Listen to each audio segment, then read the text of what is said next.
Thank you, sir. All right, well then let's call to order this year's budget summit for the operational side of the fiscal year 26 operational budget, and let everyone know that this is being recorded, audio and visually, for later viewing. First, I think it's proper to call to order the select board to take a vote for open session. Second. All right, and FinCom? I'll call the meeting to order. We have full presence. Second. Thank you. All right, I think that's it, and now I'll turn it over to Justin. Thank you, Mr. Chair. As referenced in previous years, these meetings have always been open to the public, but this is the first year that we're video recording with the main intention to be having this meeting serve as an additional tool for assisting us in notifying the public of ongoing trends in the budget and community needs going into annual town meeting this year. So just to run through process and how we got up to this point, and then maybe a little bit in terms of schedule from this day going through to May 13th, which is the date of annual town meeting. So as you've noticed before you in your documents, there was a ClearGov update this year. A huge thank you to Jackie and in particular to Sarah for helping the staff get through that process and kind of shift all of our items over into that new ClearGov piece. The budget that you're looking at today is roughly reflective of a snapshot in time being Monday, January 20th. And so since then, there have been a couple shifts that we've seen in the budget, which is typical for this time of year. It's early, it's a projection, and as things come in, we tend to add them in. So we'll call out items as we go through that may have shifted or updated or been updated since January 20th. So just to keep an eye out for that.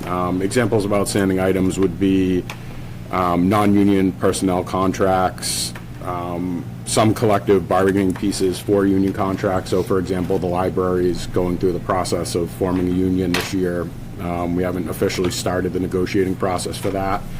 It's our goal to have something in place in time for annual town meeting, but being realistic and given where we are in the calendar, more than likely that won't happen. But we'll work towards it. Other items, cherry sheets, weren't in at the time of this, but have since come out, so our team has dug through that. Insurance figures, something we're hoping to get in the next couple weeks. That's always a large budget driver. And Masco, I think, is another good example where we've gotten some clearer view of what their intentions are, but even those numbers are extraordinarily soft at this point in the year. Do we think we'll have something more concrete by March meeting? Oh, yeah, absolutely, absolutely. And as we move through the process, all of these numbers are going to form up. You might do something more for March, but it won't be official because, they won't certify the budget till later.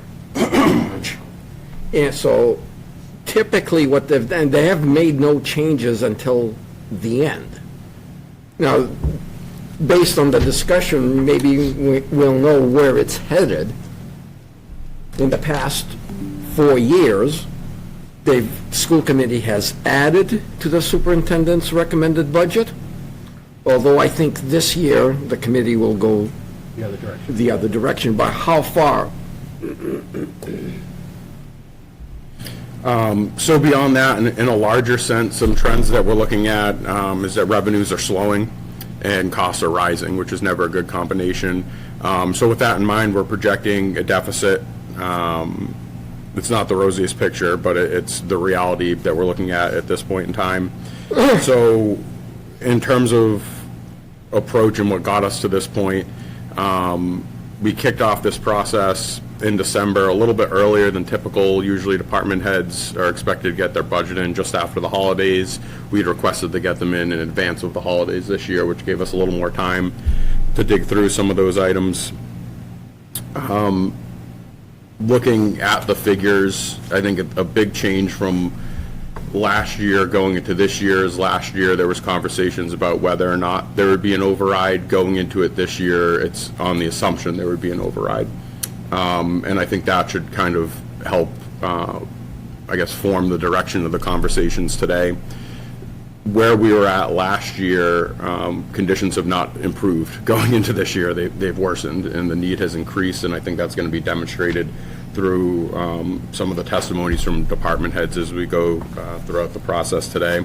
We're also going to take a look at the approach to the override a little bit, and we've had some internal discussions that we'll dig into, and Sarah will give some more detail on, but including maybe taking a look at some existing policies regarding excess levy capacity, and overall how we message that to the community at large. And I think what we ran into last year was where the override was widely supported at annual town meeting, it stumbled at the ballot. And I think part of the issue there is a lot of people, excuse me, at annual town meeting, I think are more plugged into our process or have an opportunity to, in so many words, pay attention more as we go throughout this. But I think for a lot of people that are, running from soccer practice or scouts or whatever, and just simply don't have the time to sit and, watch the 6-hour meeting, for example, at home, it's a little more difficult. And if they have mail-in ballots, I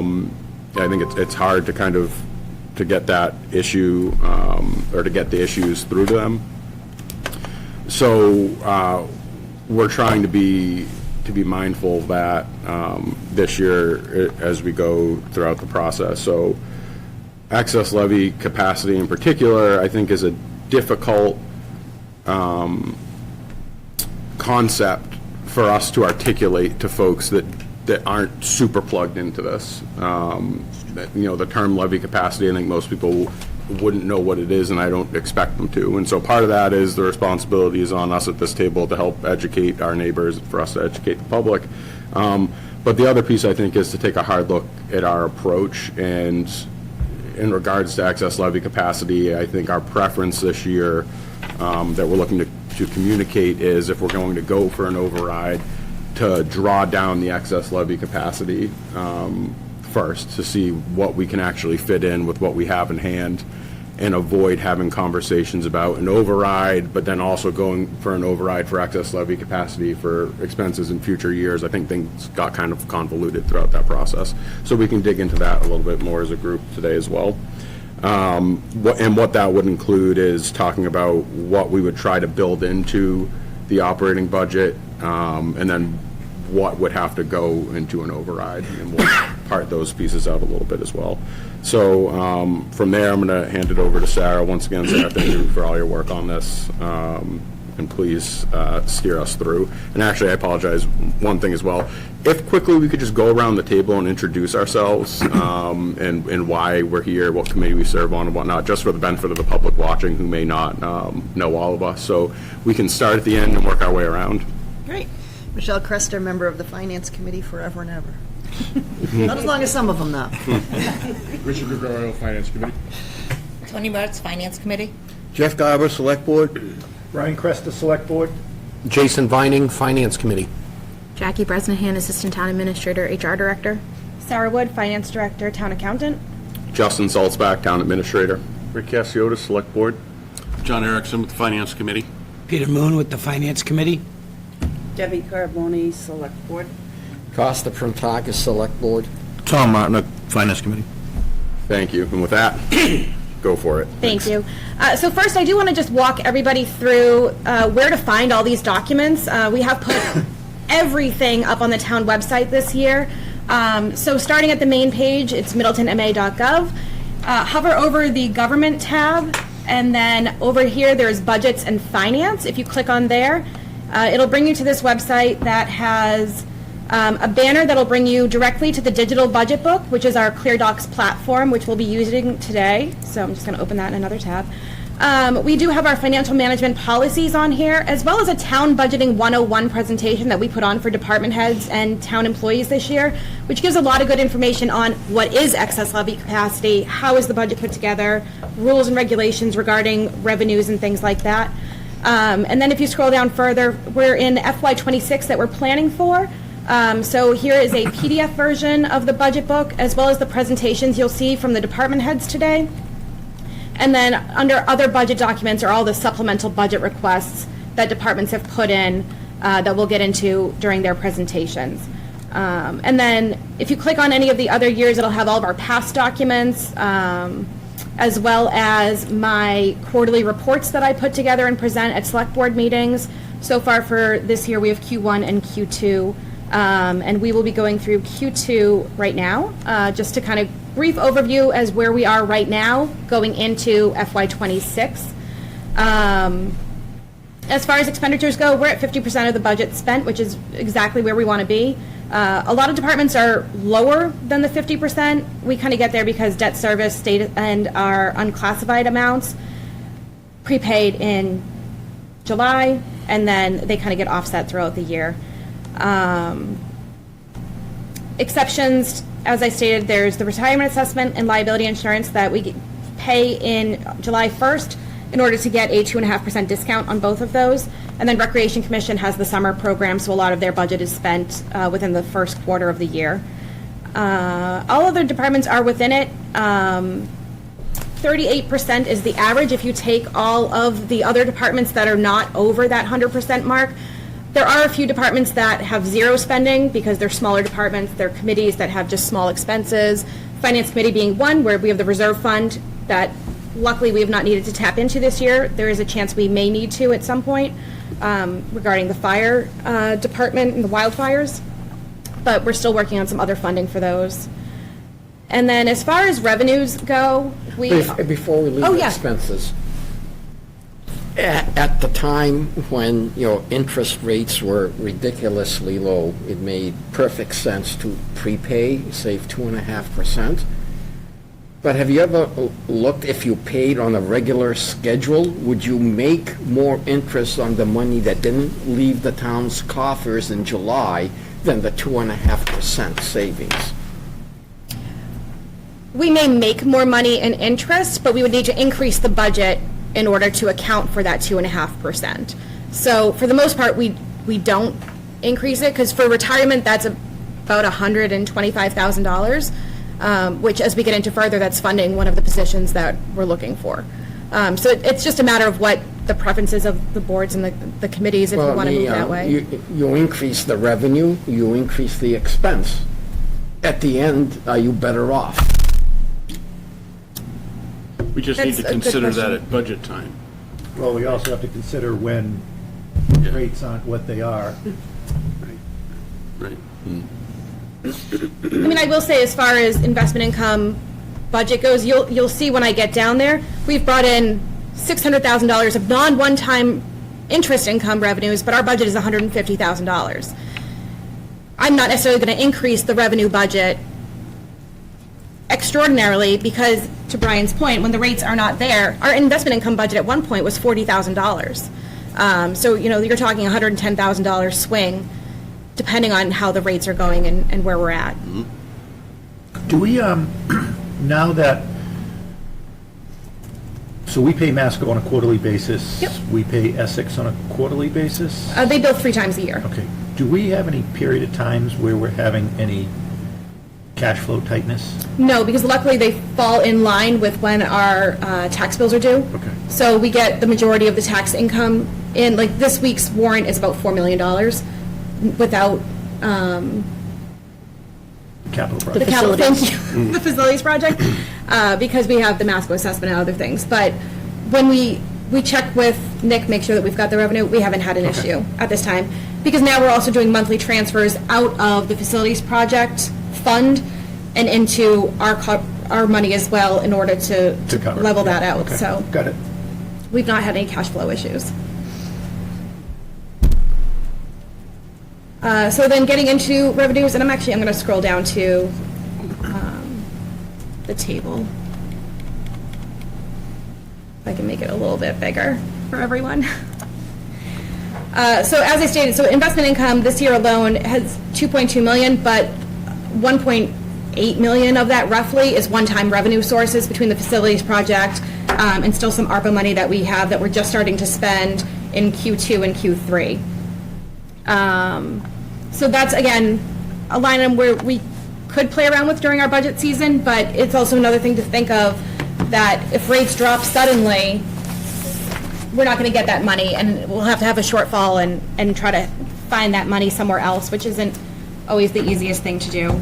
I will say, as far as revenues go, rooms and meals are coming in around 60 and 80%, 86% of their budgets. We did reduce room tax from what the original budget projection was during the tax rate process because our numbers were trending lower, but our second quarter numbers came in extremely higher than previously. So I think there's just a delay. Did you say room or room and meals? Well, I reduced room, not meals. Okay. But we did have a good second quarter in room. You can see here it's almost $100,000 that we got in Q2 versus $73,000 in Q1. And there's historically been a timing issue with DOR on that? There has been. Is It's it supposed to be- follow. Is it because they're splitting between the two towns? I think Is it with the us, it's a little bit more timing issue? complicated Okay. because it is a 50-50 split between Danvers and Middleton. But I think it takes a little bit longer to do the calculations for some reason. They just put it aside and wait. I think so. They get everything else out and then they wait another month, yeah. And third quarter is always our lowest month that we receive from them, so I am proposing bringing those numbers back up as we get into it, but it's kind of a wait and see. I like to get at least 3 quarters under before we really move the numbers around too much, because unfortunately that's one that we get quarterly, not on a monthly basis, so it's hard to really see how it's trending. I will say building permits we're typically last year, and in the first quarter it was underperforming. We did have some good sized permits coming in to make it at that 50% of the budget, so I'm not so concerned as I was at this point last year. However, you will see as we go into our budget for '26, new growth is estimated to go much further down. Typically we do an average of 5 years, that's what we project. But I've projected down only to about $300,000 this year for new growth because building permits have slowed down significantly. Small number, but what about the penalties and interest? Penalties and interest, we could, that is a number we could bump up. Last year and this year, we have seen it far above the budget. But I always get nervous with that because if people decide that they don't want to, a lot of it we get the money from is when they redeem tax title. We've had 3 or 4 large tax title redemptions this year, which is never guaranteed to happen every year. But we could play around with that a little bit, maybe bump it up $5,000, $10,000 just to help offset a little bit. I mean, at this point, every little bit counts towards closing the gap.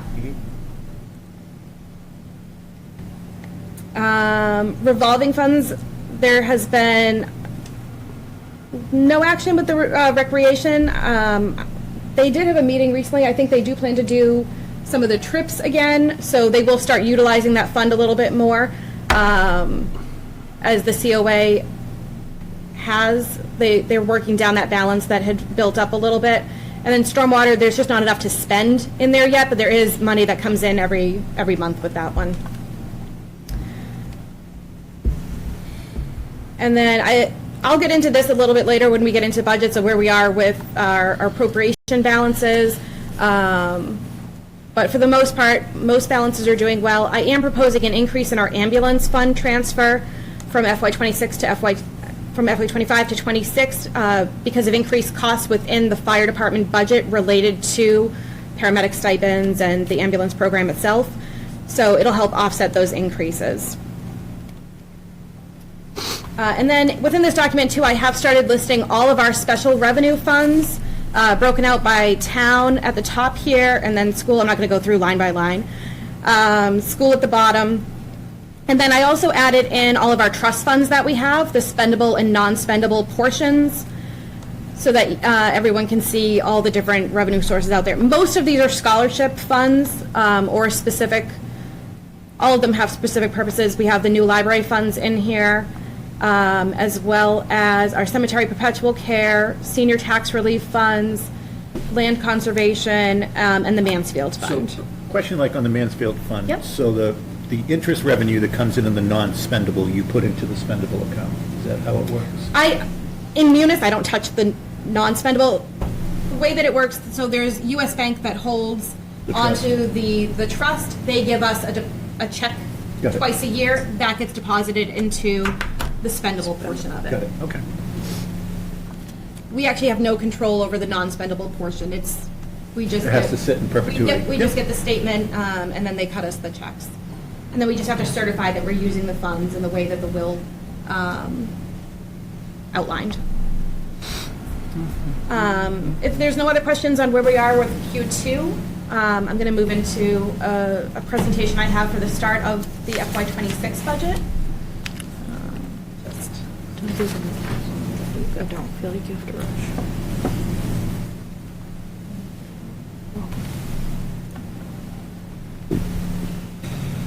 I will say this is a new template that we have for all presentations. We created a slide deck template for everyone to use to bring more continuity of presentations and so that it's nice and clean for everyone. Another rework that we have this year. So going through our revenues, and I'm sorry, that should say FY26, not FY25. The components, really four categories that we have. Property taxes, which are 84% of our budget. Local receipts that are about 9%. State aid brings in about 5% of our budget, and then transfers in, which does include the contribution from MELD. I stopped splitting it out into the pie because it was so small compared to all the other numbers. So it is just lumped in there with our transfers in that makes up about 2% of our... So in the past, when we have received grants, does that just go into the state aid number? No, grants go into special revenue funds. Okay, got it. They're not part of our budget process.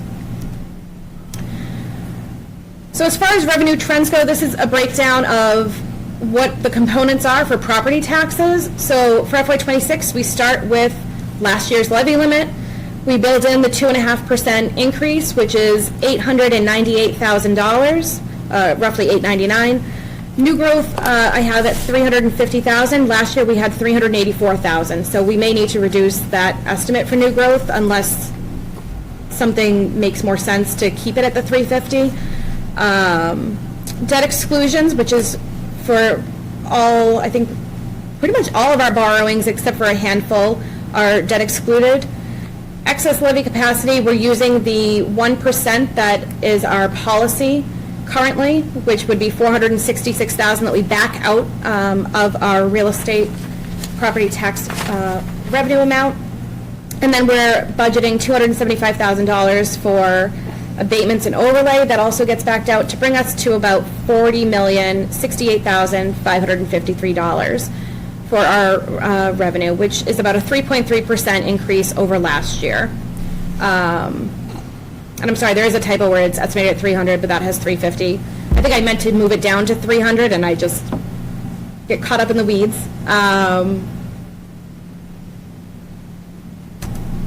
Local receipts, these are the changes I made. I did move, as I mentioned earlier, rooms excise back up to the $225,000 that we had proposed in FY25. As well as building permits, I moved them back up because we're not trending as low as we were last year. And then I increased the transfer station stickers based on the sticker price increase, based on the formula presented by the Solid Waste Advisory Committee. I know that the board has not voted on those rates at this time, so that number may fluctuate. But other than that, I am keeping most revenue sources stagnant. I think there is opportunity to increase some of these slightly over the estimates from last year. It all depends on, I think, how the next couple of months are trending for some of them. Because we did have some one-time revenues that were larger that I'm concerned if we try to budget for those and they don't come again, then we'd have to reduce the amounts when we set the tax rate. Yeah, I saw in one of your, which one was it? Maybe it was excise tax or, yeah, motor vehicle excise. So I know we say this every year that we expect the cut to come. So you're showing a decrease in the trend this year for 25. But surprisingly, the line has stayed pretty straight. It has, and that's one line item where I think we might be able to find some revenue. Bring it closer to like a 2.2. Yeah, within the budget. I mean, I've been saying, I think we've all been saying that we think this is the year it's going to happen. Yeah. But I think what's happened is the volume of cars has dropped, but the cost of cars has just gone through the roof. Yeah. So I think it's continued the trend. I think it stays steady because of leasing, too. I think so too. There's a lot of leases. Leasing hasn't been a popular option lately. We'll see. I'm waiting for commitment one, which I think comes out next. Ours just came out yesterday. Okay. We're sending them out Valentine's Day. It's a nice Valentine's Day present. know.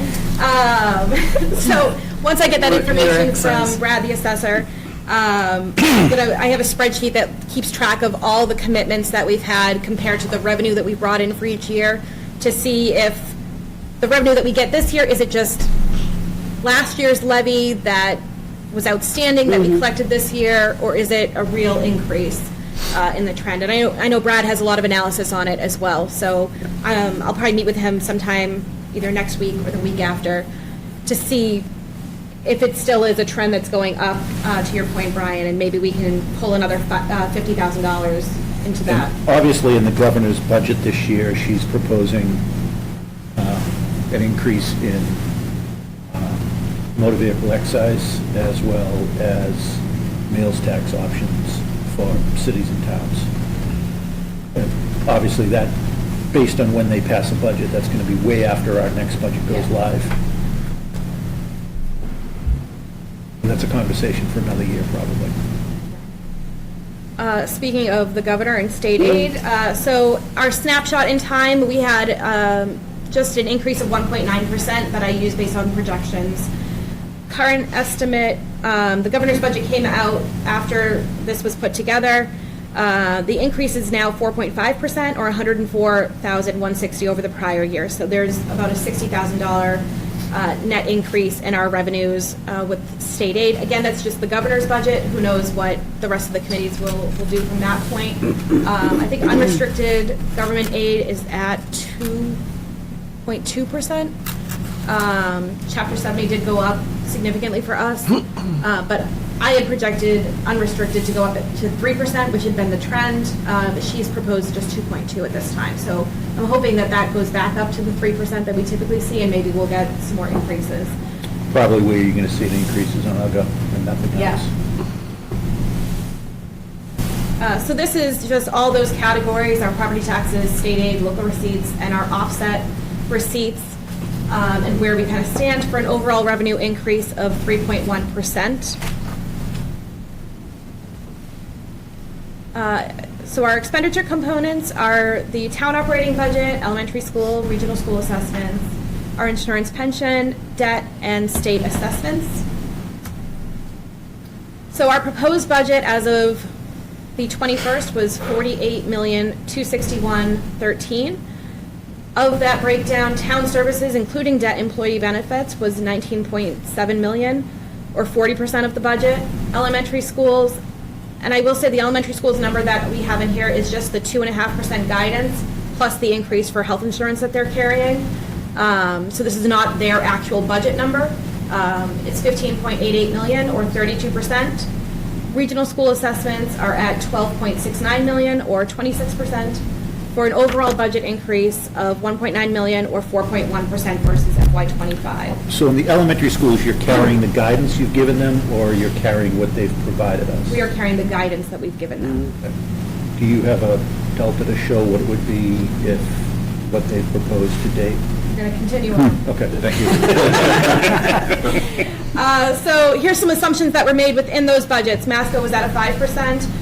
Essex Tech also at a 5%. They don't release their budget until mid-February, or at least their first round. Health insurance is a 12%, which is made up of a 10% rate increase and a 2% shift to get back to that goal of bringing it up to a 70-30 split. The MELT contribution was lowered to a 5-year average, and state aid was using the projection model used. As we're going through this budget, there's a couple of things we need to keep in mind that will hit us in the FY27 budget. For the last 3 years, the Masco assessment has disproportionately increased for Topsfield because the Masco, the percentage of all Topsfield students being at Masco has gone from 43% to 44% to to 45%. Our same percentage has gone 42, 40, 39.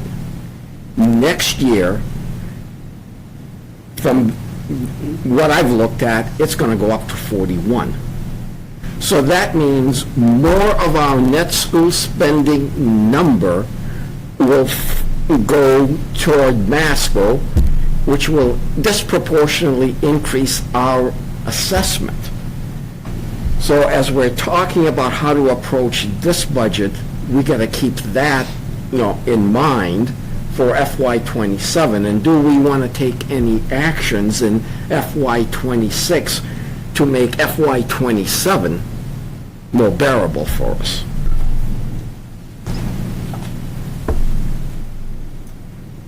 Great news, thanks, Costa. Always happy to provide. Does that impact the Middleton schools? No. The elementary school? Not in the budgeting, based on your projections. Yeah, I mean, if there's that many moving, is there a decrease? well, here? it's not because they're moving. It's the percentage. I would say the Masco population has probably stayed pretty level. It's just where the percentage is. Topsfield's just been, I think, disproportionately higher. I think they had a bump that went through the system. I think ours is staying pretty level. Yeah, I mean, this year, we have 1,200 students between Masco, Essex Tech, and the elementary. Next year, we might have 1,210. So not a huge increase, but the percentage of them being at Masco, as opposed to the other two districts, goes up. Probably be helpful at some point to look at trend overall, like the last 5 to 7 years from K through 12 for Middleton and where it's going in the next, projected to be in the next 5 to 7 years. In the elementary material, there was, they projected their next year's enrollment, which was about 4, I think, lower than what my model shows. But, they took a dip for a while, then it started climbing, but it's still not where it was 7 years ago.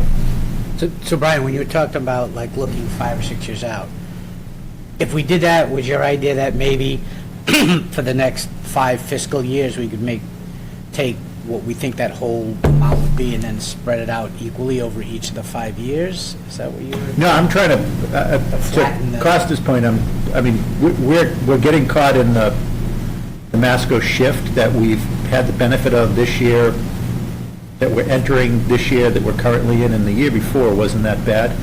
I think it would just be helpful to kind of look at that to see where we think those peaks and valleys are going to come again in Masco, but also understanding, to Rick's point, if we're seeing folks moving to Masco, are there equal numbers coming in on the other end? Well, and actually, in October 2016, there was 624 Middleton Elementary students, and in 10/1/24, 672. So it's about 50 more students over an 8-year period. So now those people are going to hit Masco at sort of roughly the same time. But they've also, other towns have seen similar increases. And so it really, for the net school spending number, for me, it comes down to what each town's percentage of of its students being at Masco, and that town gets hurt by the apportionment formula that's used.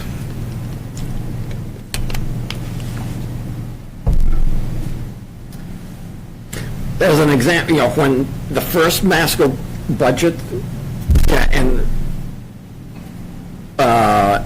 distribution, had, Middleton's increase being over $1 million. When the net school spending numbers came out, it dropped by like 300,000. And it almost all of that went towards Topsfield. Yeah. And next year, That's going to be us. Boxford will be the big beneficiary.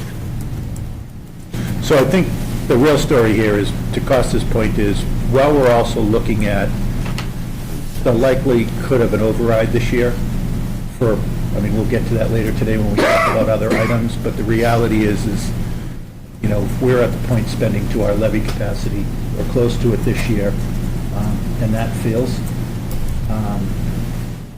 what's our capacity for the following year for exactly that scenario? And it's not going to, I mean, I don't want to say doomsday, but if our capacity isn't able to be raised through an override, it'll be a doomsday It scenario. will be a doomsday. For sure. So continuing on with the happy vibes, our budget drivers are, as you can see, this is ordered highest to lowest. Obviously, the elementary schools in Masco are coming in. Again, these are at that snapshot point. This is not the actual numbers. Health insurance, fire increase due to the union contract. Again, that's part of why I'm proposing increasing the the ambulance contribution to help offset that increase. Police, again, contract and step increases. Our retirement assessment this year was only 1.74%. There was a shift in how it was calculated this year from the retirement board. They no longer are doing an estimate of the fourth quarter. They just do it through your September 30th actuals. So our MELD share that we usually back out went down, so that increased the town's assessment a little bit more. But I think it's more accurate for what they're doing, so I think it makes sense. As well as our property liability, we added in a half-year premium on the new municipal complex with no changes to the current buildings, so there's still the full premiums on all the buildings that we currently have, since we will not be, closing the doors in one and shutting the doors and leaving. Public Works, a small increase due to, again, most of our drivers are salary wage related. Town Council, we've added in $25,000 placeholder for MBTA Communities litigation expenses. Transfer Station had a 6% contract increase for Covanta and a small increase for the landfill monitoring. And our elections budget did go down because FY25 was a presidential election year, and 26 is a much quieter year for the town clerk's office. So, given that, what's the point of adding $25,000 to the town council when we have no legal stand to defend anything? So why would we spend money defending something that we are guaranteed to lose? So there are some outstanding elements and some conversations still to be had. So given where we're at this point in time, I think it would be foolhardy to not include some anticipation of legal expenses for that. But to your point, the Supreme Judicial Court has since come out and determined that the law is valid. The implementation of it was not. And so they're going to go through, redo that process, but the law is going to stay largely the same. The only outstanding question is if they can force compliance, how do they force compliance? And we don't know that yet. So since, this is a one-time issue, not an ongoing legal issue, fund some, have some capacity through a capital article to address those, because it's not, once that issue is resolved, it's not going to be year after year. But suppose, right, so the town voted against it last year. So if they voted against it this year, and then... There's not going to be a vote this year. We've had 2 votes. What's the appetite for having a third? Well, so then, if the town finally comes in and forces it on us, finally, are we just going to, right, there was some idea that we could push back, but if the town comes and says it, what you're saying is there's nothing we can do, so why even have the money there? Well, why have it in the operating budget? Why have it in the operating budget? Why not do it through a warrant article where it would The only, be a the one-time? only reason to put in the operating is if you don't think it's going to settle in 1 year. It may take you 2 or 3 years. Well, some capital articles don't get spent, For a 5-year, I mean, we still have capital. Is it not an easy transfer, would it to occur from? I would say if we passed our budget and we didn't have that line item in there, and then there was some litigation issues that aren't covered by our current contract, it's going to be the Finance Committee's account that would have to be tapped for that, or a special town meeting to fund it. We can hardly call it unanticipated, though, so. Right. True. It's a good point. We didn't know if we could use the reserve fund for that. I would say put it in a capital article to fund that type of litigation. The only reason why I hate putting in a capital item is, I would say if we put it in a capital item, it has to be specifically for this. Correct. And if at the end of fiscal year, we haven't touched it, and there does not look to be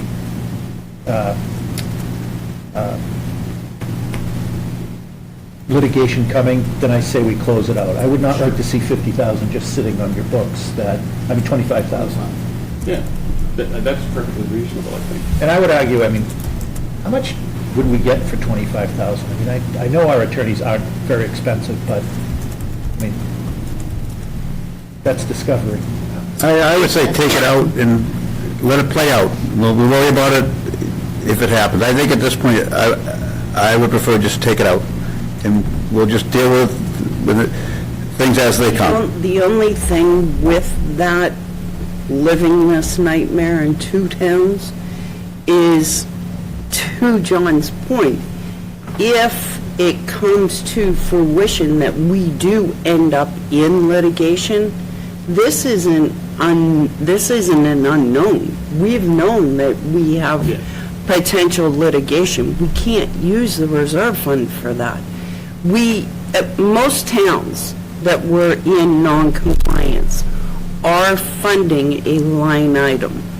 Not so much in the operating budget, though. Most of them are going through a warrant article. You can't budget for So, every wait. possible thing there's a lot of things that may happen. Do we want to put them all in the budget? I But think, they We know said this is going to it's happen. we don't know that. may or it may not, I would but support taking it out, and what puts us in this position is the very reason why would it occur down the road. Then it goes to a special town meeting, and we probably have a better idea at how much Yep. we're looking at. I mean, that's, like you said, that is what it is. That's just a placeholder. We are more likely than not to Rather than have, go through either of these, and not to like kick it down the road, but, it would come to if it couldn't be handled from the FinCom account, put it where it belongs, which is at the feet of the taxpayer. Agreed. Who, we are more likely than not, in my opinion, to have litigation costs here if the state continues down the path that I agree. they are clearly headed on, and the Supreme Judicial Court has basically stated, even though they stated how you promulgated your regulations weren't right, repromulgate them, and oh, by the way, they did it 4 or 5 days later. I mean, they had the regulations sitting in their pocket to be repromulgated, and then they basically kicked the schedule 6 months down the, July, we're going to be where we were January 1st. July 1st will be where we are January 1st, and that's the beginning of the fiscal year.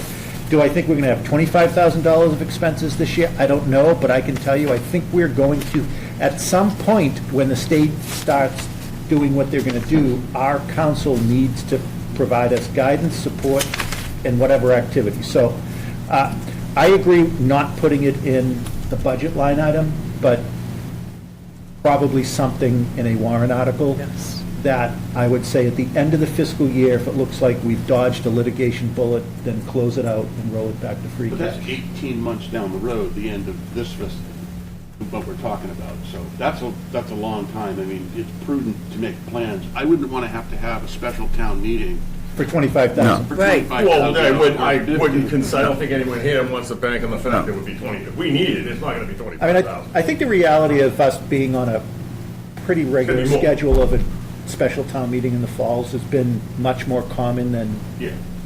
however, we may not need one this year. But I truly believe we are going to have some litigation expense. I don't know what that'll look like. Do I think the state's coming gunning for us? I think I think they probably feel emboldened by what the Supreme Judicial Court has done. Clearly said. And our delegation came in and said that the court was very clear, like, this is a state mandate. I think, should anything come, town council's already on retainer on, being paid to tell us what We won't be his what only. we're looking at. We won't be their only client. Extra $25,000 isn't needed for them to do their job, to tell us what we need to do if we're gonna be approached with any litigation. They did, I reached out to legal counsel in anticipation of this question in advance of the December 12th special town meeting to ask them if this was included in their current retainer, and it's not.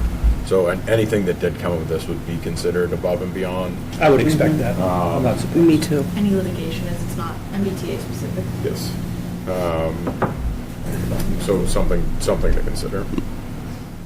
Because it's 9:30, is it fair to say that we would table this until capital budget Saturday, that it's definitely out of the operating budget either way? Yes. Yes. I'll support that, yeah. Sorry, just keep an eye on the clock. So the next couple slides, which you guys can go through, I do want to be mindful of everyone's time. I did break down this differently. This is just a snapshot of salaries and wages year over year. So these are the budget drivers regarding that for the departments. And then this is a breakdown of all the other expenses.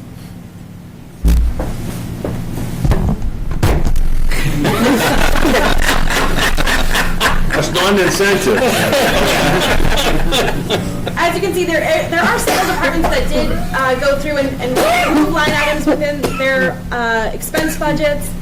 We did ask departments to take a hard look at their budgets this year, and I'm happy that a lot of departments did do that, or they did not increase their budgets at all.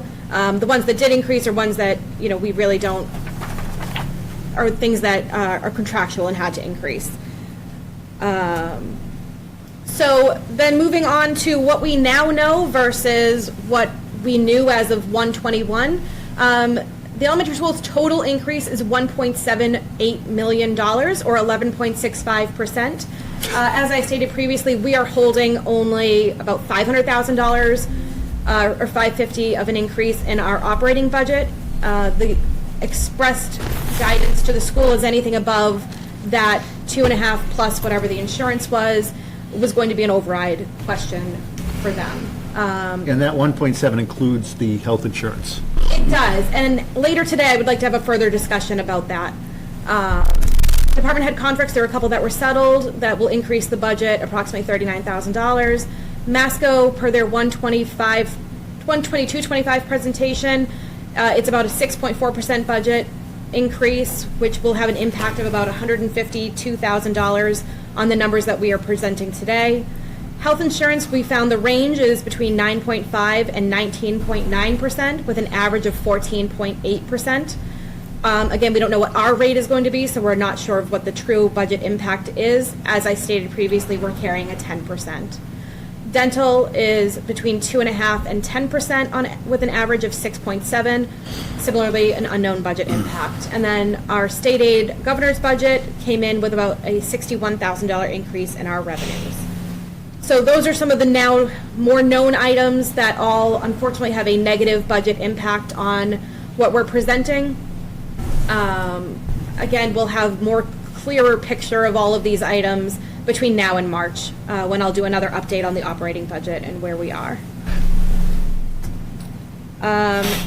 Getting into now the unknown budget changes. We still don't know what our Essex Tech assessment is going to be.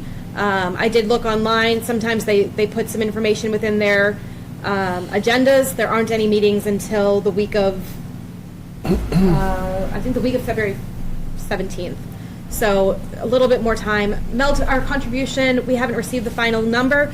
They have indicated that it probably will increase over last year's number, so that will have a positive impact on our budget since I've reduced the amount in ours. Recreation Commission, they did meet about their budget, but we have not received it. They are also proposing maybe some rate increases to have an offsetting revenue to their budget. Within library, as Justin mentioned previously, the library is unionizing, and we do not have a contract as of yet. There is a date to be undetermined. We're hoping that we can get it for the operating budget. If not, it'll have to be a special town meeting to raise whatever funds are going to be needed. We are holding a 0% increase within the library wages line item. And then revenue adjustments. As we've mentioned previously, there could be some that we decide that we want to bump up as this meeting goes on in the afternoon. Maybe there's some places we can look at, maybe even in our March meeting. When we have a few more months' worth of revenues, we can figure out how things are trending. Is there a formula for MELD of how much of their profits they give? Or There is. Yes. is there a? I don't know what it is. Okay. It actually, I think it just changed a year or two ago. It used to be kilowatt hours revenue as well as taking in investment income. They took a portion of that out so that there was not as big fluctuations year over year. I mean, there's been some years where it went up 50,000 and then right back down 70,000 the next year. So there is a new formula that's supposed to make it a little bit more steady. But it is based on kilowatt hour sales and things of that nature. Just one more thing in revenue before we get off of this. I noticed when the draft cherry sheet came out, cherry sheet came out, this is going to be the first year that we're going to get a pilot payment for the jail and the DYS facility, but it didn't show up on the, so. I actually made one correction before you keep going. We keep calling it a pilot. I want to be clear, it's going to be in our percentage calculation for state-owned land. It is not a pilot. It is state, it is now being counted as state-owned land in that statewide calculation of value. But it didn't, as I saw, did not show up in there. It did not. So. No. We're working with the delegation. I was just going to say, it's probably a worthwhile conversation, just to make sure that When it came out, we noticed it right folks over away. at DOR know what the new law is. And Rep. Jones is aware already. We're working with his office on it. I don't know when we'll have any movement. I'm hoping at some point before. And is there, the same question, is there a formula for that, based on the value Yeah, of the land? there's a formula, but it's also based on how the budget is funded on the state level. So that formula is a straight line formula, and I expect what they're probably doing is because it's just like regional transportation for buses on regional schools. When a new district was added in, the formula stayed the same, it just went down because there was more pieces of pie. So now, I expect we'll see an increase. I don't think anybody else will see an increase. It may be a decrease, because usually that line item gets pretty well level funded every year in the legislature. We did give them a formula of if it were a pilot, what we would have liked to see, but we did not get what we wanted. Beggars can't be choosers. Do you want to text? Yeah, I'm grabbing. I think they are outside.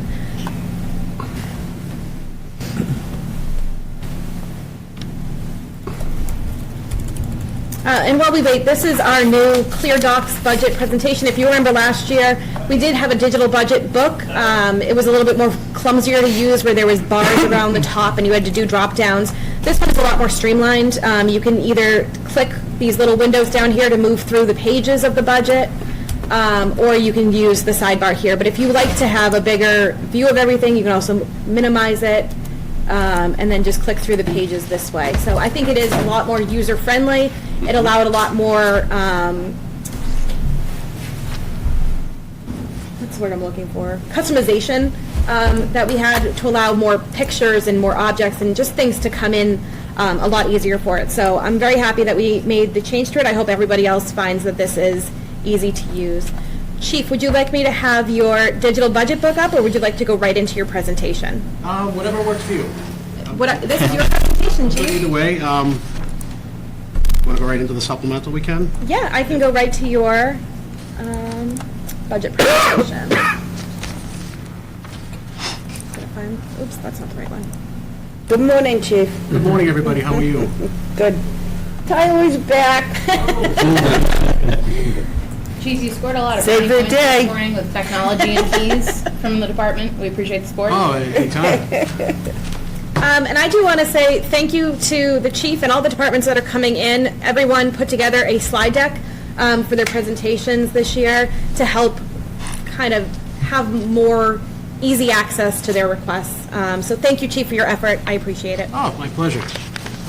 And for the courtesy of people at home, once now the preliminaries are over with, we're beginning now with the first of our department heads to come in and give us their needs and wants for fiscal year '26. And the first of the day will be our Chief Douglas Nichols and Captain Tyler DeShane. Okay.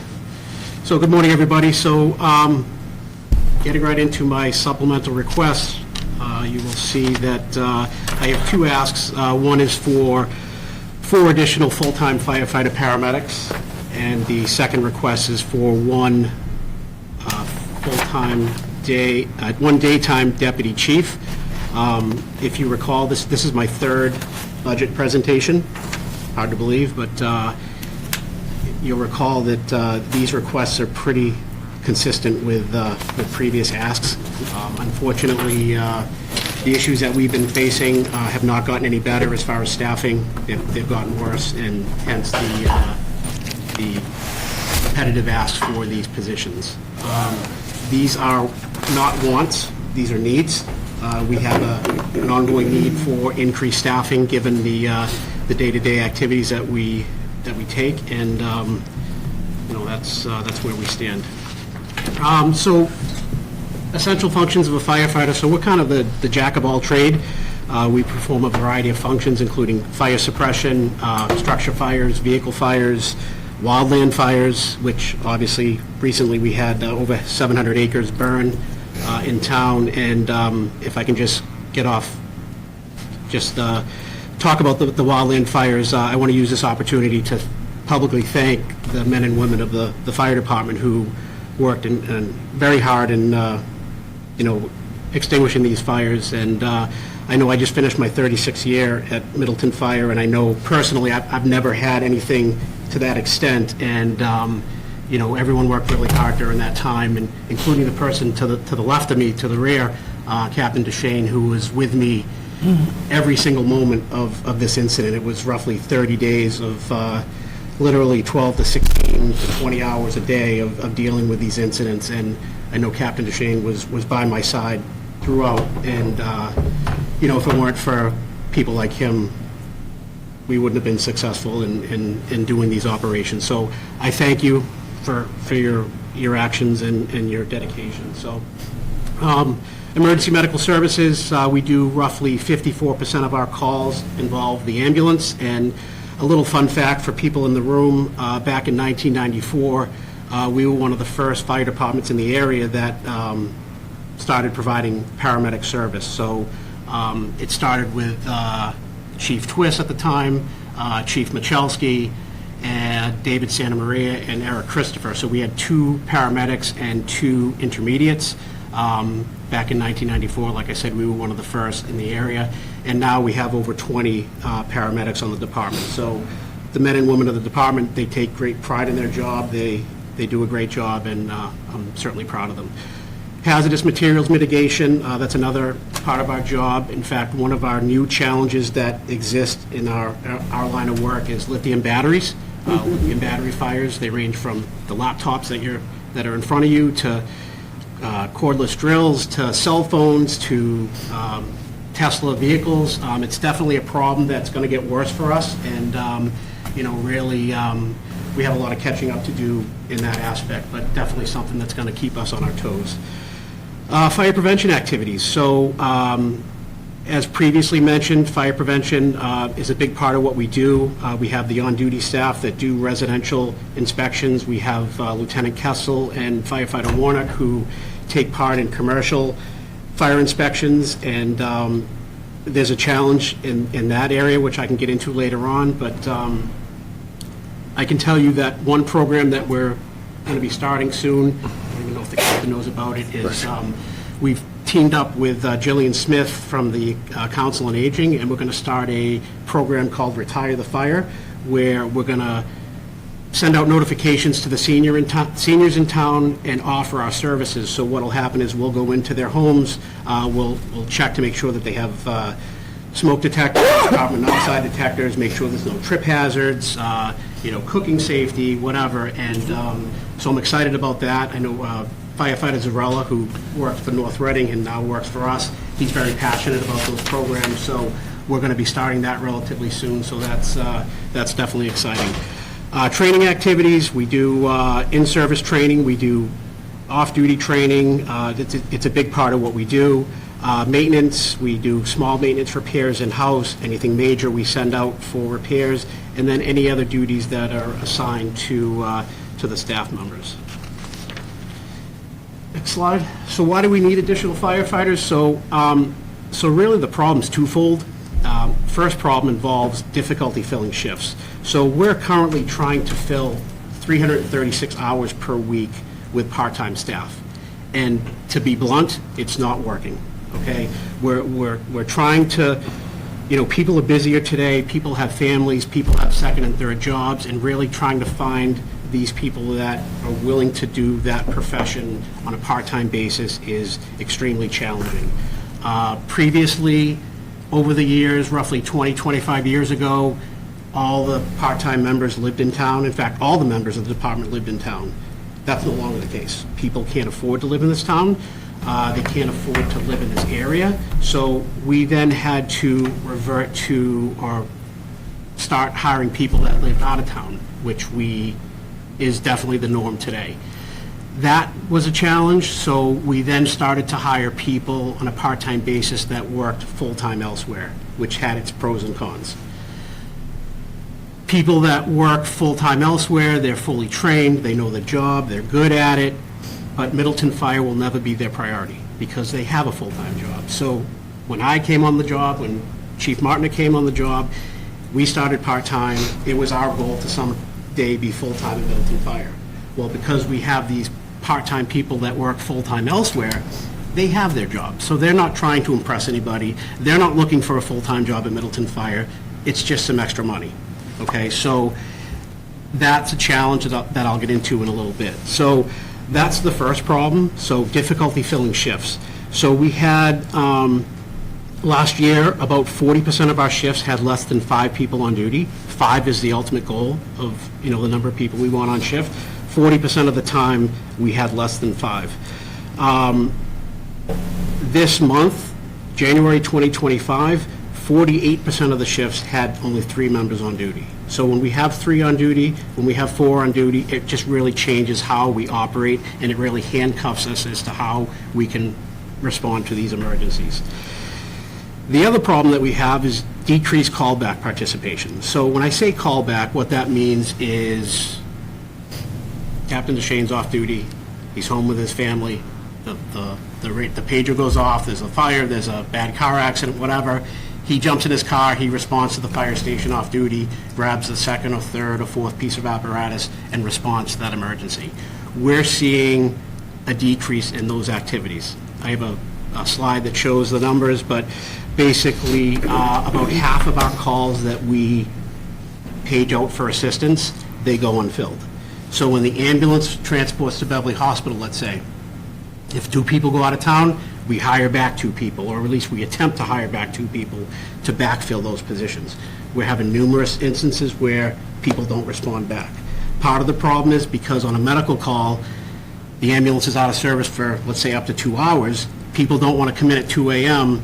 to sit at the fire station for 2 hours waiting for the ambulance to come back into town. So that is just another example of difficulties filling these requests. And when the people don't come and there's another medical emergency, we rely on some other town. So that is correct. When the station is uncovered, or there's only one person on duty and there's a second call, be it a fire or a medical call, we have to rely on mutual aid resources, which delays help getting to the scene.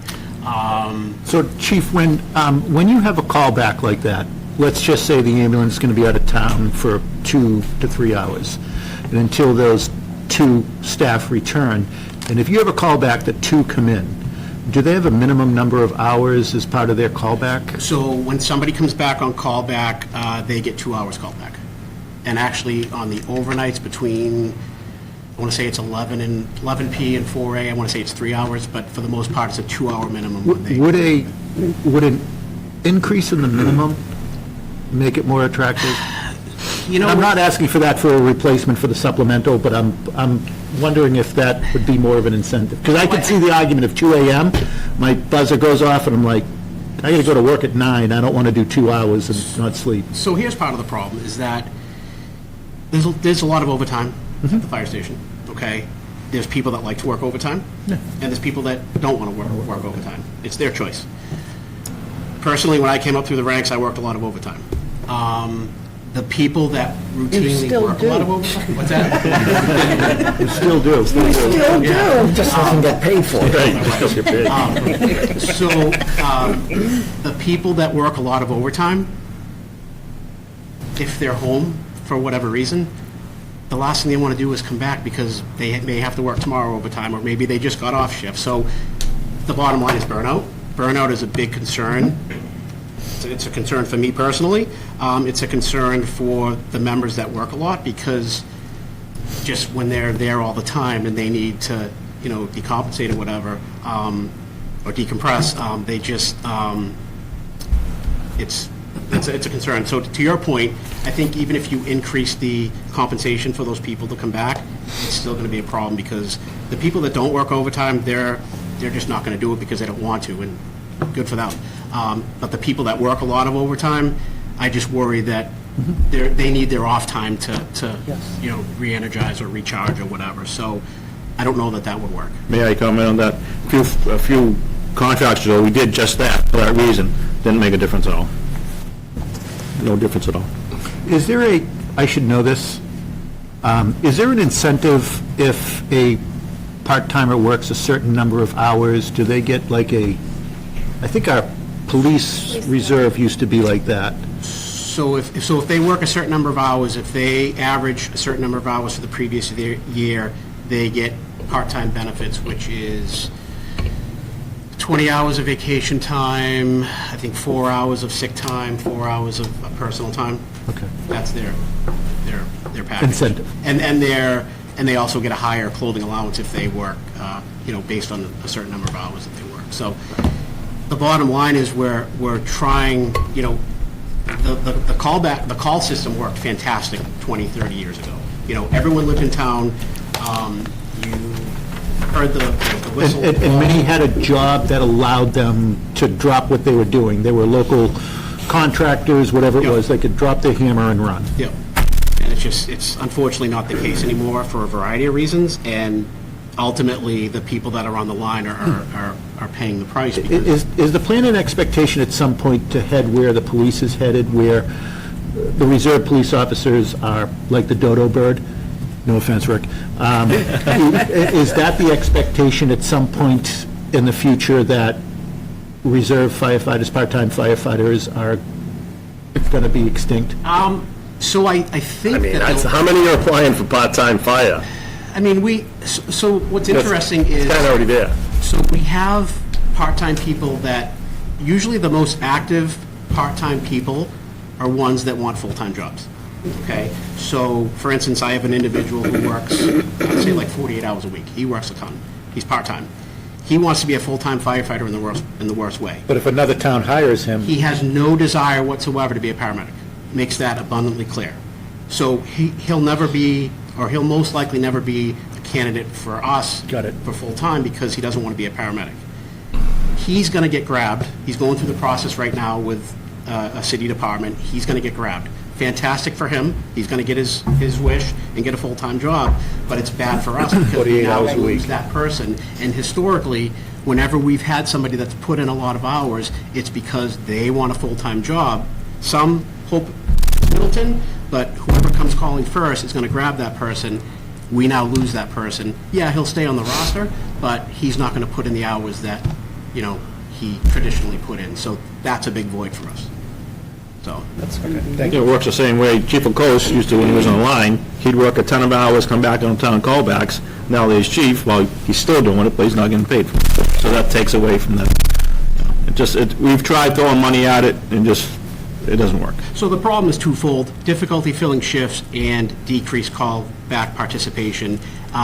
This combination, it's a recipe for disaster. We've been dealing with it for years, and unfortunately, it's only going to get worse as time progresses. Like I said, increased burnout risk, the people that work a lot of hours, myself included, that is always a concern with the profession. Can I ask you a question? If you were to get the authorization of these extra people, how hard would it be to fill the positions?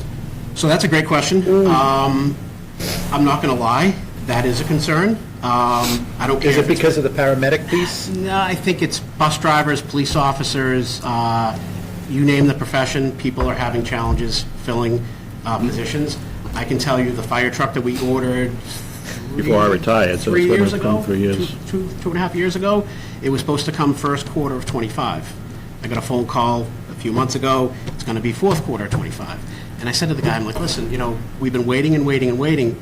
Is it supply chain issue? Is it staffing? Why the delay? Staff. And he said, it used to be supply chain issue, now it's staffing issues. That's the reason for the delay. So Do we have to do like IKEA and put our own truck together? yeah, right. So it's definitely a concern, and that was always the nice thing about the part-time firefighter who, like us, like Captain, who wanted to be full-time at Middleton Fire. It was, Chief Sampson just mentioned, it's like a farm system. So you hired them on a part-time basis, they fit in well, they were, hard workers. Hey, they'll make a great full-time employee. We don't have that luxury anymore because somebody that works for Lynn Fire or, ABC Fire Department, they have no desire to be full-time at Middleton Fire, so we have to go outside now. So to answer your question, we'll do the traditional, advertising, word of mouth, social media, et cetera, and, I'm hopeful, but it is somewhat of a concern, trying to find those. And would it have to be someone already fully trained in like a firefighter, paramedic somewhere else, or could it be someone from scratch? So, preferably someone who's a firefighter, paramedic, because if you get into somebody who's not a paramedic, you have to send them to the fire academy, you have to send them to paramedic school, which is, you're looking at, when it's all said and done, probably a 2-year process between, you wouldn't send them at the same time, but by the time they do one, then the next, you're looking at a 2-year process. So If you had to get one of them, either somebody with firefighter experience or paramedic experience, what would be your preference? So that's like the chicken versus the egg. Yeah. That's a great debate. There are some that argue it's easier to take a firefighter and train them to be a paramedic versus you take a paramedic and train them to be a firefighter. I've heard arguments on both sides. I want to say it's easier. To take a firefighter and make him a paramedic, but I could be wrong. I don't know if you feel otherwise, but it's really, like I said, the chicken or the egg. So it's definitely a challenge. And as far as the part-time person, so when somebody came 10, 20, 30 years ago, wanted to be a part-time firefighter, okay, let's take you out back, here's some gear, here's some boots, put them on, you hear the whistle blow, you hear the radio go off, come back and do the calls. Today, it's, you have to go to EMT school, you have to go to the fire academy, you have to do this training, you have to do that training. There's just so many hoops that these part-time people have to jump through that just makes it not worth it for somebody that's going to work part-time. Hence, the full-time firefighter that works elsewhere, they've already done that training, so they don't have to jump through those hoops because they've already done it. But, like I said previously, Middleton Fire is never going to be their priority because they have their full-time job. So if there's overtime at, ABC Fire Department, their full-time job, they're going to take that because that's their priority. They may not want to work a Friday or Saturday night at Middleton Fire because, guess what, next week in their rotation, they have to do it at their full-time job. They may not want to work Christmas Eve or New Year's Eve or Christmas Day because, guess what, they have to do it next year at their full-time job. So it's really all about what somebody's priority is, and I don't blame those people that make their full-time job their priority. It's their full-time job, and it's just we're trying to get too much out of a part-time fix, and it just... So, Chief, would the creation of a Explorers program help future, like, to get local kids interested in the profession? So that's a great question. I know Topsfield has Fire one. My son went had to it. I don't know if they still do or not. Yeah, I think Topsfield, I know Boxford had one. It's definitely something to think about because, I know in the past we've gone to Masco and we've, kind of done a dog and pony show. Just really try to, not everybody has to go to college. Certainly a trade or, fire, police, whatever, certainly is an attractive option. So if you can go to those places and really get those students to think and really what's nice about Masco is they have an EMT program, which I wish they had when I went, because it definitely would have helped to shape my career path. So definitely that is something that we've done in the past and something that we can focus on again, so that we can try to, pique the interest of these individuals that, may want to come into this profession, because it's really all about trying to market ourselves and really try to make it attractive.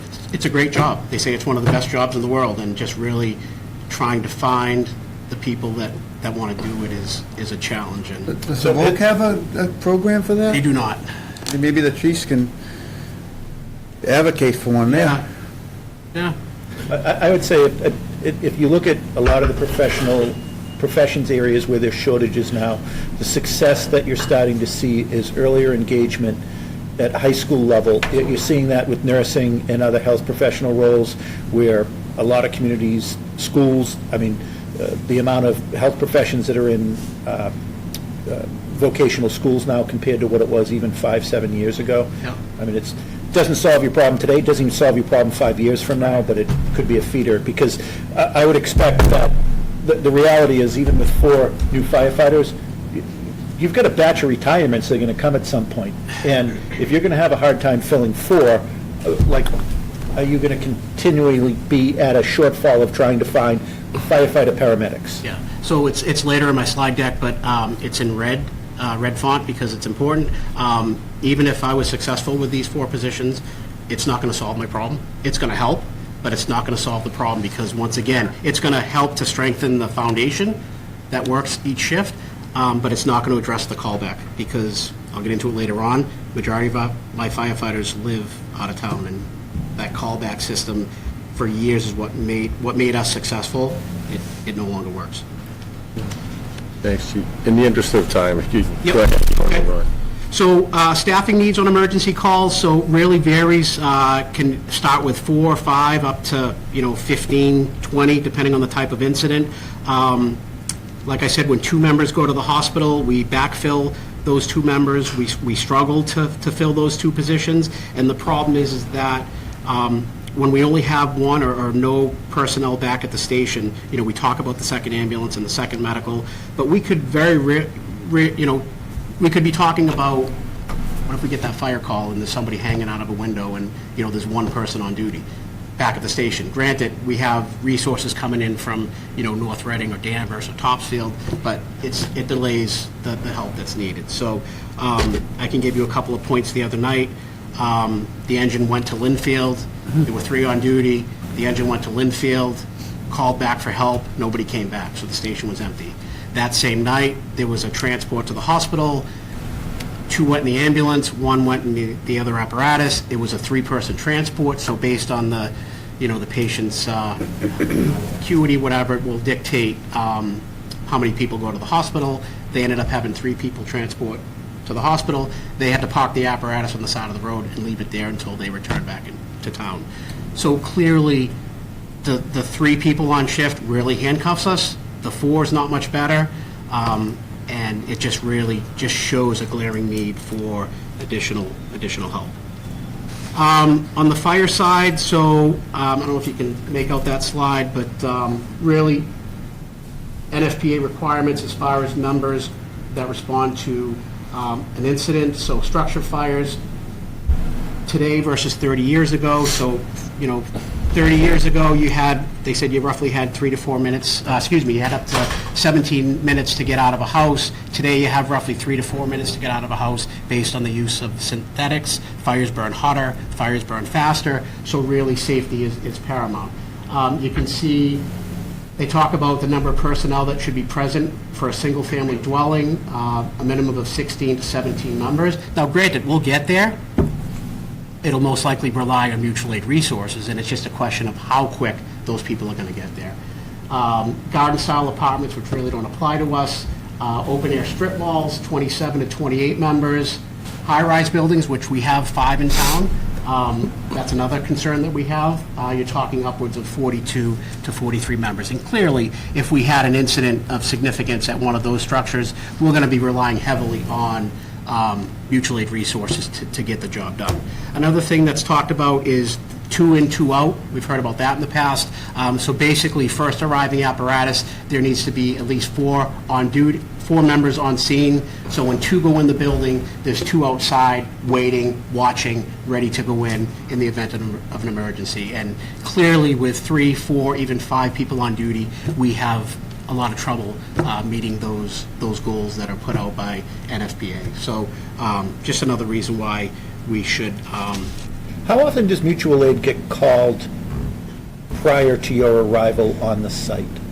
So we have certain parts of the town that are like, I can tell you Village Road, for instance, if there's a fire alarm activation at 36 Village Road, 40 Village Road, 51 Village Road, it's automatic that they notify, when an alarm comes in, they automatically notify Danvers to respond. So it's called a line box, so it's a structure that's on the line, and it, given the high rise and the capacity that's there, we automatically call. But I assume the same thing happens on the North Andover line. Correct. Yep, North Reading as well. All the surrounding towns, we have agreements that, we call it a line box response. They send mutual aid resources automatically. Are you kidding me? 14 Any minutes. questions with that? Thinking, what the fuck? So typical staff configuration, like I said, ideal staffing right now is 5 members, 3 full-timers, 2 part-timers. A lot of times when we run short, not to pick on the part-time people, but usually it's because the part-time staff are not available. What happens is when one of the part-time positions is open, we attempt to fill it at overtime. Okay, so once again, there's a lot of overtime at the fire stations. So can I ask, if you were to get these positions, it would still be 3 full-time and 2 part-time, or do you want to have all full-time? So my ultimate goal would be to eventually have all full-time, but I think even with the 4, let's say we had 4 full-timers on shift, we would still need to rely on the part-time staff to fill a certain percentage of the shifts. What this would accomplish is, if there was an open call shift, if we had 1 open position, there wouldn't be as much urgency to fill it with overtime because we have a good, strong foundation of 4 full-timers on shift. How many part-time do you have? Let me ask you, how many part-time do you have that regularly take shifts? If there's one that takes 1 shift a month, not that, but that regularly take shifts. We have in an agreement that part-timers are required to give us 24 hours a month. Okay. That could be 24 hours of shift work, it could be 12 hours of shift work and 12 hours of callback, because callback is important. And then if they don't meet those requirements, they're put on notice, and then, we have a discussion as to, okay, where are we at? So, to answer your question, if we were to build the full-time staff, there would be less reliance on the part-time staff. Do I think we'll always need a part-time staff? I think for the foreseeable future, there will always be a need for part-time staff. It'll just be a question of how much involvement will they have. And how many do you have now, part-time? 20, so there's 39 total, 38 total. So that's full-time and part-time. No, So part-time, I'm asking. Part-time, 20. 22. There's 26 and... Yeah, 20. Oh, I'm sorry, it's on there. So Chief, I think what's important to state, I get it, but for the folks at home as well, is additional fire staff is not going to mean a decrease in overtime. Because the reality is it's not like you're burning through overtime, because if you could get folks to come in for overtime and callback, you'd have more overtime than you're expending right now. You'd be spending much more. So the reality is of 2, 3, 4 additional firefighters, we're still going to have overtime expenses. Why? An ambulance leaves the town for 2 to 3 hours, whether it's with 2 staff or 3 staff, we're going to have callback that's going to be overtime. So, normally, in other departments, when we increase staff, we can normally state we're going to see some type of reduction in overtime. The reality is we likely won't. Yeah, We may see some small reduction, but we likely won't. Yeah, and I'm not criticizing it, it's the reality. And I think there are some departments that if they, let's say, have 6 on a shift and a full-timer takes a sick or a vacation day, they don't fill that shift because they have a strong enough base. We're not there. If we were to increase our staffing to those types of numbers, we could probably discuss those types of options.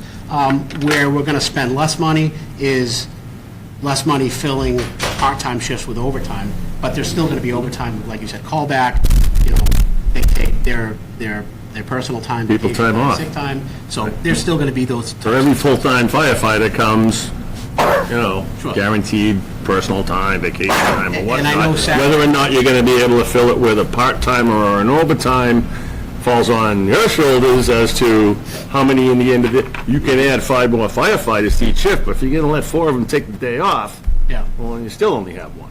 And I know Sarah likes it when we use the argument that it'll decrease overtime, and you very quickly correct. Thank you, Brian, for saying it before I could. No, but I think that's counter to the model. It's, the reality is, but it's hard to achieve. unless your goal is to increase staffing, that you don't have an ideal shift strength of 5, it's an ideal shift strength of 6 or 7, then I would argue that, yeah, overtime should actually decrease. But the reality is even with an ideal shift strength of 5 members, overtime is required, especially when that ambulance rolls out of town.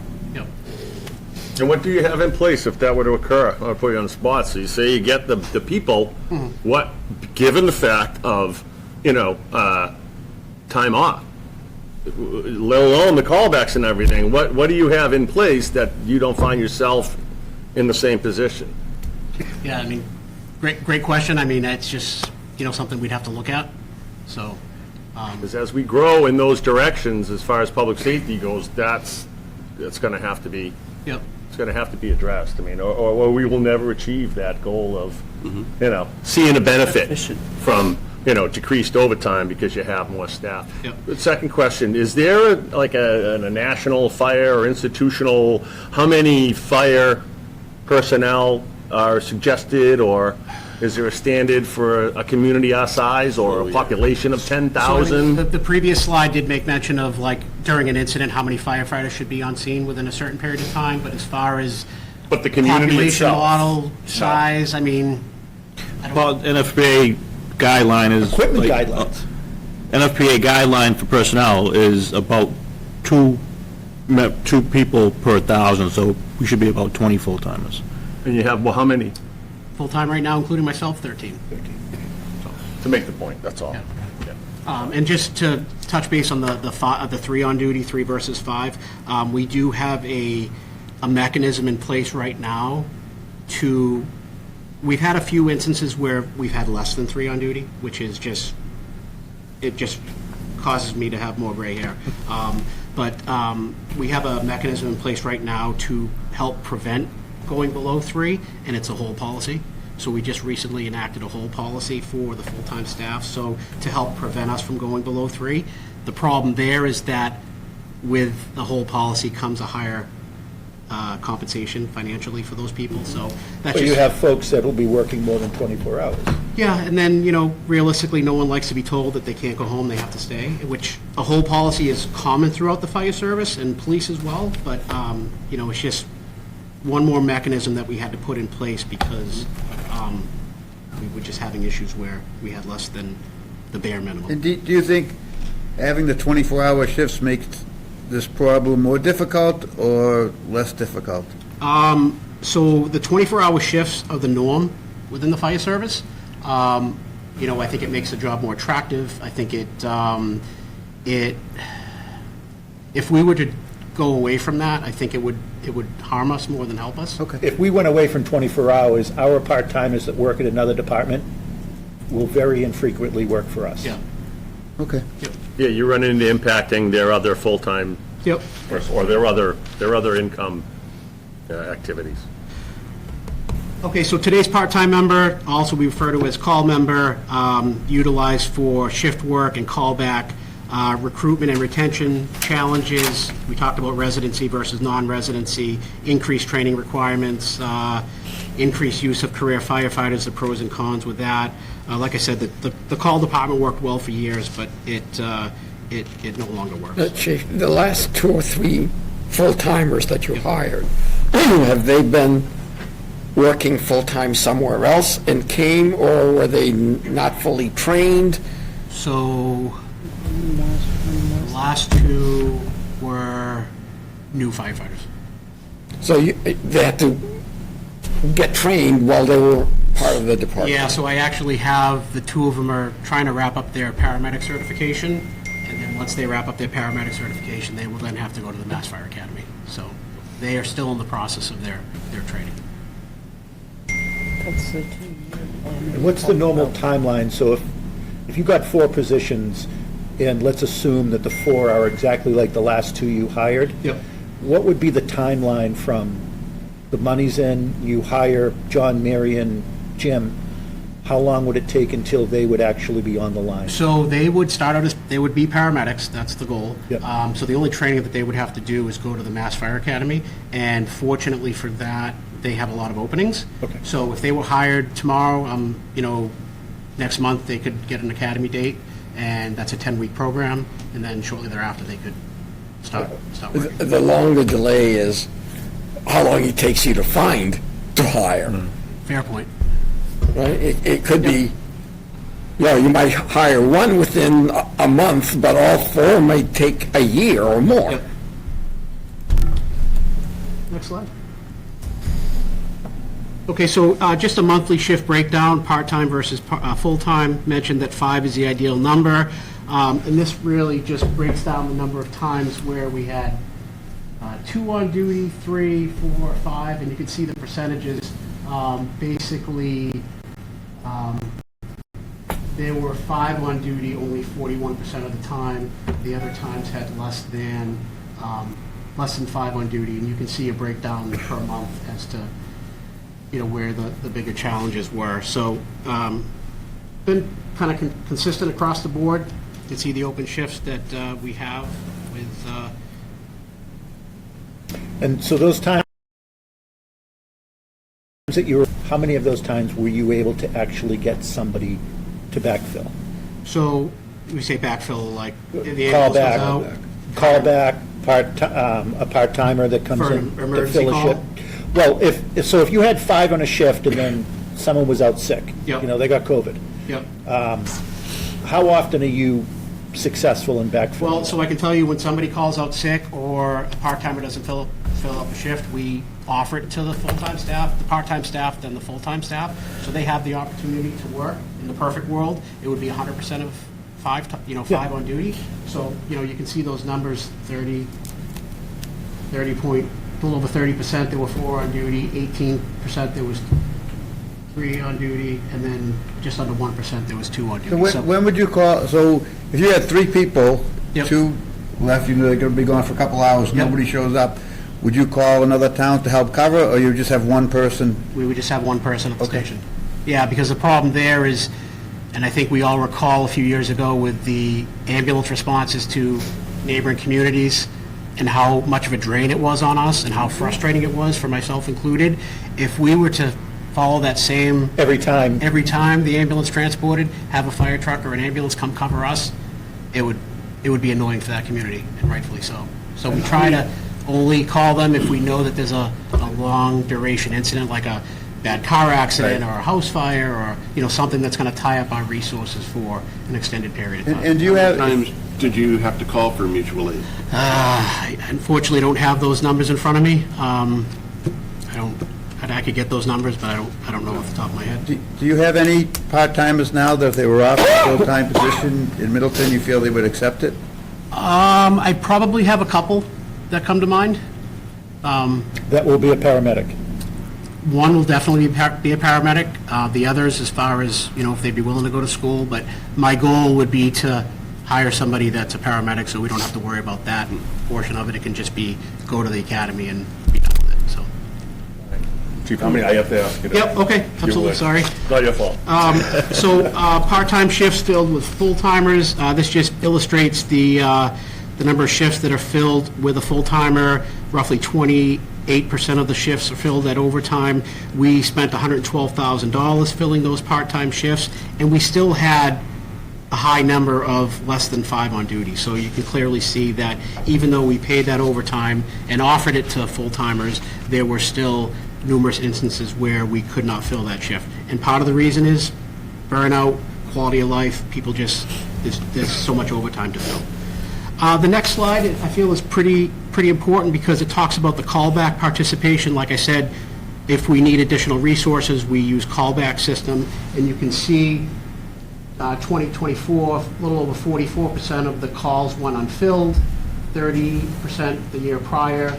So you can see that trend, and then the average callback per member, roughly around 3%, 4%. So consistently, when we put the call out for help, it's not getting answered because, like I said, for various reasons. So that's all the more reason why we need to strengthen that foundation of full-time staff so that we can at least solve part of the problem.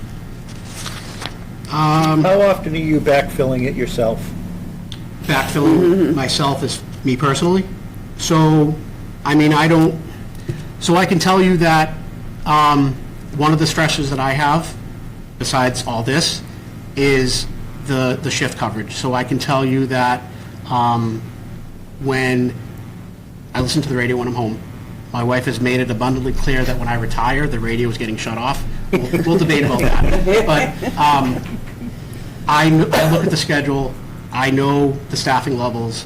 When I hear them go on a call and I see that nobody came back, I make myself available. So last year I responded to about high 200s incidents while off duty.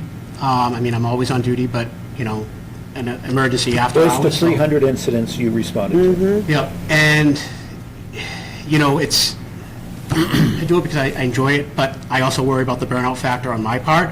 But I do find one of the stressors is being aware of the staffing levels and the calls that they have and the need for potential responses to incidents. One of the next slides, there were over 400 simultaneous calls last year. So ambulance is tied up on a call, 10 minutes later there's a fire alarm activation, or they're on a fire alarm activation, and then 10 minutes later there's a call. We classify Every that day. as a simultaneous call. That's more than every day. It happened over 400 times last year, and a lot of those times I got in my car and I responded to the scene. Not crying myself a river, but it is, it can be stressful. I think I know, I said this last year, right? If somehow, like at the town meeting, we're always talking about like the vehicle, like we're all hearing all these things and being like, great, right, but how do you get this out to everybody, to the townspeople who are not totally plugged in and are going to watch the 6 hours of this? Having just little snippets like that, I think, in a slide at the town meeting, the fire chief over 200 times off duty had to go cover because we just didn't have enough, firefighters. I mean, if we could get a few of those things, I think. We are That going to would pare help this drive- down so that each department that's talking will have just a But 5, 10, whatever, 20-minute video, not the whole 6-hour video. But Also that'll be out there. the challenge is the ballot box, not the town meeting. That's the problem. You can get it to pass town meeting, but then how do you get the That's message? what happens. out on the ballot? These things Right, traditionally they pass pass town the town meeting and meeting fail with the and ballot box. Yeah, I mean, I'm going to be totally honest and transparent. I am worried that, we're going to clear all those hurdles, and then we're going to get to the finish line, and I'm going to hit a brick wall. And if that happens again this year, I have significant concerns. I have significant concerns about what this place is going to look like in 5 years, because one of the slides talks about residents versus non-residents. There's 5 people that live in town, myself included. When I retire, Lieutenant Leary, Lieutenant Kessel, when those people retire, the people that we're filling, that are taking our spots, are most likely going to live out of town. So there's, when you live in town, try navigating through traffic at 3 p.m. to get to the fire station. Then put in the fact that they live 1, 2, 3, 4, 5 towns away. Forget callback, it's not going to work. So I worry about that in the future, so.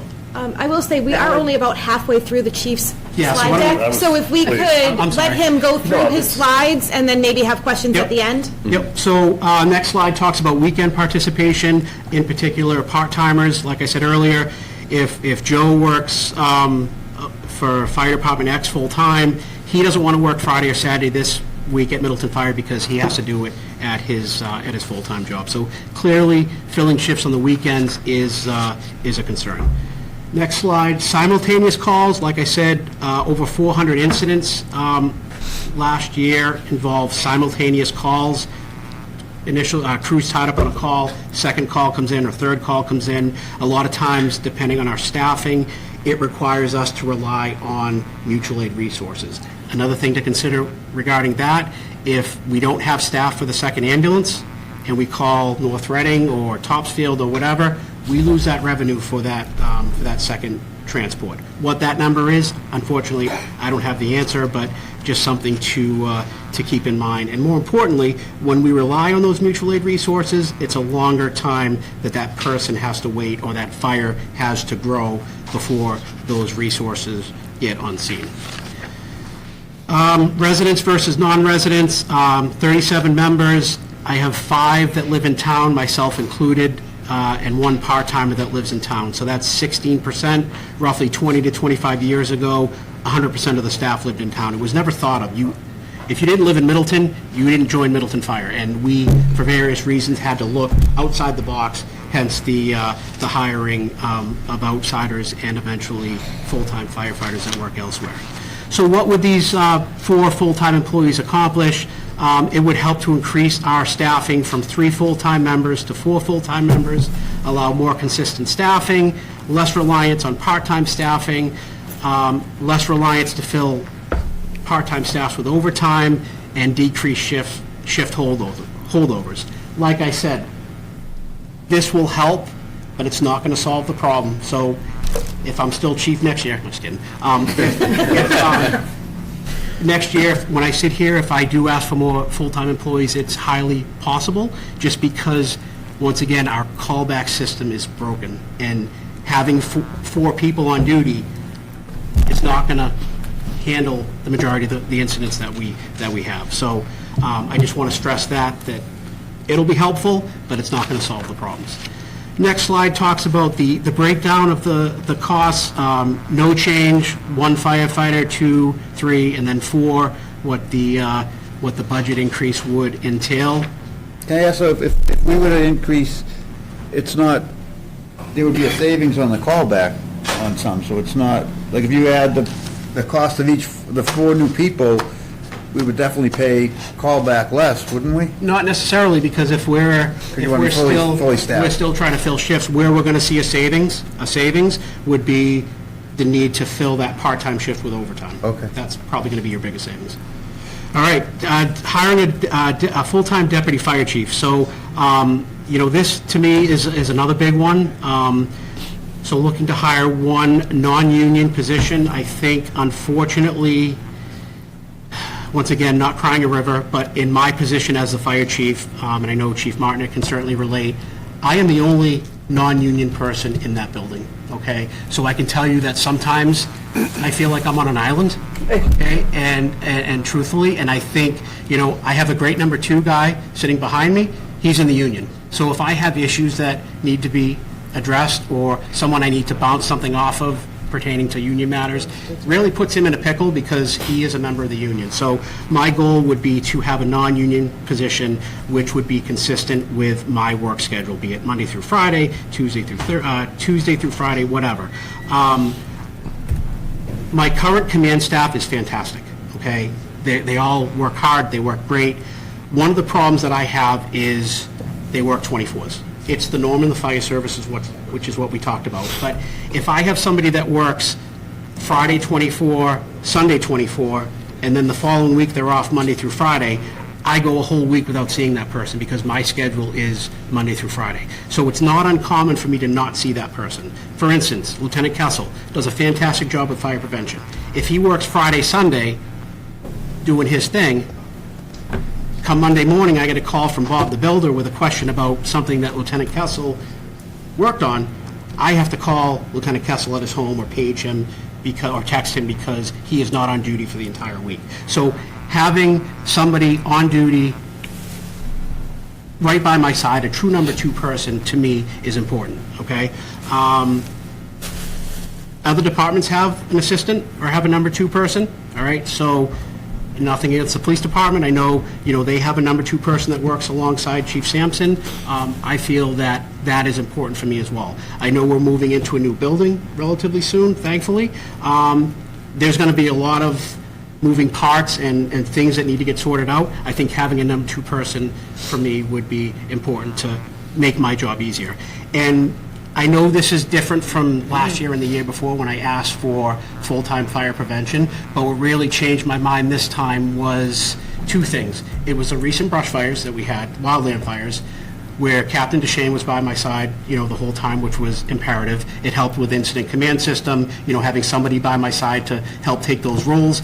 But afterwards, when the dust settled, when the fires were out, the paperwork that ensued was a nightmare. And then there was the budget season, and then it was the grants that had to be put in. And once again, I'm not looking for sympathy, but it was a struggle for me. Okay, my bandwidth was limited, really trying to get the job done. Ultimately, the job did get done, but it was stressful. So having somebody, a number 2 person that works Monday through Friday or works similar hours, I could delegate and have that person help me do what I need to get done.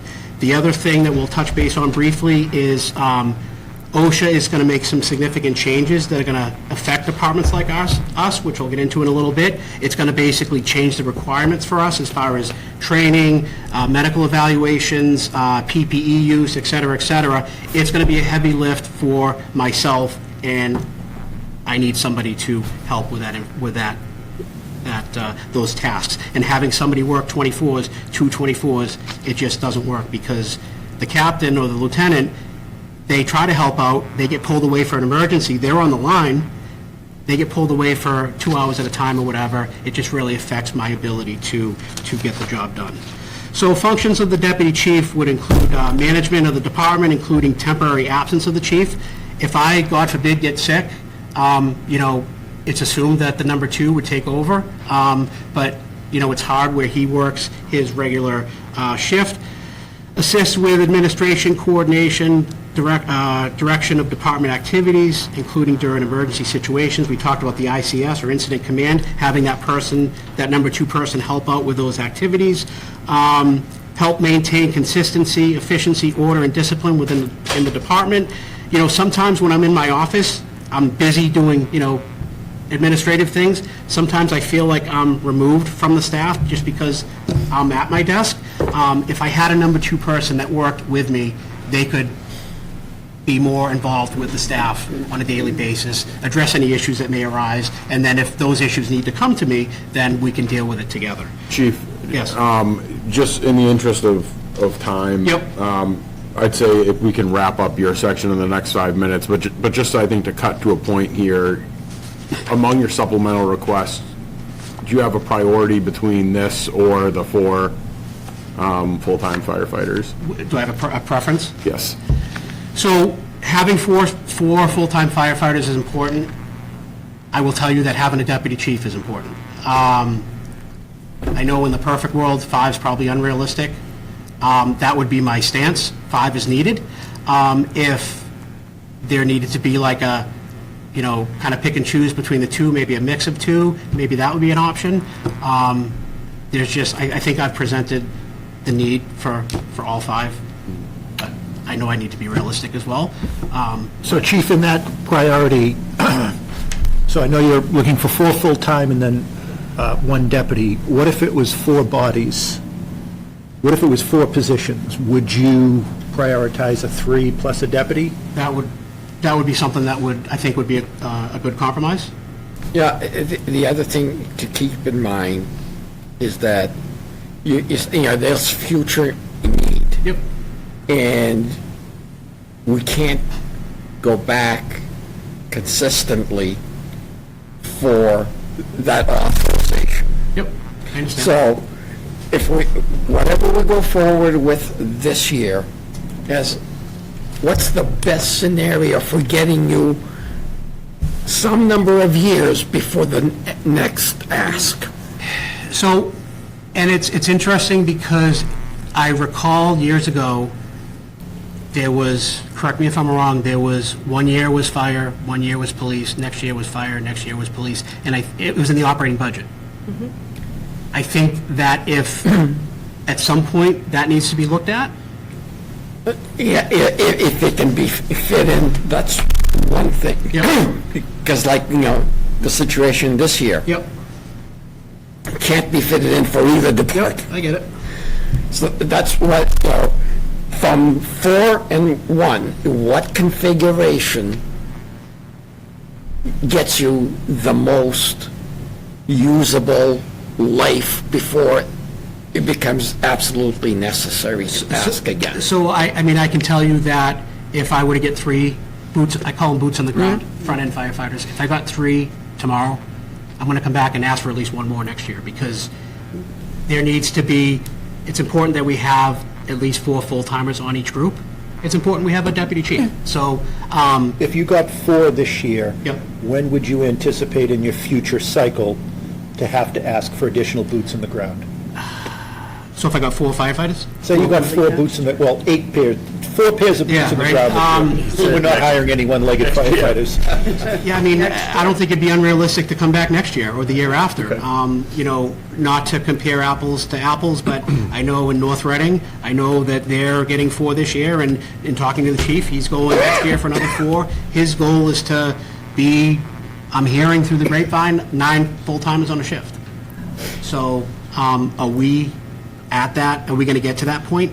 No, probably not in my lifetime, but, you know, keep in mind that when we built the public safety building, I think we put 8 dorm rooms in, we put a fire prevention office, we put a deputy chief's office, we put a chief's office, so clearly it's on the roadmap. It's just a question of when do we get there? And, you know, unlike a lot of the department heads, I look at it a little differently because I live in Middleton, my parents live in Middleton, I've talked about it in the past, so my job as fire chief is to present the needs, paint the picture, and tell you what I need, ask for certain things, and I feel strongly that there's needs on both ends. I think you'll have, you know, support for increasing the staffing. Yeah. Of course, unless we convince the taxpayers of that need. I get it. But, you know, if they support, then we can only increase the department's counts if it can be fit into the operating budget without an override. And if we can't do that, after a successful override, we can't go back the next year, and even though the need is there, and expect that it will pass. I understand. So that was what generated my question. Yeah, and, you know, I think there's always going to be a need, and, you know, I guess if I came to you folks and asked for something and you said no, then, okay, I tried.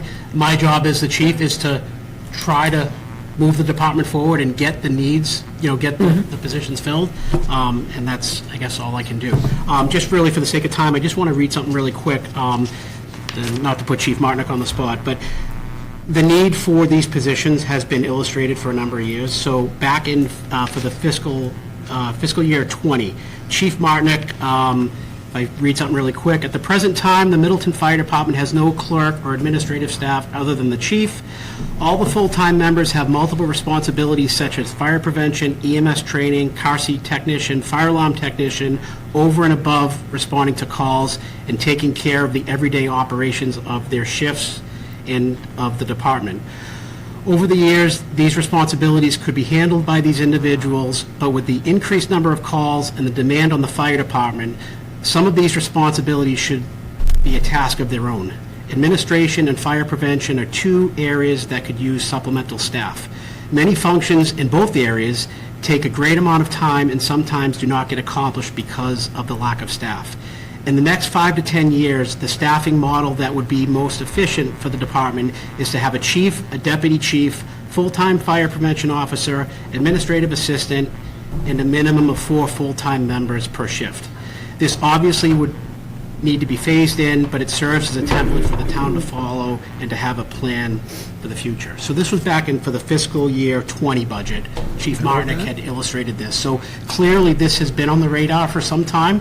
And like I said, when we built the new building, we put that in mind because we built all those, you know, the offices and the dorms and so forth. So I think I've hopefully presented my case and, you know, illustrated the need. You know, I thank you folks for your time, and if you have any questions. Is the deputy chief, would the deputy chief be a firefighter paramedic? So the deputy chief would be a firefighter paramedic, and another thing to consider, while that person would not be shift strength, that person would be readily available. So if we had that significant car accident, or we had that house fire, or we had that second medical, he would not necessarily jump in the ambulance, but he would go with a first aid kit and render care until But would- our ambulance or mutual aid ambulance. Would you expect some negotiation around that position being eligible for overtime callback? I would anticipate some sort of negotiation regarding that. Okay. But I guess let's get there first. No, because Listen, if I'm having those discussions, I'm going to be elated because it's going to mean that I was successful in. I don't want our chief and our future deputy, if there is a deputy, to be both burnt out because Yep. you're listening to the radio and looking out your front window. And I think another thing to consider I didn't touch on was succession planning. You know, having, Yep. No, I number hear you on two, that. having somebody that can be right by my side and see the day-to-day activity, I think helps to, hopefully someday, when I retire, you know, fill from within, which I think is. And I was just thinking, right, you know. Well, I think with the proper case- staffing, you take that stress and that burnout less. Sort of the base of my question, right, is, you know, a paramedic firefighter, and that's what they do, right? Having them assume the task of a deputy chief would be much more challenging than having a deputy chief, I think, being able to cover on a firefighter, paramedic. Yeah, I mean, I can tell you that as fire chief, my numbers don't lie. I respond to, in fact, I get made fun of a lot because I respond a lot on a regular basis, but, you know, I still use my skills as an EMT, so, or paramedic, so I think that person would still be in that same. Right. But I mean, a firefighter, paramedic couldn't just take over the tasks of the chief, is what I'm saying. So when we're talking about the sort of spreading out, if you only got 4, let's say, total, would you have 3 firefighter paramedics and 1 deputy chief, because the deputy chief could also do a firefighter paramedic job? Or is that the burnout thing you're talking about? You see what I'm saying? Yeah, so I mean, if we were to hire a deputy chief, we would fill from within, so there would be an opening created from that promotion, so we would be hiring a new firefighter, basically. We'd be hiring 4 firefighters because of that movement from staff up to deputy. We're so aligned. Thank you very much. You know, we- Thank you for your time, I appreciate it. Any questions, you know where to find me. Great work, Chief. Thank you very much. Thank you. We'll just follow the ambulance. Follow my car. And next, we want to bring up the police department. Chief William Sampson, and also present is Captain Matt Armitage. Good morning. Morning, Chief. All right. Let's have it. So basically, you know, we're here for the same thing the fire department's here, our new budget. The budget itself, you know, is numbers-wise, there wasn't really a lot of increases. More of the increases were just contractual with the new contract. Those are the, you know, is there any questions on any of the line item budgets as far as increases or anything? I know there wasn't a tremendous amount. The big thing we're looking for is the supplemental, and as like Chief Lacosa's talked about, the addition of personnel. We're looking for 3 new full-time police officers, which is basically what I've been asking for the last 3 years. I know we always come to some kind of conclusion, agreement that they're needed. Funding is, you know, obviously becomes the issue. The biggest thing that's changed in the last few years for policing has been the post system in Massachusetts. And the Middleton Police historically has relied on part-time officers. You know, there was a time that the part-timers outnumbered the full-timers, but with post, the training has changed. So the ability to recruit part-timers is really going away. The post system is basically phasing out part-timers for the state. They gave us a 3-year window where a part-time person could go through what was called the Bridge Academy. It would cross them over from part-time to full-time certified. So if you were a part-time person, you could go through a certain amount of hours and become full-time certified, or now it's just basically certified, and they could continue to work. Those 3 years have come and gone. The people that took advantage of it, that wanted to stay on, are either full-time now or are phasing out. There's no more ability to hire a person part-time. You know, like we used to send them to a part-time academy. It was one time 96 hours, then it got up to like 300 hours. Now, to be a part-time reserve officer, you have to go through the full-time academy. Full-time academy is a 6-month program. There's not a lot of people that can come away from work to the regular lives to go to an academy for 6 months to work once a week or once a month. So it's basically no longer an option. So we are down to, we have 17 full-timers. We're down to 2 part-timers that actually can work, and I think they've worked approximately 7 shifts in the last 8 months. So they're really not, it's not an answer.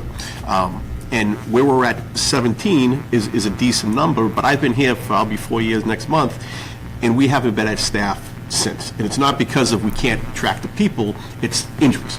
You know, we've been down a minimum of 2. In the last 6 months, we were down 5. We had 1 retired, so when you want to bring on a new person, like the part-time system back in the day was kind of like we looked at it as a farm system. You'd hire somebody part-time that wanted to be a full-time police officer, so they would start part-time, they'd work for how many time until a full-time position opened up, and then we'd send them to the academy. Again, that's gone away. So we have 2 part-timers that, like I said, neither one are looking to go full-time, unless we could talk a little bit into it. So you have, that's no longer a system, that's just kind of being phased out. So when we were down to 5, it was all due to injuries. And, you know, we ideally, we would like 3 on the day shift, 4 on the second shift, 3 on the evening shift. For the last couple of years, it's 2. We have 2 per shift. And if somebody takes a day off, that has to be backfilled with overtime. You know, when you have 4 on, you can allow 1 to take the day off without having to backfill it for overtime. That's just no longer an option. So when you have a staff of 17 and 5 are gone, you can see where the problem comes in, where we don't have anybody to backfill. We don't have the part-timers to fill that position anymore. We had 1 retire. We have a person in the academy right now. But from, you know, how it works, from when we take their application, the interview process, the selection, and then sending them to the academy, they graduate the academy, they go to the field training program, which is about 3 months. It's basically a year from when you hire them to when they hit the street.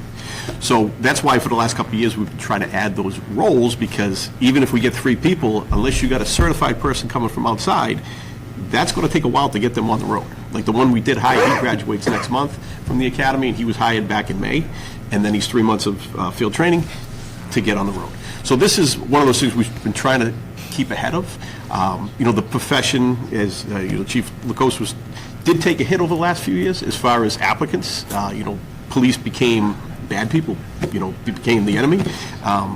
He threw a lot of media things that were just not true. I see it's a pendulum. You know, we went from the good guys to overnight the bad guys to coming back to where we're back being understood. I see that pendulum going the other way. I think we're getting back to where it should be. I think those policies of really you don't need the police, defund the police, other alternatives of non-police showing up at calls, social workers showing up at calls, that's been worked out for the last 4 or 5 years, and none of it's been successful. So I think we're back to understanding that there is a need for police, that the police are not the bad people, the police are here for the right reason, they're doing the right job, and I think that's coming back. So we'll start seeing the applicants come back, the interest in the profession will come back. You know, and I never had any doubt about that, it was just how long. We do have some good applicants, we've got applicants right now that we could put on, but we just don't have the positions. So that's why, you know, looking forward, if you look at, you know, I have in my, according to the surrounding towns and stuff, we're well understaffed. You know, Middleton's a growing town. It's growing by leaps and bounds. As anybody's driven on 114, traffic's not getting any better. So I think we need to grow with that. If you look at, like I said, the towns around us, they're more staffing than we are. The national average for police, we're about 64% of where we should be according to the national average. The state average, we're about 68% capacity what we should be, and similar size towns or cities, we're about 80% of where we should be. So we're well below where we should be, and I said, you know, going forward, I think this is a different police department than it was 4 years ago. We're more of a full-service agency. We're specializing in certain investigations and traffic. I see us becoming stronger as a police department. I think we can do more things that are asked, as we should, but this is all part of becoming that, is the ability to have the people. You know, we have a large overtime budget, and like Sarah always says, if we have more people, overtime will go down. I think that's what you're saying. No, that's not what I always say. But with this, what like we were talking earlier, if you have 5 on and 5 can take the day off, then yeah, you could have 10 on. If 10 take the day off, overtime's not going to go down. But through contractually, what we're doing, we're limiting the amount of people that can take time off, so it kind of, we want to get to a point where if you got 4 on, 4 can't take the day off.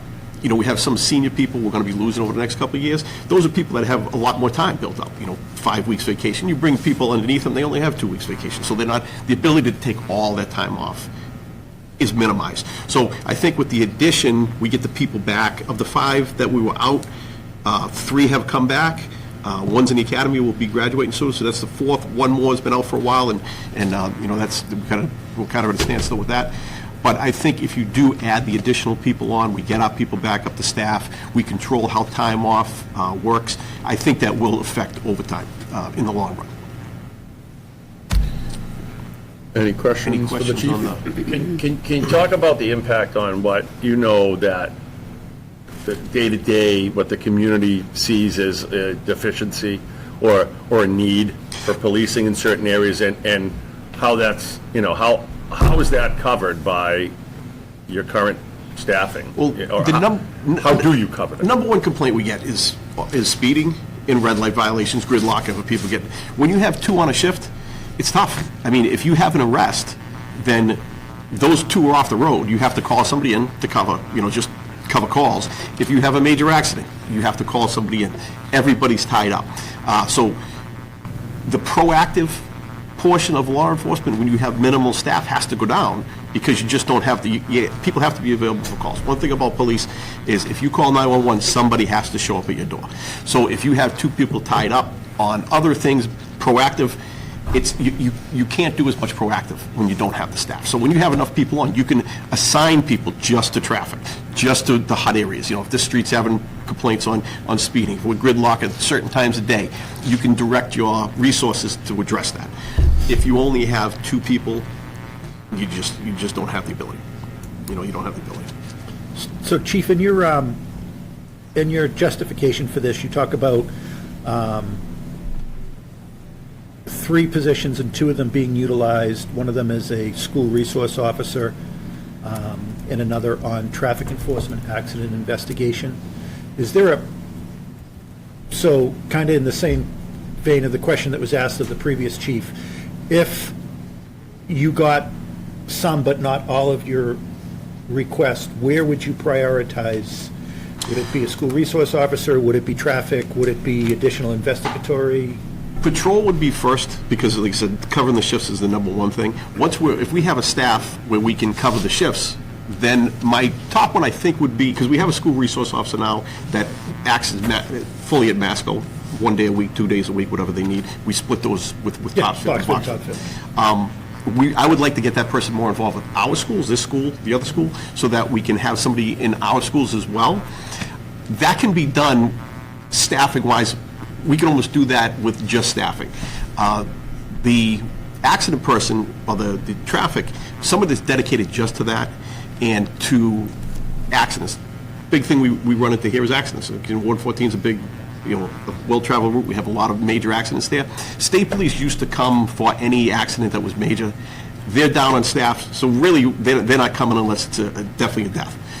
So what I would like to do is have somebody in-house that has that training to do accident recon, where they could respond to major accidents, be that expert on scene, brings us to another level where we haven't been in the past. That would be my first, if we get the staffing, everybody was working, that would be the one that I want first. Second would be the school resource officer.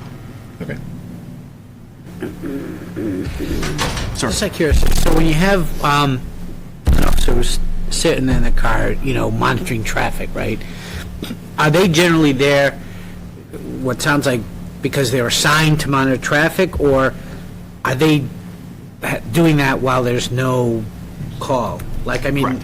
Yeah, what it is policing, like the thought process of patrol is basically you're out there, jack of all trades. You're taking, if there's a call comes in, you take it. If you have downtime, we can address a certain area. Like we'll tell the sergeants to say, hey, we're having complaints down on River Street.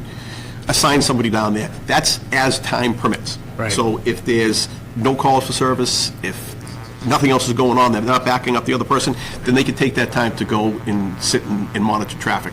Where if you had a traffic officer, you'd have 2 patrols that were handling calls and actively patrolling, but you'd have 1 dedicated just to traffic, and that would be, you know, their sole. Yeah. It would be the majority of their, now they can answer, back up people for calls and things like that, but the patrol concept is being out there actively looking to prevent crime. I mean, if I can, even someone that comes into the station that, you know, got a text that we get, I mean, they're not to insult some people, but they come in and they feel that they're being victimized, that they may be at risk, and they come to the police station and they speak to the clerk there and they want to talk to an officer. You kind of can't tell them, come on, you don't know, that's just delete it. You didn't look, you can't. Those people want, you know, and that's what, you know, that you have to come in and deal with that. You know, you can't, you don't, you know, you can't say, you know, hey, you know, if you didn't suffer a loss, we can't help you. That's not how we do it. So it's not just a traffic accident or backing up an ambulance, a medical aid call, or going to a call where a residence where the person literally just needs a lift assist that so many times happens with fire, and just to get from a bath to help a home care aide to the bath, that's what happens. All that stuff's going on, and you know, people want to see dedicated radar on this street and this street in time. Number one, you're not going to get it as often as the chief says, and number two, you won't get it to where out-of-towners driving through can consistently expect to see that it becomes an occurrence that they, oh, geez, you know, I'm on this road all the time now with this. Now, it's not every day, but you can get it to where it'll be impactful, but you can't do it with 2 people. No, and, you know, as a full-service agency, we're a service-generated agency. So when somebody comes in and has that text that they are worried about, I always tell people, they say, what is the most important call you go on? The one I'm on right now. Because that person, when they call the police, they don't want to hear, listen, I got 15 burglaries, they don't want to hear that. They want you to address that situation right there. And that's our job. Not to say this is a nothing thing. Hey, to them, if they're in there, it's something to them. So we want to be able to provide the best service. So when they walk out, they feel they get the best the police can offer. And that does distract from other things, because you can't, it says you can't be working a homicide and then respond to a alarm call at the same time. So that's why we try and prioritize. And one of the things that I did here is specialization. And the more you can specialize in certain areas, aspects of policing, the better you are. And again, it comes with people, personnel, and being able to fill the shifts. Chief, just a question, I guess relative to revenue, and I want to be clear, like ticketing your way into a revenue source isn't really an option. No. And you're not going to balance the budget on it. But would there be a potential for an offset if you had that additional officer per shift to patrol 114 more regularly? Is that a consideration at all? How I look at it is we don't police to make money. Right. The officers have full discretion. If they pull someone over, whether write a money ticket, a civil violation, or a warning, and to me, both of them work just as well. As Rick had pointed out, if you come down Boston Street and 80% of the time you see a cruiser, that's the number one deterrent, because you can see them once, and every time, and I'm sure everybody feels that, when you see a cruiser on one street, next couple of weeks you go by, as you're coming around the corner, the first thought in your mind is the person's going to be there, because nobody wants a speeding ticket. Same thing with Waze. Yes. No one's ahead. Absolutely, absolutely. And that the number one deterrent to crime is, believe it or not, blue lights. If people drive down 114, and every time they drive down 114, somebody is pulled over on the side of the road. If you're running drugs, if you have warrants, if you're going to break into houses, don't go down 114. Go to a place where you don't see police. So that's the number one deterrent, but they got to be out there. Like I said, we have to have the bodies to be out there. Visibility is a big part of policing. Any other questions on that? And the lieutenant position is the next one that I spoke about, or I put in my supplement. It's another one we've been asking for I think this is the second year.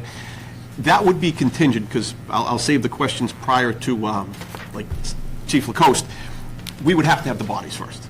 If we didn't have any bodies, I wouldn't be asking for a lieutenant. With 17, we don't need a lieutenant. At 20, that would be a person that would be another line of succession. It would be a non-union person.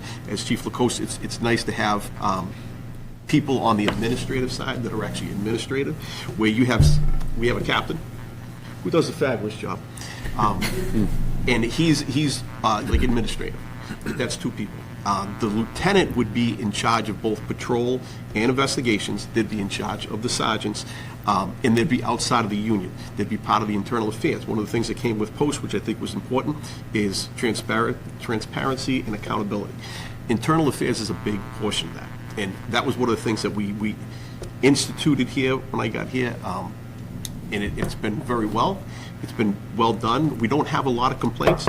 We have a good police department here. The complaints that I get are rare, and usually when they are, they're minor. So that's a great thing. We don't have people out there committing burglaries, committing armed robberies, and believe me, I worked down in South Florida. It happened. So it's nice that you can come in and not expect a complaint every day. But when they do come in, if it's on a sergeant, you don't want another sergeant. Like the person we have doing internal affairs right now is the detective sergeant. When you have a sergeant that's getting complained about, you really don't want someone of equal rank doing that investigation. There's two reasons. Number one, you're within a union, and there is union people who don't believe that a union person should be able to investigate another union person. And in internal affairs, where it's an administrative charge that we're looking at, not criminal, a person can be compelled to answer questions.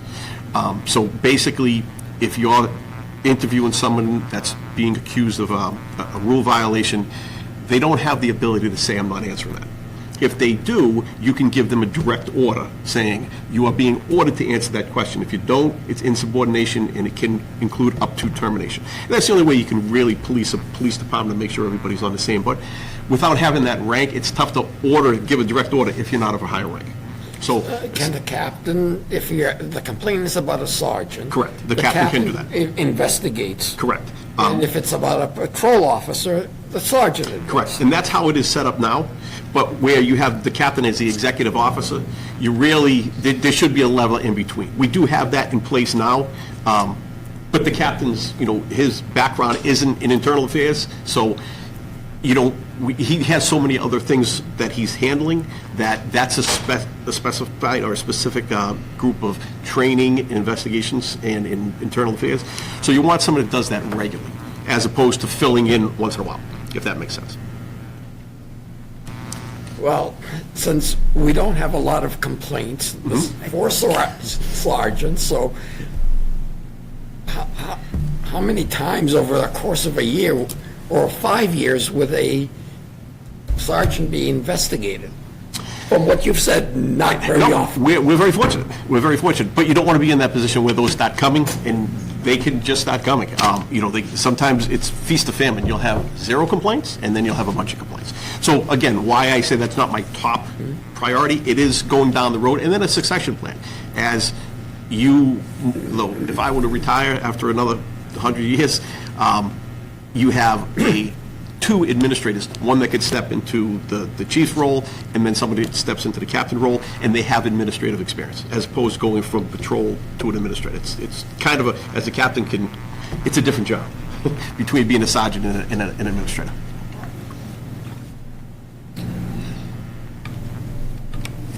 Any other questions for the chief? Okay, well, thank you very much. Thank you very much. Thank you. And I appreciate it.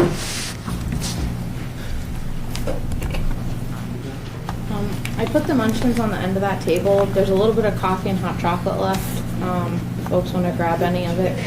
I did. Next, if I can invite up Middleton Elementary. Back on schedule? Close. Close enough. 15 minutes off, that's not bad. Are we expected to be On camera. feeling, well, Middleton Elementary School budget, which will be Superintendent Scott Morrison, Assistant Superintendent Steve Greenberg, School Committee Chair Michelle Aiken, and Assistant Mr. DeVoe. Co-chair, I should say. Good morning. Have homework for you when we're working today.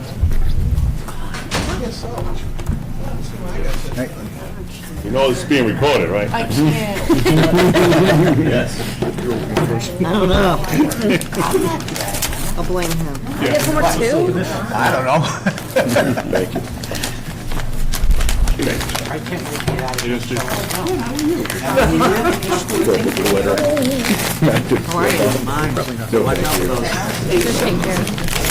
I almost called you yesterday. You have way too many bus stops on East Street, let me tell you. I guess. I know, Are we supposed to open this yet? You can't make everything happen. You call me.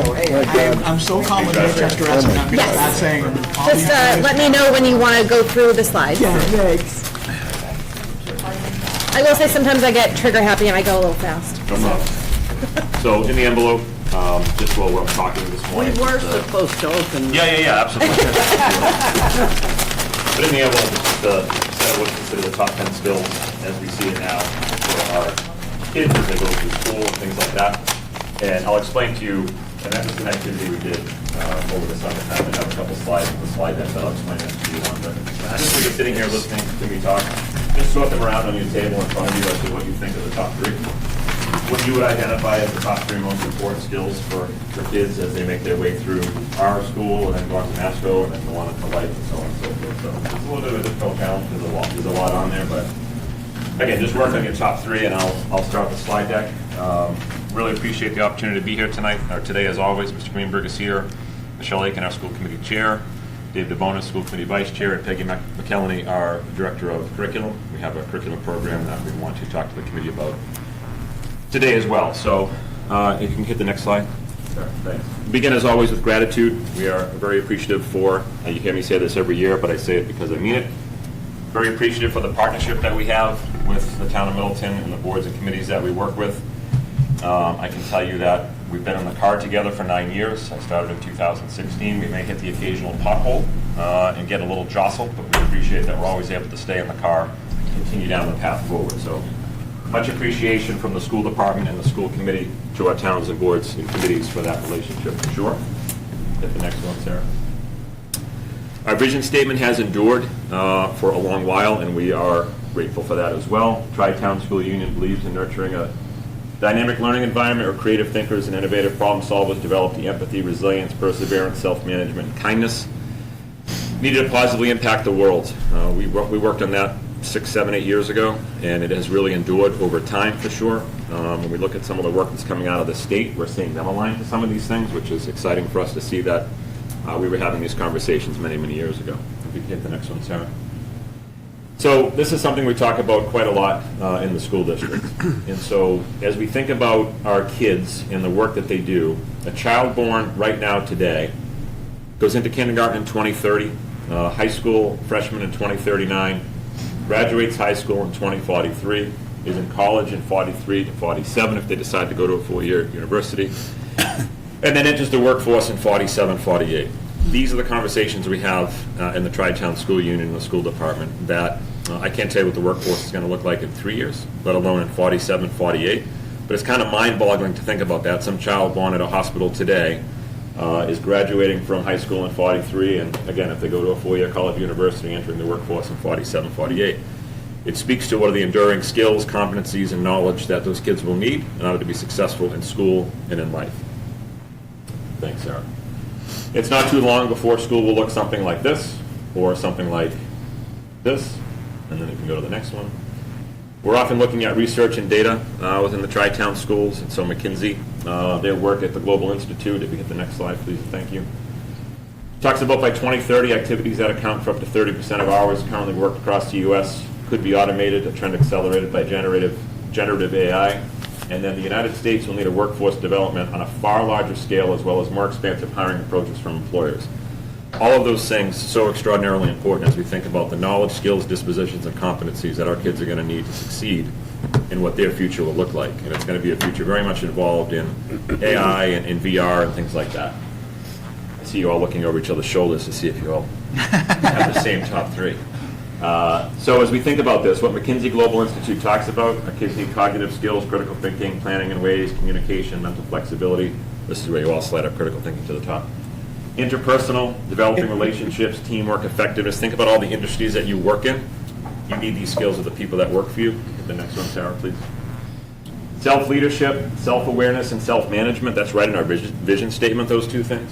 Entrepreneurship, goal achievement, digital fluency, software use, understanding digital systems. These are all very, very important things. If you can go to the next one. So this past summer, what we did was we had a convening, and it was convening of public education, higher education, and workforce development. And we had the Department of Ed there as well.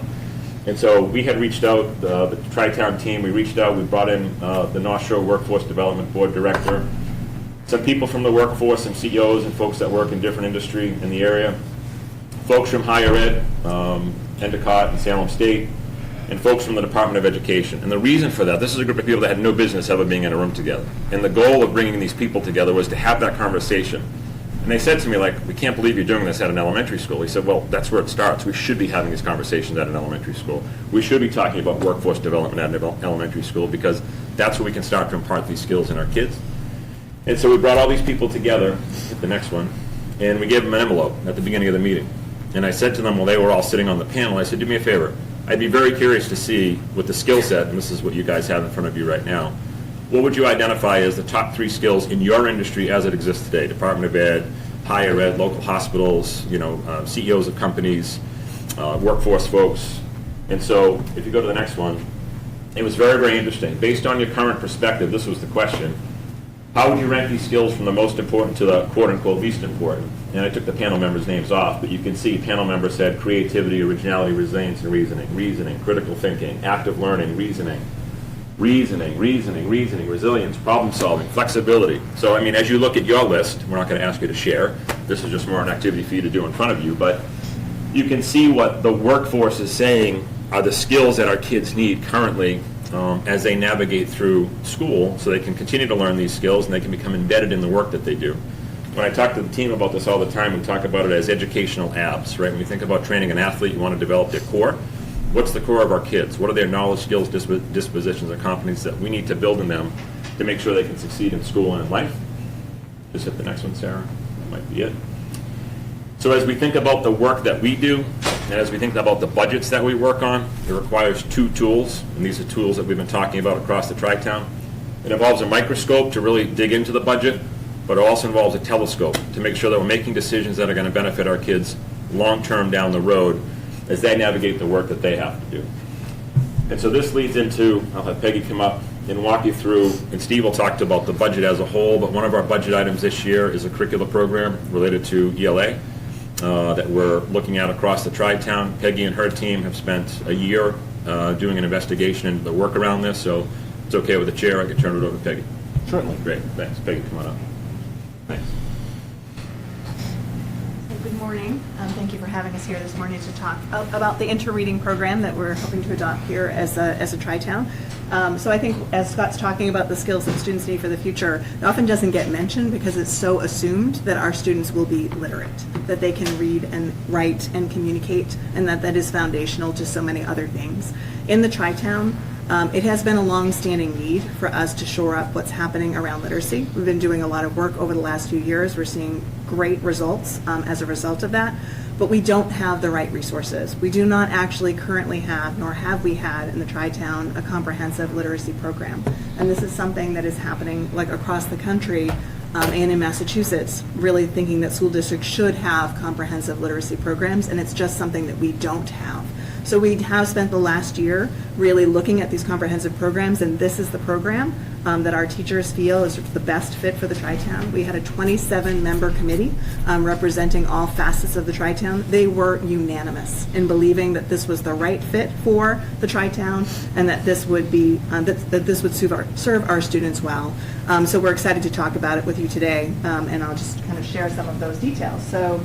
I don't know who's advancing the slides, but if we could go to the next one, great, thanks. So just in terms of like why would we want a program to begin with, so this is coming out of research. Mike Schmoker is kind of a big name in educational research, and it's a little small, so I'll read it to you, but there's a mountain of real-world evidence signifying that high-quality, coherent curriculum is the single largest factor contributing to gains in learning. So we anticipate that with the adoption of a core program, that will really solidify our students' skills, bring consistency to what we're doing in curriculum, add to the already tremendous work of our teachers, because we have a phenomenal teaching staff, but they don't have everything that they need to be able to bring students as far as we want them to go, right? So this is really important that we have curriculum that is coherent, that is high quality. The next slide. So just keeping in mind that this is a long-standing need. We've known since pre-pandemic that we needed to bring coherence. The pandemic did slow our progress just because there were other priorities as we were kind of navigating through that. And also, it became really important for us to do what's called SOR training. That stands for Science of Reading. It's a body of research that is actually decades worth of research that shows us what best practice is. But in schools, some of the practices that had been sort of espoused by schools of education were in conflict with what some of this research shows. And so we trained all of our staff members. They all took a 25-hour course in the research on reading, and we felt it was important for everyone to have that background knowledge, because what you would choose for a program would be different depending on what your own knowledge base is about best practice. And so we have a very educated staff around what is best for students, and that informed our process. We did have this committee, as Scott said. They spent an entire year examining programs and looking at all of the highly rated options that are available for K to 6, since we are a little unusual, and that grade 6 is part of the elementary model. That's not true for many districts. And then we did have a pilot this fall as well, so we decided out of this group that there were 2 programs that we wanted to pilot, EL Education and Interreading. And Interreading was absolutely the runaway favorite, that unanimous vote of the committee that this would be the right curriculum for us. So on the next slide.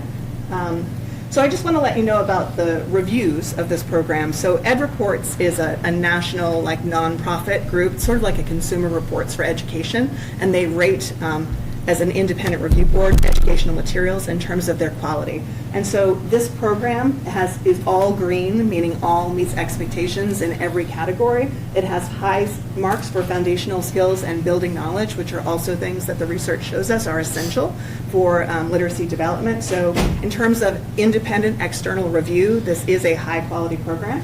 On the next slide, we have Curate, which is the Department of Education's own rating system. And in order to be considered a high-quality curriculum, you need to be all green on Ed Reports, and you have to be at least partially meeting expectations on Curate. This program is fully meeting expectations, all blue, all meeting. So in terms of both of these independent reviews saying that this is a high-quality curriculum, we have that alignment, and we can feel assured that this program is going to do what it needs to do and is aligned to the research. On the next slide. So just thinking about the reasons that the committee felt so strongly about this particular program, one, that it is a highly rated curriculum, also that it has a consistent format and approach K-6. So because most elementary models are K-5 rather than K-6, some products are designed, or many products are designed for K-5, and they might have a companion curriculum that's for middle school, 6-8, but they often are structured differently and they feel different. This one was really nice in the sense that the format is the same. It is very coherent, it's unified. It was a little unusual in being able to serve that need, that we are just structurally different from a lot of other districts. It has a range of quality texts. So these are books in the program that you could buy in Barnes & Noble. They're quality children's literature. There's also a lot of nonfiction texts in this curriculum, so we felt really good about the text that students would be working with. It does have that focus on knowledge building, because what the research shows is that even if you can decode text, if you don't have vocabulary, if you don't have background knowledge, you're not going to understand what you're reading. So background knowledge is really essential to comprehension, and so this program systematically builds that knowledge. And so students are not only being exposed to literature, but they're also being exposed to a lot of science and social studies topics as part of this curriculum to build that knowledge base. On the next slide. So it also has strong foundational skills and vocabulary work. So if students cannot decode, they can't read. And so really working on those early skills where students learn to decode text is essential. We've made great progress on that. We feel like this will help us go even further. And then writing is something, if you've been listening to our school committee presentations of our MCAS results over the last few years, writing is an area for growth in the Tri-Town. Probably the single greatest need for us to strengthen, and this program does comprehensively address writing as well, and so it's tied to the reading. So it's an opportunity for us to really develop those skills in our students. It also needed to be flexible and meet the needs of a range of learners. So extensions for students who are ready for extensions, opportunities to differentiate for students who need that material presented differently in order to be successful. And this is a very flexible program that has tons of different resources in order to support the range of learners in our classrooms. And then ultimately that it's really easy to use for teachers because they have a lot on their plates. They're doing a lot of planning, particularly our teachers of younger students who are teaching all subjects every day. They need resources that are user-friendly for them and easy to make sense of, and this program absolutely is. Our teachers are really happy about that. So in terms of the timeline for implementation, it was always our intention to finish up our process in December, which we did with that unanimous vote. Knowing that this is sort of where we were going, we budgeted in this year's budget for the teacher manuals and for professional development. So we do have the teacher manuals. We actually launched a full day of professional development this past Monday. That was our PD Day focus for the Tri-Town, and I can't tell you how positive the staff was about this. They were like, people were like, this is great. This is going to be so helpful, and really just a lot of enthusiasm about this process. And we intend, with our remaining professional development time this spring, to continue to develop teachers' expertise in this program, and then launch with students in September. And in terms of what this program has, and one of the things that they're excited about it, is there's just a lot to it. So we have digital and student teacher licenses. We have this My Book, which is an anthology, but it has full color texts that are texts that you could purchase in Barnes & Noble, ready for student use. We have lots of teacher resources, separate writing units, which we need, student choice libraries, so we could still have kids reading full-length novels and engaging in book groups. For the younger students, big books and read-alouds, which are really essential. That structured literacy component, which is just a fancy name for phonics instruction, but it's a very strong component of this program. The workbooks that go along with that and the instructional card kits that go along with that. So it is a ton of material. It covers everything that needs to be covered within literacy, all in one cohesive unit. But it does come with a pretty significant price tag. So we are looking, and a lot of it is based on per pupil costs, because there are like individual workbooks for students and also classroom-based costs because there are materials that a teacher needs to have in the classroom. So the total cost for the program is $275,000 for Middleton, given the size of Middleton. So it is a significant investment, but it also will do wonders for what we're having with our students. And so that's why we're here today, to just share this information and hopefully have your support in moving that forward in the budget process. Can I ask your position? I didn't catch your name. Director of Peggy Macklin. I'm the Director of Curriculum for the district, for the Tri-Town. So you said about 275,000? About 275, yes. Should that like, this is, I assume, a multi-year process for this to... 6-year process, and how often does a curriculum like this get refreshed? And the reason why I'm asking is, should this be built into the base budget, or should this be a warrant article? I believe it could be a warrant article because it's like an upfront cost that covers us for 6 years. It's all the components that we need for that time. And the reason why curriculum is sold in different bundles, but 6 years is a typical length because that's kind of the recommended period in which you would be doing a normal curriculum you don't review just cycle. flip a switch in one Yeah, day. exactly. So, 6 years from now in reviewing curriculum, which is part of just a normal cycle, we might say it's still great, we want to continue, and then we'd have to have an additional outlay of cash at that point to continue with the program. But you don't necessarily want to commit to longer than that because a normal review cycle would be every 5 or 6 years. So this is pretty standard in schools to have a curriculum for that length of time. It takes a little while to get used to it, and then you want to make sure that it's working well. And it also is just more efficient and cost beneficial to do it in those larger packages. There are some inherent discounting that comes with doing it that way. Is this program that it would be implemented all at once, or to start with the first year, and then when those people get to the 4th year, they use the next part of the curriculum, or do you sort of insert it in all 6 years? Yeah, it would be K-6 simultaneously. So we'd be switching over the whole district at the same time. And is this contingent on all 3 towns approving it, or can be implemented? If we approve it and one of the other 2 towns doesn't, can it still be implemented? Yeah, that's a good question, Counselor. That's always the challenge, one of our challenges in the Tri-Town when we have something like this. This would be, we would view this as something that is very important to be implemented in all 3 towns at the same time, because all of our kids are obviously heading up to the same spot when they leave us. And so we're, making these presentations across all 3 towns. So to answer your original question, yes, if one town said yes, we would be moving ahead with one town, but we are really hoping for the handshake between the 3 towns on this one, because the amount of work that's gone into this and the amount of research and seeing the results of some of the early work that we've done around literacy and the results that we're getting on assessments and things like that. And Peggy and her team have done yeoman's work on this, so this is like one that we really hope all three towns are able to support. And what, if any, of the current curriculum remains, if this were to? Yeah, so, so there may be a piece that we keep in terms of phonics for a short period of time, but pretty much for the most part, it's going to switch over. I'm thinking, the impact on the kids. Yeah, the impact on the kids, I think, is going to be pretty immediate, right? So we anticipate that these are areas that, I'll give you an example. We made some more minor changes in our K-1 in terms of our strategies, and we just implemented decodable text a couple of years ago. And we have seen our results. So we have these standardized assessments that we use in K and 1, which are those grade levels that had this new methodology with these decodable texts. We saw our end-of-year performance on these assessments. They used to be in like the 50s, somewhere like maybe 55% of our students at the end of the year would be at or above benchmark on national norms. That number jumped to like 85% across the Tri-Town. So we saw massive gains in student achievement by aligning our practices with the research. And this would allow us to complete that process of making sure that everything that we're doing in the literacy blog is aligned to best practices and that teachers have what they need. So that is a glimpse of the power of aligning our research aligning our resources to the research, and this would be like finishing the job, basically. So I do think that we would see a tremendous impact. It does take a couple of years for those results to show up. It takes a while to implement and have that take effect, but I do anticipate that we would see our scores go up considerably as a result of implementing this curriculum. And is this 275 a year one cost or an all-in cost? All-in cost. And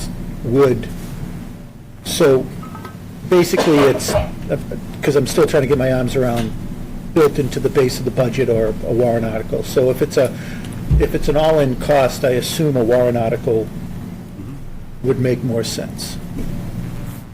I agree. It would, depending on how much, I mean, that would be a capital conversation. Yeah, I mean, that's why. To see what we can fit into our capital budget. That's why, and I know that's a month from now is when we have our capital discussion, but, okay. Is there an annual component to this? Like the digital licenses, are they forever or are they renewed annually?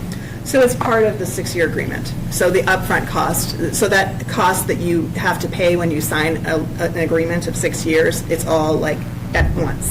And then it covers everything that you need for the length of the contract. And I assume there's a benefit for paying up in front in 1 year. Absolutely. There's some type of discount. Yes, yes, At absolutely. the end of the 6-year period, what happens? We can no longer use it unless we re-up? No, we'd have to renew a contract, so that can be done on an annual basis. We could say we want it 3 more years, but you don't want to go beyond 6 years because of that normal curriculum review cycle that we would thoroughly review it and say, is this still the best product? Because by then, publishers will have put out other products, and we have to reevaluate that. But if we decide to continue, then we just continue to purchase it. We're actually in that situation right now with both our math programs and our science programs, that they were originally longer contracts, but we've gone beyond that, and so now we pay for it annually. And So that's if we built into did our operating decide- budget. If we did decide to continue, there would be an annual cost after that. Yes, or if we decided to sign, like, say, a 3-year agreement, there might be an upfront cost that would cover us, like, for the next 3 years. So it just depends on what the decision point is as at that point, but it would cover us for a 6-year period. Just out of curiosity, follow up on Brian's question, suppose we didn't pay it, it sounded like there's an advantage to paying it all up front at once, but is there an alternative to spread that cost out over some or all of the 6 years? And if there is, what would that cost? What would the cost be to spread that out? Yeah, so when you're signing an agreement like this, a lengthy agreement, and this publisher does allow the opportunity to pay it over 2 years. So that is a possibility of breaking that down if that were more palatable, but then you're obligated to come up with the money in the second year because you've signed a contract. In terms of the costs of it, there's several reasons to go with the bundle. Publishers upgrade versions with some frequency, and if you have an agreement with them, they will upgrade you kind of like at no additional cost. And there's a lot of materials that sort of need to be replaced. And so by having that agreement with them, if they do have an upgrade, that ends up being a seamless process. If we did not have an agreement with them and they upgrade it, they probably would not be supporting that. They will support the current version of the curriculum for the life of our contract for people who have signed a contract. Their goal when they upgrade is to get as many customers over to the new version as possible. So we wouldn't be grandfathered. We would have to move to the new version, and that would be another outlay of cash at that time. And so that's problematic. In terms of that longer implementation, and then it just costs more. So I don't have the numbers at my fingertips because we were pricing it differently, but generally when you get beyond a certain number of years, they do give you better pricing because you're making a longer commitment to them. They entice you with a better package, right? And so there is cost savings involved in doing it this way. We'd like to get a handle on what those cost savings are as a justification for doing it all at once instead of paying it, annually, We can get that cost, it'll be substantial. I believe that, but putting a number to it is better than just saying substantial. However, engaging in a 2-year contract rather than a 6-year contract, you need budget authorization for 2 years.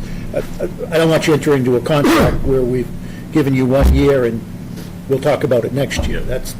No, I'm just saying, What is the cost? If it's $275, if we pay it all in one time. I mean, it's If we $500,000. spread it out over 6 years, it might be $400,000 or $450,000, whatever that number is. If it's $295,000, I'd say spread it out over 6 years. And that was my question too. It wasn't about the curriculum, and the upgrades. It wasn't about only signing a 2-year contract or 1-year contract. That was what I was asking about.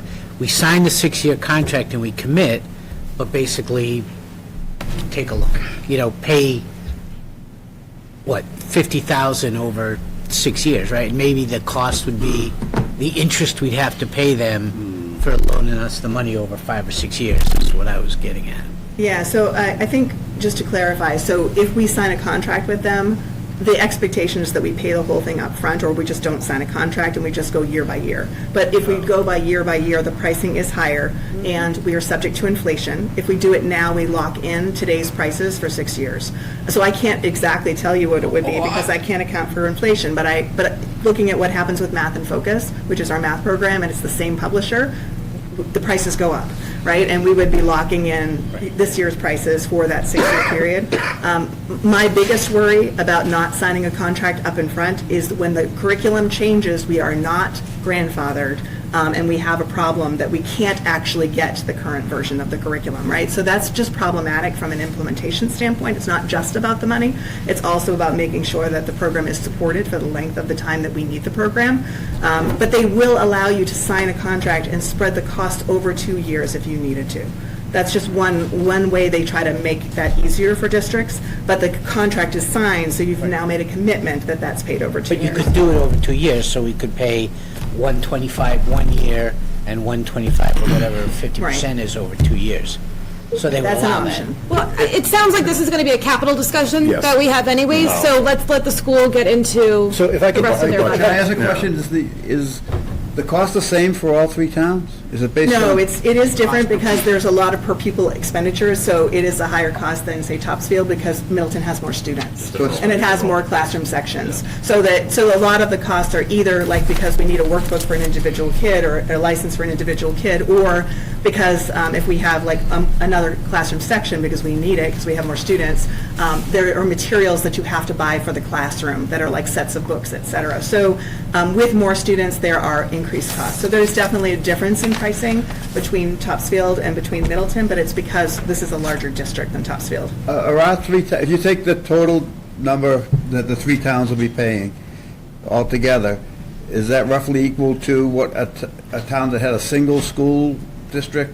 Like say you take a town like Peabody, say they have the same number of students as R3 put together. Yeah. Are R3 total paying roughly what Peabody would pay, or are we paying way more because it's 3 districts? No, it's a per pupil and a per section cost, so, yeah, so no, not really. I If we mean, were that this wouldn't affect tri-town it. school unit, there was 6 schools, it would be. It would be the Same as if it same, was one yes, city with the same number of schools and students? yes. Okay. So the 275 doesn't include the operational costs, i.e., the in-service training that you're doing. Separate lines, So that would yeah. be built into your, if, Yes. I don't want to get into next month's You do discussion, but that would get built into your traditional operating, so the And it has 275 is for the Goods. tangible in electronic goods. Correct, correct. PD has already been Yeah, happening. yeah, we started for And this it year is- and then bake it in for next year. And it will need to continue to happen because you don't learn all of this. It's complex. You don't learn it all overnight. But we did build that into the operating budget. So if you look at our budget pages, you would see that we allocated funding in the operating budget for the professional development. But we are looking to fund this, potentially separately in a warrant article. So just, I'm sorry. This sounded a little bit less like a one-time expense, because this expires in 6 years and it needs to be re-upped, so I'm not convinced it's just a straight-up warrant article, like we buy it and we own it and we can use it for 25 years. We can only use it for 6 years, really, so And you'd want to use it only there for 6 there may be an operational budget component to this. Well, there is. There is an operational budget component to it, but the actual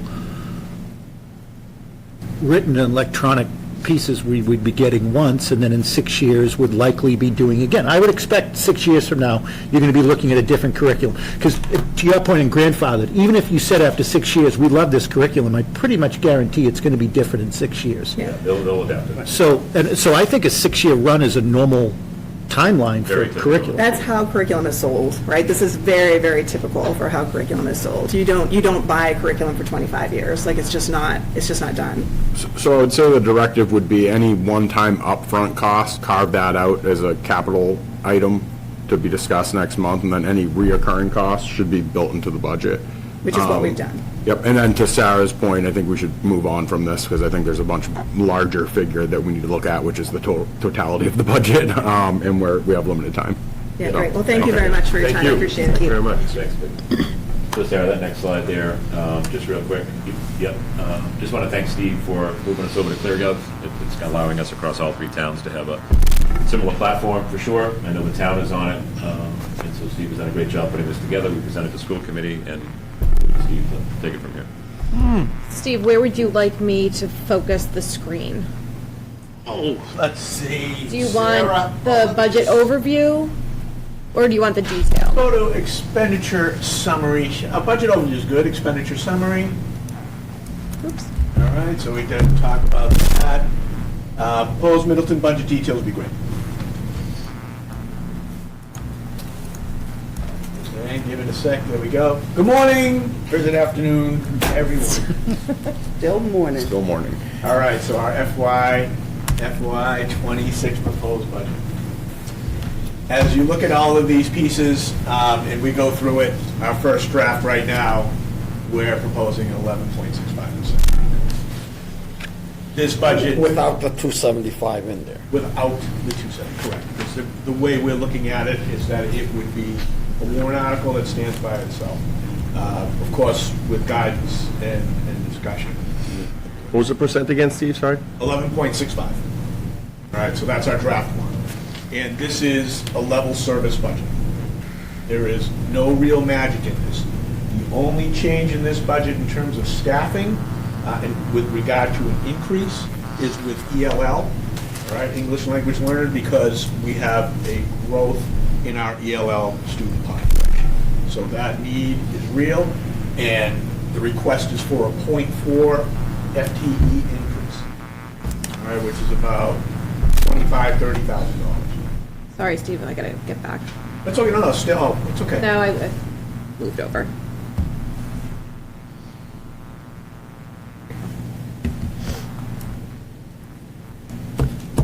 Now, with regard to the rest of it, and we talk about this budget, as we look at all of these components, supplies and materials, we're looking at minimal increase.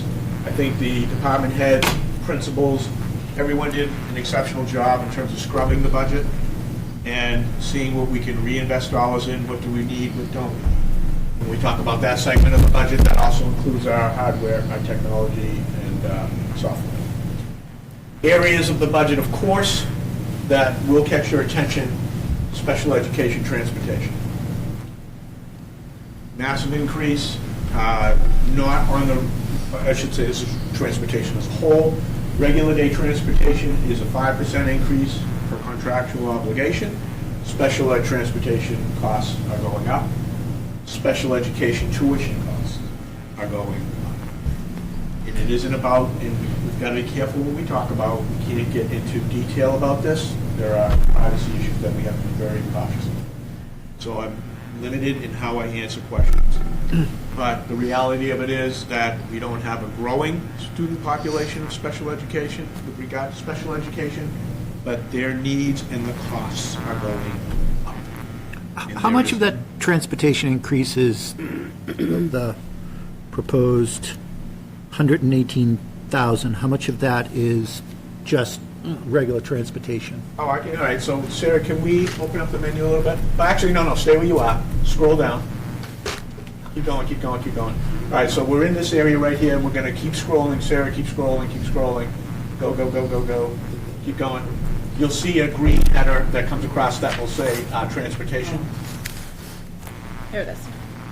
All right, so when we look at this, Brian, and if you, Sarah, if you pause, there we go.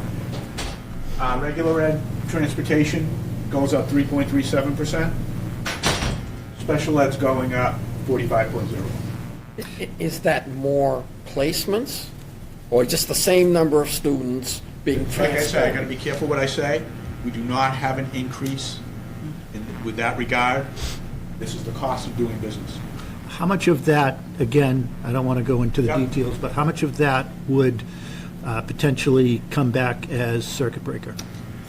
When we build a circuit breaker, we're building it not through the transportation, but through the tuition, the reimbursement. But piece. transportation is eligible for circuit breaker. Yeah, and so when I say it to you, we use a certain percentage, so I think it's either 70% when we build the budget.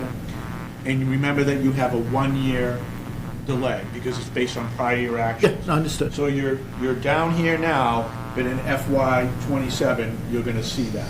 So I don't have a specific number for you, but we expect a dramatic increase in the '27 circuit break, or circuit breaker for '27, when that budget is presented to you. So I don't have a specific number for you yet, but you know what, I'll follow up with Dr. LaCava and see if we can get you guys something. Okay. Right, and the rest of that story too is, as Steve said, the circuit breaker comes in the next year, and if all things remain equal right now, there'll be an age out, so we've got a higher population, We're either no paying circuit for it breaker in money this this year. budget or paying for it in Masco's Exactly. budget. And that, the reason why I was asking that is, you guys weren't here for the conversation, but we've got a big, not FY '26, FY '27 is going to be a painful Masco year for Middleton because of percentage requirement. And so I'm thinking about not just this budget, but what is potentially future budget. And so the circuit breaker, I mean, it's left pocket, right pocket, but Yeah, and when those kids age out for the following year, there'll be a good amount of circuit breaker money coming to us when we have less students enrolled in Understood. programs that need a tuition. understood. The other area of the budget, if you want to scroll back up to the summary pieces. So this is, when we look at this, guys, this is the summary for each of those cost those cost categories, and then it's line by line detail below. So when we're pivoting like that, this is the summary of all of those lines for each cost category. Does that make sense for everyone? Mm-hmm. All right. So the other area of this budget, of course, that we'll be watching is the insurance. And so I know that the insurance, right now, we're carrying a 10% increase on the premium. The other variable, of course, is enrollment. So that's where you see 10.78 right now. And I talked with Sarah, and we try to talk on a regular basis to see what reality is going to land. So this number could go up. Hope it goes down, but just need to know that's another piece of it as well. Where salaries, of course, again, level service with the exception of FTE on ELL, and I will stop talking and answer questions that the committee may have. The professional development, it seems like a big increase. What is that? Part of that, okay, so I was going to, part of that is the curriculum training that we're talking about. That is a piece of it as well. With regard to specifics, one of the other things that we include in this budget are the appendices. And so if you go to Appendix C, and you look at Appendix C in the budget book, you will see all of the details for professional development, all of the individual components that are being proposed. And the other thing, setting that aside for a second, please know that the school committee is just starting its deliberations. So we've got a lot of work to do between now and April to work on this budget. And of course, the number will be one part of it. The other part will be vetting all of the components that are presented. In this, going back to the special education transport, I may have missed this, so if I did, I apologize. Is it that there are more students who need transportation, or is it the cost of transporting an individual student goes up? Second part. Second part. Okay. Because again, our enrollment is not, that portion of our enrollment is not going up. Cost of doing business, Peter. But if there are very specific questions, we got to be careful what we talk about. No, that was the question. It's not the number of students, it's the cost per student. Other questions? Well, thank you. Well, how about the insurance?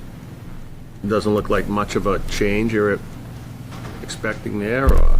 So the insurance, when we build the budget, we go person by person, and then we connect, Sarah and I talk about what the premium looks like.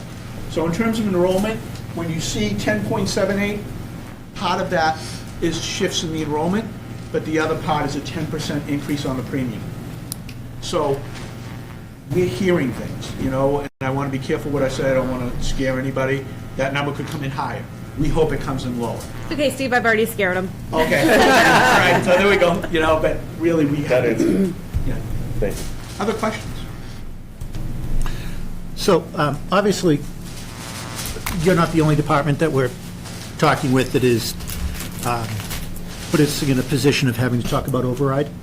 And I know you guys are still in the early process of this, but, I'm seeing some of your big drivers out of district placement, transportation placement, transportation both in district and out of district transportation is rising, and, that's a number that's probably never going to go down.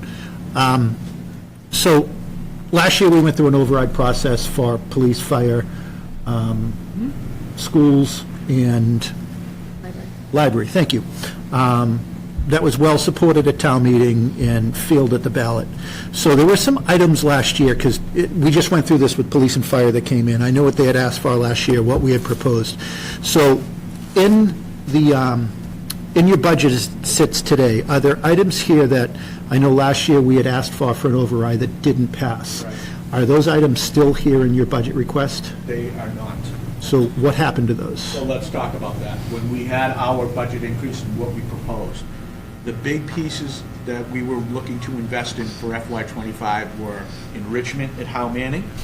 All right, so enhancing the special subjects for the students at Howe Manning, so that was a big piece of it. We had kindergarten aides, so we had 6 sections of kindergarten aides. We wanted to invest more in the kindergarten aides. I stand corrected, there was one piece that we did keep, which was a special education teacher, so we moved some things around there to cover that. But when that override failed for the schools, we were able to maintain a level service operation. If we are in an override this year, and that override fails, we're into court. There's no way around it. This is level service budget, sections, special education, special subjects. There are no enhancements in this budget.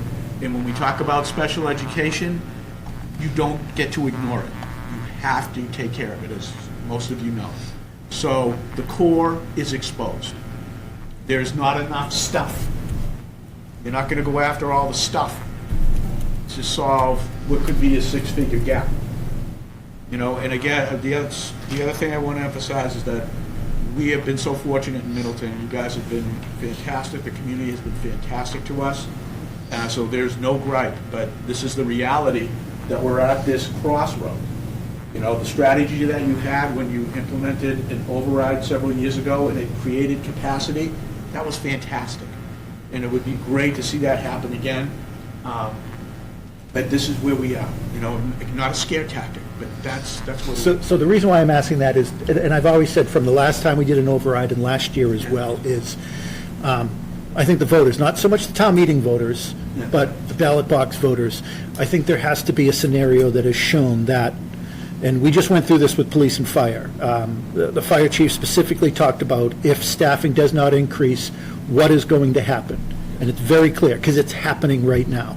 We're not in a position of, if we don't hire new firefighters, then we're going to have to lay off somewhere else if it's not funded. What I think is critical to be crystal clear to the voters and taxpayers is, you know, anything above 2.5%, maybe 3%, but probably 2.5% on your budget, very similar to police and fire and council on aging and the rest across, because our head's up against the ceiling, is going to have to be on an override. And so I think we have to be very clear of, if the override doesn't pass for police, this is what happens. If it doesn't pass for fire, this is what happens. If it doesn't pass for the elementary school, this is what would happen. And, you know, it's a little bit of a different scenario with police and fire, because it didn't pass, and we didn't have to cut the budget, but we are still, this critical public safety shortfalls that have happened, specifically in the fire department, that can have ramifications. If last year, the override that didn't pass for the schools, but it looks like some of those items were still fit within the capacity that you had in your budget, I think we need very clear definition of, if this doesn't pass, what happens? What are you going to do? You're not going to provide special education services. You have to provide that. I understand that. So what happens? And I'm not expecting an answer right now, because you guys aren't there yet, but I think that has to be part of the discussion. And then, I always say, elections have consequences. If it passes, great. If it doesn't pass, then we're at consequences. Yeah, and we're always very cautious, and we will do that for sure. We'll go through that process. We've done that in the other towns over the years, and we're always very cautious, because the thing that we'll say is, once that list is out, that's the list. It's not like we're changing it, oh, no, we were able to make this work or that work. It's like, no, that's what the list is. And so what we'll do in the beginning, as we kind of navigate through the process, is we'll say, this is an example of what it could look like, right? Because you come out very early on that, and all of a sudden, you have a lot of people who are nervous. Yeah, they get scared. I was going to say scared. Scared, right? And so we never want to use it as a scare tactic. But when we get to that point of working with our association and working with our partner boards and committees and saying, guys, look, this is where we're having to land. Everybody's on the same page. So short answer is yes, we will 1,000%. No, and I don't expect in February to say, if this doesn't pass, right, these 6 positions are being eliminated. But if it doesn't pass on May, correct, I know this year, it's actually on my anniversary, May 13th is town meeting. If it doesn't pass on May 13th, or if it doesn't pass the week following on the ballot question, the 20th, then you've got about 5 weeks to actually implement cuts. Now, I expect that's not when you would sit down and say, okay, this is what's going to happen. So I don't want to scare people in February, but it's helpful for the process to actually detail exactly what will happen. We'll do that work for sure. And as well, on the municipal side, well, there weren't cuts, the overtime is scary. So, I mean, there are, you know. Oh, understood. We absolutely have. Can I, on that professional development, how much of it is related to that new program that we talked about? I'll get you that specific. Okay. We'll send it to you. There's a definite correlation. Yeah. Yeah, the other thing I think we all need to think about is, how do we, there's going to be a need for override. There's no getting around it. How do we structure it? Last year is, put all or none. All in one override. Do we want, and that failed at the ballot. Do we want to follow that same model? Do we want to break it up between education and public safety? And within education, there's also going to be a need for a Masco assessment override. So then education gets further split into 2. All of these things, at some point, we are going to have to make a decision on. So the faster we start thinking about it, the better. And, if it comes to education, public safety, well, the education components need to work, like the elementary school committee and the Masco reps, need to be working, together, because there's kind of a natural constituency there, So, let's start thinking about that, and so that when we get to the point of making those decisions, everybody has kind of given it some thought. And The sooner we can get to what that number looks like in each of those categories, what I don't want is, I'm just using this as a number, your override ends up being $100,000. I don't want a $100,000 override on the ballot, because when folks look at that, they're like, really, this town can't fund $100,000? When in fact, we may not have the capacity to fund it, or it's because of the fiscal discipline that we've all put in place that we've said it has to be on an override.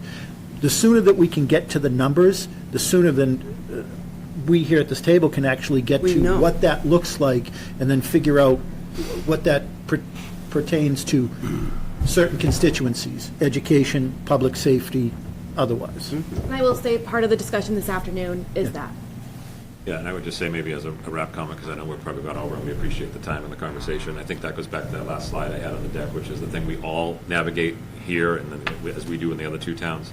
It's that idea of the microscope and the telescope, right? We have to take the microscope to the budget and at the same time have the telescope and think long-term, what's the best impact that we can have for public safety, for our kids, and for all the different departments that come in. So that's such a, I think the biggest challenge of this work for municipal leaders and school leaders is that. It's both of those utensils or tools that we have to use. So we thank you guys very much for the opportunity. Yeah, Howie, thank you. Thanks. Sorry, any other questions? Did you have? Hey, he said why. I'm not saying anything. And the school's ClearGov budget is also linked on the town's budget as well. If you're in this section here, the expenditure summary, if you scroll down, it does have all that detail, line by line, if you want to go through it after and bring questions back. Actually, sorry, John does have a comment. Sorry. One comment, I ran the numbers for the Special Education Stabilization Fund, and we could use $133,000 out of that. Now, there's only $166,000 in there. Yeah. So that's pretty much gonna wipe it out. But special education overall has been going up by over $450,000 a year for the last, average on the last 5 years. Right. It's, So- again, still just one-time revenue. So if the costs are still there next year, we won't have that $130,000 to plug in. And so, but Yeah. that's what the formula says, and so we could use it, and if things turn down and the costs lower next year, then money would end up going back into stabilization. We'd have higher circuit breaker that following year to maybe backfill. So maybe the circuit breaker that would come in next year would help offset that, so. Thank you. Thank you. Scott. Thanks. Okay, and if we can call up our next item agenda, Jillian, which will be Counseling on Aging, our own director, Jillian Smith. Welcome. Hi. Do you prefer that I stand or sit? Good choice. Up to you. First, I'd just like to thank everybody for allowing me the opportunity to present the COA FY26 budget. And I'd also like to thank some of my board members and volunteers for being here to support me. I know more people plan to be here, but the weather keeps people away. So, just a quick overview of the operational budget for non-personnel. It was level funded. There was a little bit of a change just with total supplies and other charges, where some money from other charges was moved up to total supplies because there were some increases with services there, and then we reduced the other charges and expenses by removing a few things that historically we didn't find it was worth the cost. We weren't using it enough. So that the non-personnel was level funded. The major change to the personnel budget was with the Title C3 grant. That is our congregate meals and home delivered meals. Over the years, that grant was split between the assistant director who administers the program and the drivers, because they were delivering meals. I'm proud to say that thanks to our increase in volunteers and tax work-off participants, home delivered meals is now primarily 5 days a week covered by volunteers and tax work-off participants. The only time our drivers step in is if we have a last-minute cancellation or we can't backfill because somebody can't be there. So that money is now all under the assistant director, altering what that overall amount looks like, and then it looks like an increase in part-time because the money was moved up. The only other minor change was we decided when our lead meal site aide position went away, we did not refill it. We reallocated those hours to our kitchen aides so that we could have more hours there. And so those were the major changes to the operation budget. Any questions there? Okay, pretty straightforward. So the big thing I'm here about today is our supplemental request for our program and volunteer coordinator. So the most important, or I don't know if most important is the word, but the major thing about this position is it would be our first official community center position. It's not COA specific, it's community center. So the primary responsibilities of this position would be programming our youth and senior services, so multi-generational, as well as increasing our intergenerational programming. The focus would be meeting the needs of our youth and our seniors, as well as creating programs that bring both together. Another major part of this position, which is a cost saving to the town, is the volunteer coordinator piece. As we go from one really programmable space right now with very limited additional space downstairs, very limited because it's primarily used for prep for the food pantry and for the food pantry itself, to then having 2 rooms that can divide into 4, plus a cafe, plus outdoor programmable space.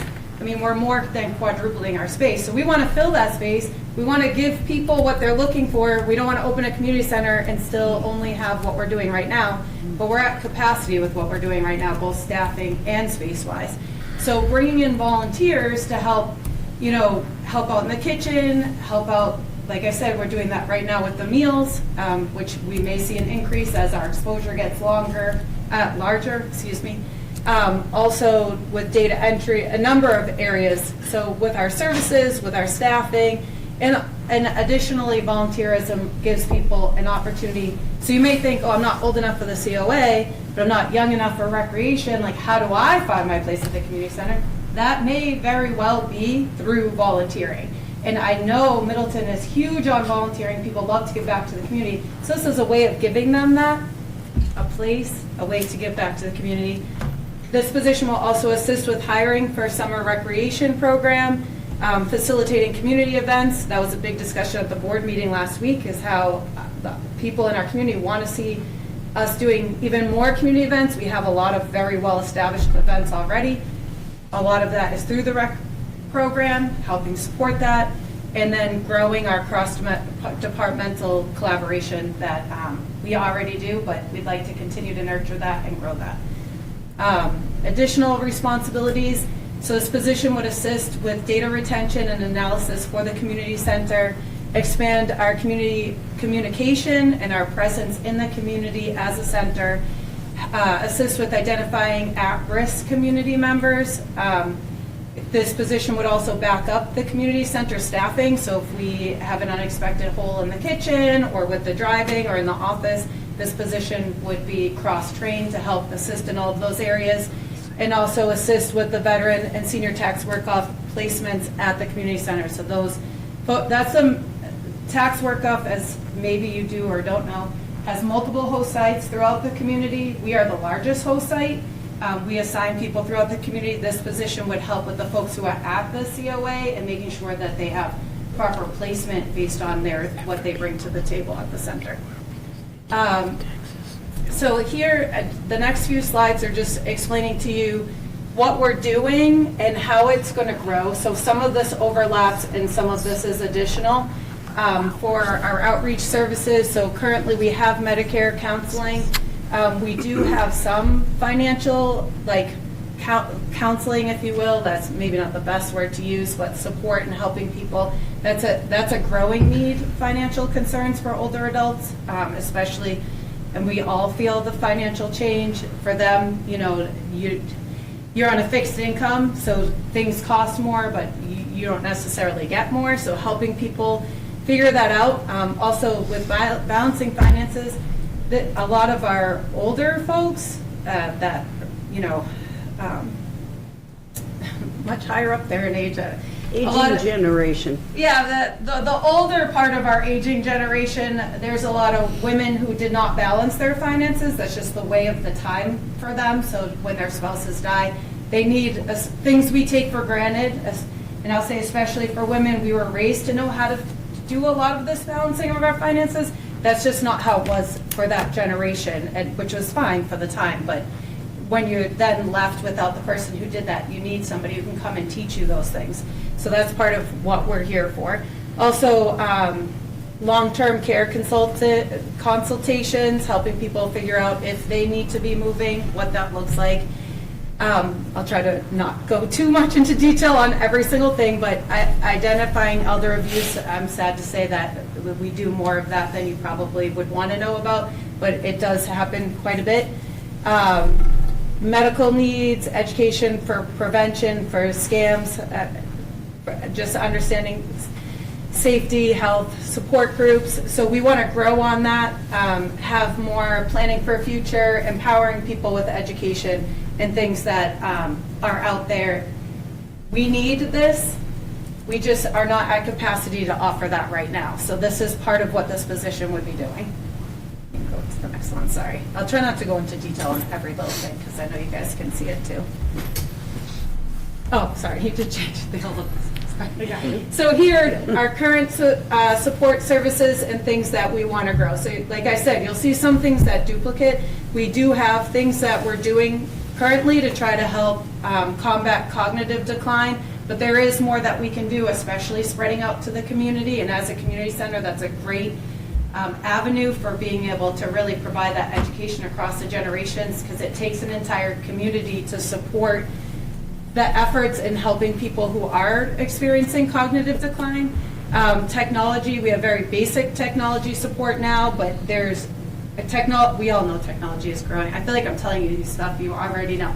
I guess my point of all of this is that we need more of this. Like, we're doing this, we're trying to grow this, and we need somebody, a full-time position that's dedicated to helping us get these things done, because like I mentioned earlier, our space suits our staffing for right now for where we are. But as we grow, we can move even to the next slide, because I feel like I don't need to go into so much detail about this. But as we continue to grow, this is our programming. So things we have going on, things we'd like to see grow. As we grow and we have more people coming to us needing support, we want to meet the needs. Like, we want to make sure every person that comes to us that needs something, we're able to give it to them in one capacity or another. The other important aspect with the programming is that there's so many different types of personality. We know that every person in this room has their own personality, things you like, you may not like. Different things are going to attract you to the center. We need to offer those things because we need to entice people to come in. If we're going to come, isolation is such a huge factor in like creating cognitive decline and causing people to deteriorate and not be able to age in place and stay at home. We want to get people out of their homes. We want to socialize them. The only way you're going to do that is if you have things that attract them. If you're meeting their needs and enticing them with a variety of programs. And it takes a dedicated full-time person to really get those type of programs in the newsletter, in the center. And to do that at a lower cost, like, I mean, yeah, we could go out and pay a bunch of people to come in. I say we could, but that's a high bill. But if you get out there and you recruit in volunteers and you capitalize on their strengths, you can offer a lot of this stuff at little to no cost to the community. And everybody that knows me knows that I am very dedicated and committed to not charging our seniors. People may think, oh, what's $1 or $3 to come to an exercise program or to come to an educational program? That $1 to $3 is a determinant of whether or not they're going to come. Because when we were offering exercise at $3 a class, we had 2 to 3 people coming. When we were able to start offering it for free, we now have upwards to 20 to 25 people. We have people crashing into each other sometimes with the exercise. We've had to move, everything we could move out of that main hall. If you've been to our main hall over the last 5 years, you will see, we have moved everything that we could possibly move out of that main hall so that we could fit more people for our programs.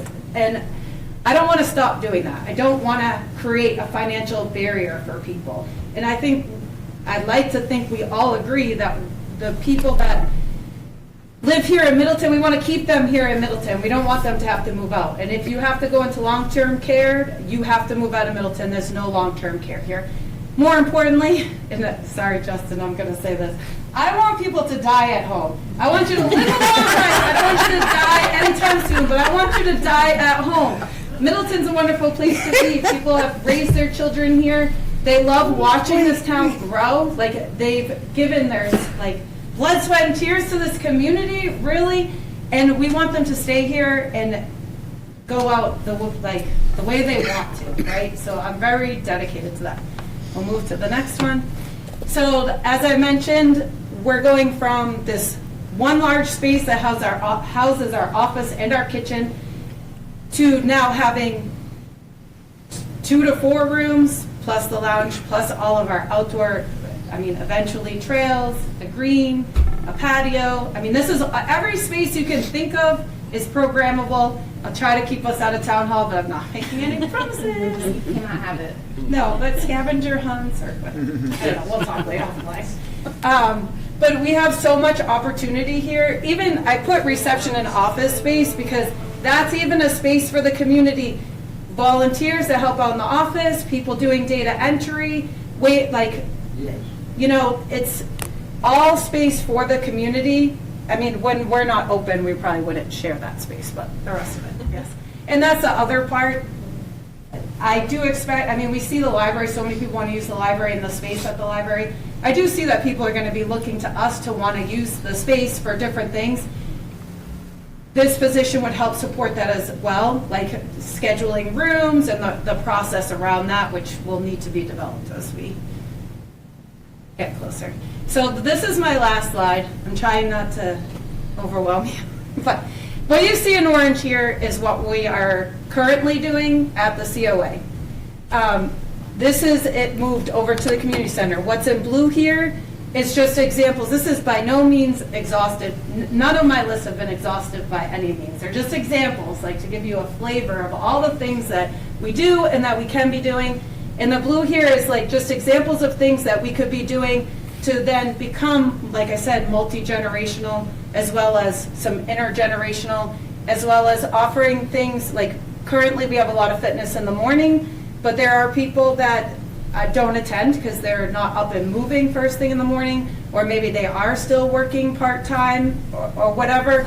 It'd be nice to offer some things in the afternoon for that, as well as that overlap of intergenerational. So the question Brian asked is, if you don't get this, what does it mean? You won't see any of this blue stuff, right? It'll just be the orange stuff. Very limited, and it's still fabulous, great things, don't get me wrong, but I feel like the community wants more.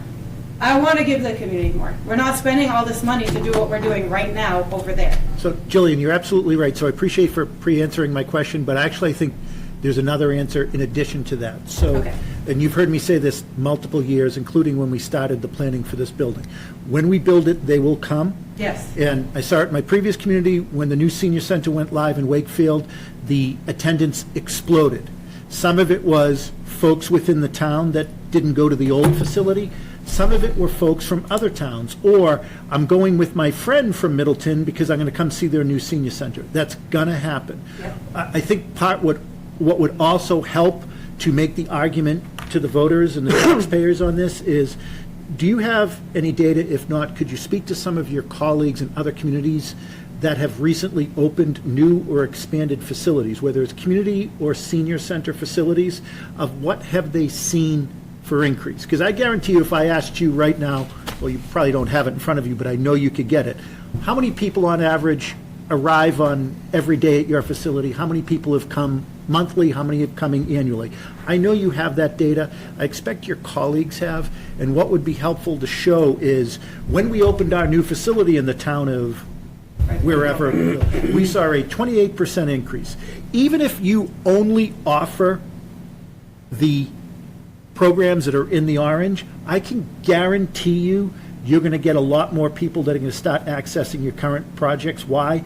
People want to see what this facility's like, and I think if they walk in the door, they're going to come back. And they'll be able to find a parking spot. Well, I mean, there's a lot of no, people that would absolutely, come you're right. now A if they parking could- spot, it's accessible, it's easier. Their friends and colleagues are going to want to see this. So I think the argument is not just, you're not going to be able to have a cooking club on Tuesday and a blood pressure on Wednesday and so forth. I think it's truly that, just the pent-up demand because of how poor our current facility is, plus the interest of around Middleton. Now, I know as a program, you will give priority to Middleton residents, as you should, but I don't want a Middleton resident whose best friend lives in Danvers not want to come here because their best friend can't participate with them. So I think it would be really helpful if you could dig into some data, maybe from some of your colleagues, of we're expecting an X percent, potentially. Now, that's not locked in, but I think we all agree there's going to be an increase. What does that look like? And I've said from day one, if we build this new facility, you're going to need staff. There's no doubt in my mind. You guys can't do it with what you have. And quite honestly, you can't just do it with volunteers either. I appreciate that we have a great volunteer base, and you and your team do a really good job of recruiting people. I mean, you got our local rock star to come and play at your senior center not that long ago. Yeah, so I haven't seen that. I haven't. You don't do it, they're gonna be booking me every week. Like I was taking Officer, baby steps, but you know, since you're talking about music with Officer Rick or something, I'm not sure, but. But Boxford is what, a year and a half now, open? I didn't know if they might be, Yeah. you may already know, I don't know what their numbers are, but. I but what can they may have definitely- found that they needed to add. I would downplay the increase from out-of-towners. No, but the reality is, I don't want to talk about that. Excuse me. As part of the argument, but it's going to happen. Either way, there's going to be more people walking through our door. Yes. You know, it's the people that, Middleton residents that haven't been able to go to the Because senior- of parking Because of or parking, whatever. People in the, now that it's a community center, activities that other parts of the age groups in the community can take advantage of. Now, what you've talked about will happen, but that's not the reason to do this. The reason to do this is to service the Middleton. No, I agree, but I think the reality is, even if these blue items don't occur, if this position doesn't get funded, and those blue items are your argument of, if it's funded, we get these blue items, if it's not funded, we stay what we're, you're going to struggle to provide just the brown-orange services in your new facility, because I know there's going to be more people knocking on your door. There's no doubt in my Right, mind. and that's where the volunteer piece of this position comes in, because to supplement the different programmatic areas that will automatically see a growth, like meals, for example. We have 1 to 2 staff people a day when we serve meals, and we have 1 to 2 volunteers that supplement that with, 20 to 25 people coming in. We're going to need more volunteers coming in to help serve the meals so the staff can focus on pushing the meals out of the kitchen. We need people to actually, we serve people at their tables. So, so to your point, with that increase, I'll work on getting some numbers to show. And understanding, to your point, that yes, we'll see an increase of people coming in, but it's not going to be just seniors. So when I'm looking at Boxford or North Andover, like they're telling me their increase was seniors because they're not an intergenerational community center. And a lot of the community centers that I've visited, when you go into a COA, you've been to one COA, that's the expression. It's the same thing with community centers. They can have 2 totally separate staffing, or under one umbrella, there's rec, and then we're truly like doing it the Middleton way, if you will, of like being an all-in-one community. Like, we're not trying to be separate rec and separate COA. We're trying to be one community that comes together to be together, because that's important to Middleton. That's what I hear from people. It's important that we're a community, and we know, right, the more community is together, the more they know each other, the safer you feel. Like, the safer it is, because, I know you. And we all keep in mind, too, I think, if I'm not mistaken, out of everything we have going on here, the COA is the only, department moving that's going to result in growth. Where the other one, we kind of know what we're moving from the other addresses in. and it also being, gonna be part of an override, you gotta start thinking now, regardless of how that, anything may work out, how much volunteers are gonna really, like, get a push early as a, you know, backup, because through the door, when we get there, which is less than a year away now, you know, that way we're not waiting around and, you know, trying to get to a town meeting to figure out, you know, now we know what we need, but we don't have anybody to do it. You know what I mean? Absolutely, absolutely. Like, I'd like to go in already having a program plan for when the door opens. But where this hinges on a, you know, an override, make sure that you've got some, you know, a backup plan, Contingency.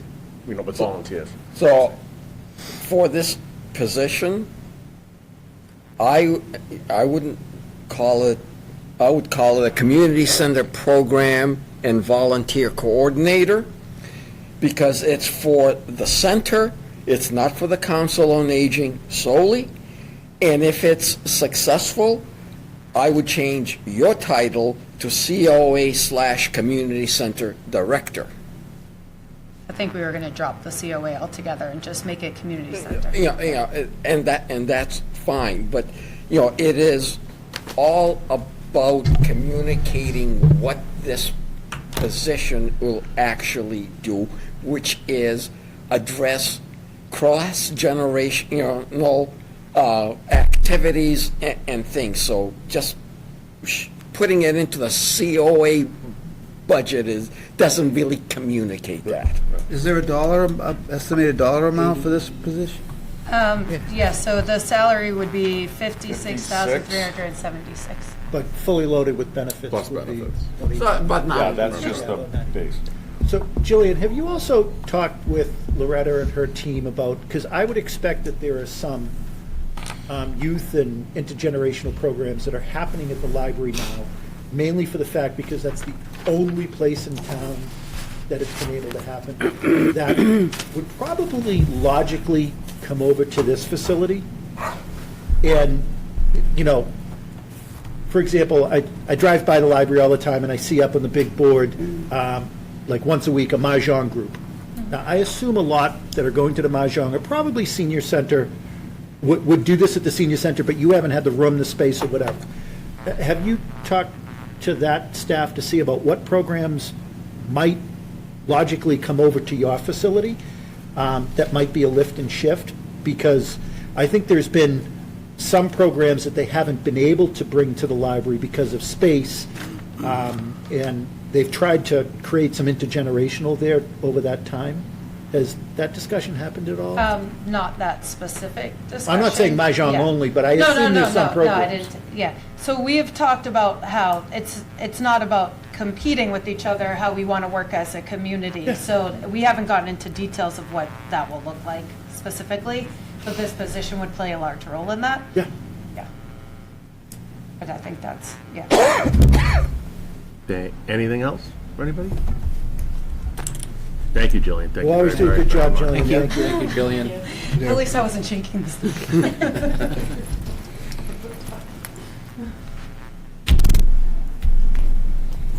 Mr. Chair, lunch is here. Yeah. Do you want Yeah. to adjourn to a recess? I'll take a motion to recess. So moved. We will recess. Adam?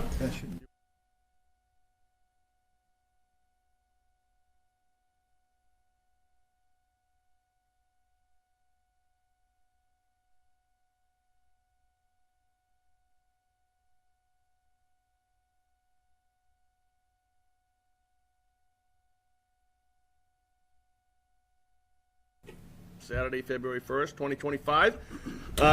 As we move on to the next item on the agenda, we're actually going to go to 9 and then circle back to number 8. So we can begin a general discussion, review, discuss, and on the supplemental requests, and if there are any or whatnot. I don't know who wants to.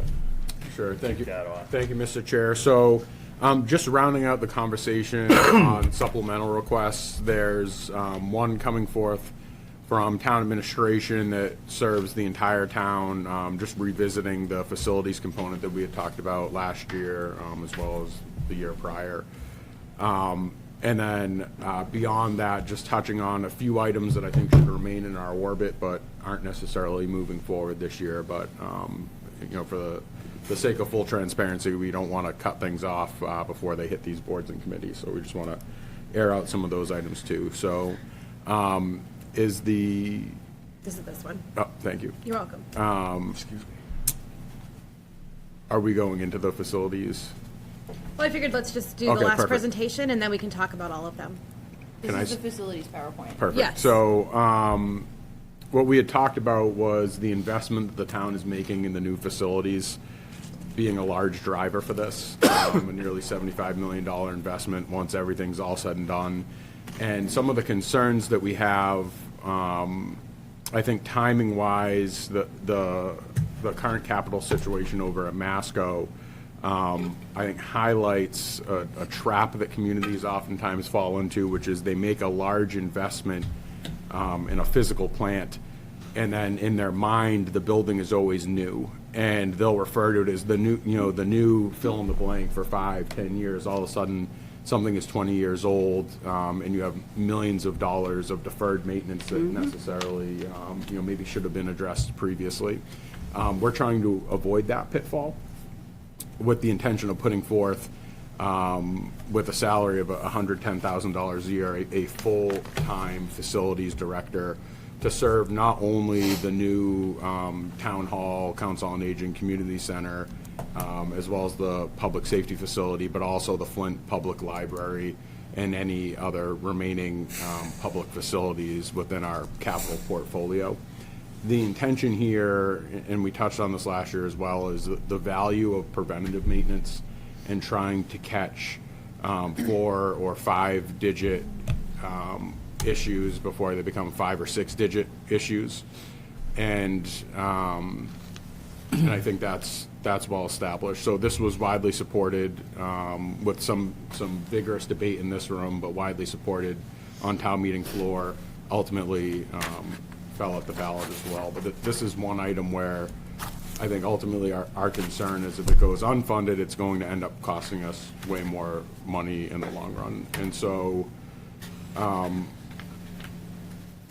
think with that in mind, this is one area where we're looking to try to find a way to build it into our budget. When I had talked about earlier, potentially taking a hard look at our excess levy capacity and seeing if there's a way to put that to work. I think this role where it serves the entire community, it's not department specific, it serves every building that we have, would be an appropriate use of those resources. And so I don't know if there are any thoughts on that. It's 110 plus benefits. Correct, So plus it's benefits. 140. Plus or minus, probably. Yeah. Roughly 140, yes. Yeah. So when you talk about excess levy capacity, so going up to that 1% in reserve? Yes. So leaving the 1%? No. Right now, we are leaving 1%. We're talking about using that 1%. So if we use that 1%, we have to affirmatively make a decision to depart from our fiscal. Yep, and that's item number 8 that we're going to It's circle on the back agenda, to okay. after So- we talk about all the supplementals. That 1% is how many dollars? $466,000 roughly. So if we went to 0.5%, we have 233,000. Yes. So would this be a half-year position the first year because the facility's not opening?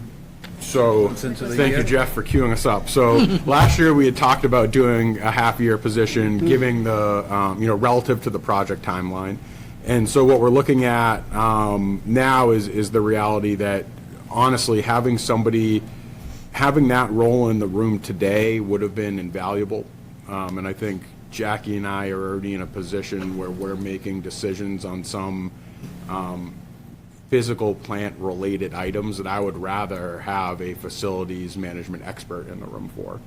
And Well, so July 1st is 9 months, 8 months before we start walking through the doors. Right. Yeah, so we're right now projecting January, opening for January. So it'd be. 6 months. So if we started in July. I thought it was late February. We would get them in place. The finishing stage would be kicking off and wrapping up, and then getting into commissioning within 2 weeks. So it's a pretty quick turnaround. So I think last year where half a year made sense, this year it would be a full year. Can I add to that too? That one of the items that we've been talking about the last couple of weeks that you'll talk more about at Capitol Saturday is that we have to have permanent internet on site, for example, by this September, because so many of the building systems and electronics require internet and control. So those systems are going to be installed this coming fall. To have someone who is learning those systems as they're being installed and put online is one of the critical time factors that we're talking about here, because that's invaluable time with the installation and commissioning folks, that if we don't have someone in this position starting this summer, we've lost a huge amount of value that's in our current construction management, commissioning, and architecture contracts, that we can't get that value and that time back if we lose it. What happens if they, so just the same question that we've asked everybody else. What is, say the internet gets installed and we don't have a facilities manager, what is the immediate impact or? So, yeah, so I mean, I think a good example, and this one's difficult because there's some intangibles that you're taking into consideration. It's hard to definitively point to one thing, but I think we have some real in-organization examples that we can point to pretty easily, and one that's fresh in mind because it just came up over a week or two ago is a resident reached out and said, why are the lights always on at night in the library? Which is a pretty easy enough question. And this is of no reflection of the library staff or the director there, but the reason is that the lights don't just operate on a switch anymore. You don't just walk in and flick on a switch and flick off the switch when you leave. It's built into this computer system, a program that costs $20,000 to $30,000 to replace. And when that starts failing, if you don't have something in place, we can send staff in all we want to turn the lights off at the end of a shift, but the computer is automatically overriding and turning the lights on. And you can't get the parts for it anymore. It's a very complex piece of equipment. And so if you take that one example and scale it across our organization, that's kind of what you're looking at. And I think the hope is having somebody in this position that's dedicated to that cause for the library and for the new buildings and anything else in our portfolio, that we're getting ahead of those issues. And so you're not needlessly, running the lights at night, for example, or letting your, an HVAC system run into the ground because you're not doing the maintenance that you should be doing. To be clear, that was kind of a rhetorical question. Yeah. But I wanted you to articulate it so that. No, I know you know. But for anybody watching, that's the example. So I have a question. Is this, because I've seen it with property management, is this a person that's, if a light switch needs to be replaced, he's going to get the light switch, get his toolbox out and replace the light switch, or is this a guy that's going to call an electrician to change the light switch? If a room needs to be painted for some reason, is he going to take out the roller or the brush and paint the room, or is he going to call a painter? So things like electrical or plumbing or anything that has licensing requirements, that's a little stickier, right? We'd expect them to do what they can do within reason, but some of that. Let's say something without like the HVAC, painting, would he work on it himself, or just call an HVAC guy if it's not working? Patching hole, like things like that. Yeah. We wouldn't hire that out. We would have them do as much as they can do within house, within reason. But obviously, this person's going to be a generalist, like a handyman in so many words on those type of items. But if it's more specialized work, like working on an HVAC system, I think is a good example. It's not like, maybe 30 or 40 years ago when you could just go down and like whack on the boiler with a hammer. These things are like Lamborghinis now. And you have to, you access them through computers. They're run on computers, like pretty complex computer systems. So in that area, you'd have to bring out some experts on a specific piece of equipment. There could be warranty issues. You could be voiding. Okay, so my concern is if there's an issue with the HVAC in the fire station, the fire chief could just as easily call an HVAC person as a facilities guy. That's my concern. If it's a guy that's actually going to be working on things, they'll be working. It's well worth it. If it's someone that's just going to call somebody else to work on things, Yeah, but you have to People think- themselves can do that. Call when it breaks, and that's not the point of preventative maintenance. Right. It's who's going to show up every year. Is the fire chief going to organize someone to come in and do maintenance on his part of the building every year? Like, who's going to go and around and look at the gutters once every month or two to make sure that they're... Well, it's not even just that.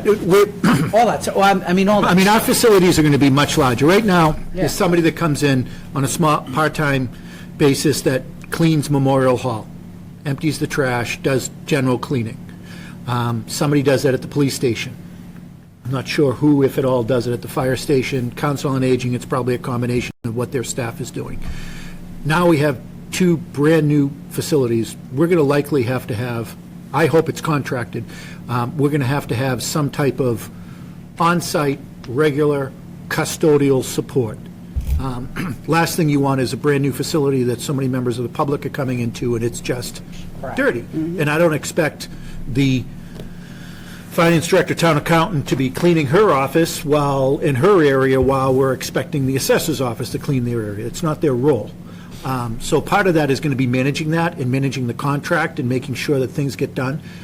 The community center, there's going to be a lot of activity, turnover that's going to happen there. There's going to be spills, there's going to be whatever that mopping that has to be done.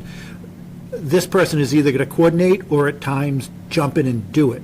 I expect they will be seated in one building or the other, probably in the municipal side, because that's where the bulk of the public's going to be coming through.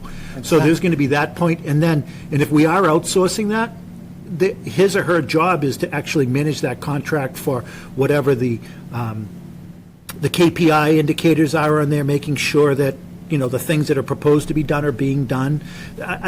We can't expect the fire chief to be doing that as part of his daily job, or the finance director to be doing it as part of her daily job. That's what we did in the past. We had, our assessor was receiving a stipend for kind of overseeing that, but it was a small, rundown, dilapidated building.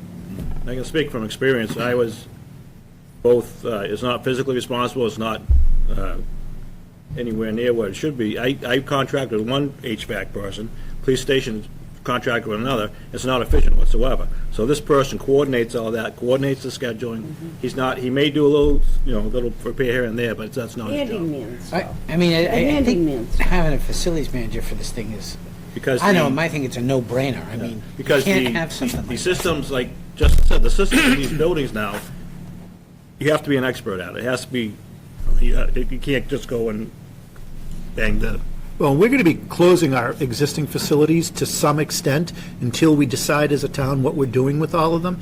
So this person is going to have to manage and monitor that as well. So because the fire station will be closed. The fire station has a generator, which we don't know what we're gonna do with yet, but the septic system is tied in with the library, so that person would take care of that stuff. I think the library is part of the new facilities that we get. Yeah. Oh, absolutely. And- But I think, And regardless of how we get there, I mean, one thing's for sure, I don't think it's the type of thing that we should leave to an override vote for a choice. I don't think. No. I would no. agree. We should, if we could get this It has into to a be in budget. our operating budget. I mean, it's just like the building, right? We have to pay for electricity. A facilities manager is just like the electricity. You have to have one, otherwise you're going to get sued. So I agree with that, and I know we're going to have the discussion on the other line item, but I would say the facilities and the COA community center position that we just talked about, I don't think they should be part of an override discussion. Right. I would argue that, what's the size of our proposed overall budget? It's like 48 million. Okay, 48 million, if we can't find 100,000 in there to actually fund a position that we know we need, not that we would want, we know. I mean, I've had discussions in previous years if it was at want or need, we're at need. This is what I've always said about this year. However, and I know this is the other item discussion, and we'll get into this, I get angst that we're going to blow through a large percentage of our remaining 1%. Because should an override fail, and part of the override is going to give us some capacity overall in our tax capacity. It's for a not, time. here's an override just for this and nothing more, and we'll come back in 2 years. If we're asking the voters for an override, we're making a commitment to them. This override is going to, like we did last time, suffice for 5 to 7 years. My concern is if blowing through that 1%, whatever a portion of that, just what cost to open with what we know is ahead of us on Masco next year. And I truly thought the override, based on how well it did at town meeting, I knew it was going to be close, but I thought town meeting vote was a good indicator. I was completely wrong. I think a lot of us were on that. I think a And- lot of us were wrong. and so, I just want to be, I agree, those two positions, COA and the, should not be part of an override, but what does that mean? And I hate pitting department against department, but I think we also have to take a look at is like, what's the number 1 priority down to the number 8 priority? And we've got a lot of priorities that may need an override or may not need an override. I agree on the council on aging, one should not be an override, that should definitely be in the budget. And I think the facilities person should start on July 1. I mean, if we can get them on board in time, because there will be a ton of work to do before the place opens, just to get it organized so that it can be maintained. Just think about the Just to get coordination that caught has up. to happen to get folks and files. Now, I know we're going to have new desks and chairs, but just folks and files from one building to the other.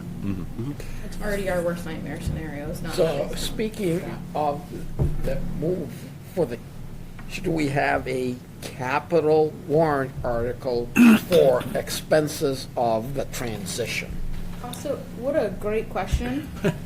Can we talk about capital on capital budget Saturday? I want to see it on the proposal. Oh, trust me, you will love how much about the municipal campus we will be talking about on capital budget Saturday. I guarantee it. We'll give you a lot of data. So, and I believe it.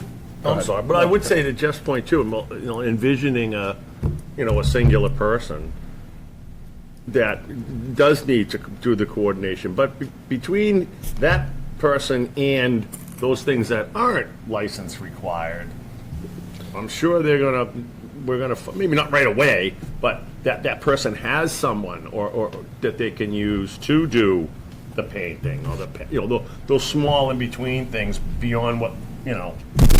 I think it's going to be that person. I'm not trying to add another position. No, I think it'll be that I'm just person saying now that- until we see, now, should hopefully there's be not a that lot of person. paint and touch up at the new Janitorial. facility, but I think we need to get this position first to figure out how much of that will be that person's role and how much, but I would ask is, where in our budget is there just like cleaning and regular maintenance at the, are we putting that in, is it going to be a line item in the police department budget, a line item? No, we have a town buildings department that all of those items, we currently have No, but- utilities and all of but that in are there. we, and I know it's not for a full fiscal year, but this is going to open up, let's just say in January, maybe by February, we own cleaning that building. Yep. Those buildings. So currently, the budgets are within the departments. We will be moving out line items that are going to be used in common areas out of the department line items and into the town buildings line item. So we'll be consolidating. And that'll happen in this Not this proposed. budget, in '27. So in '26, we'll cobble together the dollars for just regular cleaning and maintenance through the existing line items, like, hey, chief, your line item is for this, use that for here, chief, yours is here, use it for The here. department heads know that this is what's coming, so they know that when they move from their current space to the new space, they won't touch their own cleaning and facilities lines anymore. That'll come to the person in the facilities position. The new position, would it make sense to put him under the umbrella of the DPW and have the DPW director be his supervisor? That's where we're proposing it. And the reason being. It'll be there- non-union or union. It's a management position. Yeah, it'd be a management position. And the reasoning of putting it under the DPW is, as we presently exist, a lot of those things, the things that we don't hire out, like, we try to take care of as much as we can in-house within reason, and so there'd be some overlap there. Would this individual have oversight of the grounds, including inside the building? Would they have oversight over the mowing, the coordinating, Sprinkler system. That's Like, going to like stay right now, with if DPW. today was, town hall was open, somebody would have come and shoveled the stairs. I assume probably somebody on their way in was going to grab a shovel and shovel it. But now we're going to have a big campus with sidewalks and other activities. Is that going to be coordinated by DPW or coordinated by the facilities director? Because I think there needs to be, even though the facilities director is going to be under the confines of Public Works, it would be really helpful to understand, like, what all of these components will be in his or her domain. I think we haven't gotten quite that far yet from the HR job description point of view, because, I mean, this is my fourth budget salary talking about the position. I think that's where, whether the same conversation that we're having of what we do in-house and what we outsource compliments to Paul, because he manages really well what we are capable of in-house and what we outsource. I would also leave that's a conversation to have with Paul as well, because right now it is DPW that handles grounds. It is DPW that handles snow maintenance. Those people, those bodies are still under the DPW. Maybe there's some of the summer help that goes to this position, but that's a conversation for a little bit further down the road, because those things are still going to have to get done if this position doesn't get funded, and we're going to have to figure out how to fill. Those are pretty big gaps to be filling. I think having him under Paul's supervision is going to big help toward making it successful. I mean, it gives us some flexibility, and it's, from a coordination standpoint, I think it's crucial to keep them close. And so outside of that position, there were a few other requests we wanted to run through real quickly. One of them for the public safety building came in late. It was conversations we've been having, but it came in after these documents were already compiled. And it would have been conceptually, I don't want to minimize it to a lobby attendant, but effectively some type of shared administrative role between police and fire, given the layout of the new building. Personally, it was my preference that we see how things go once they get in, and if a need is determined, maybe something worth Every town I've seen exploring. that has a shared public safety facility, this has been the one item that has been forgotten.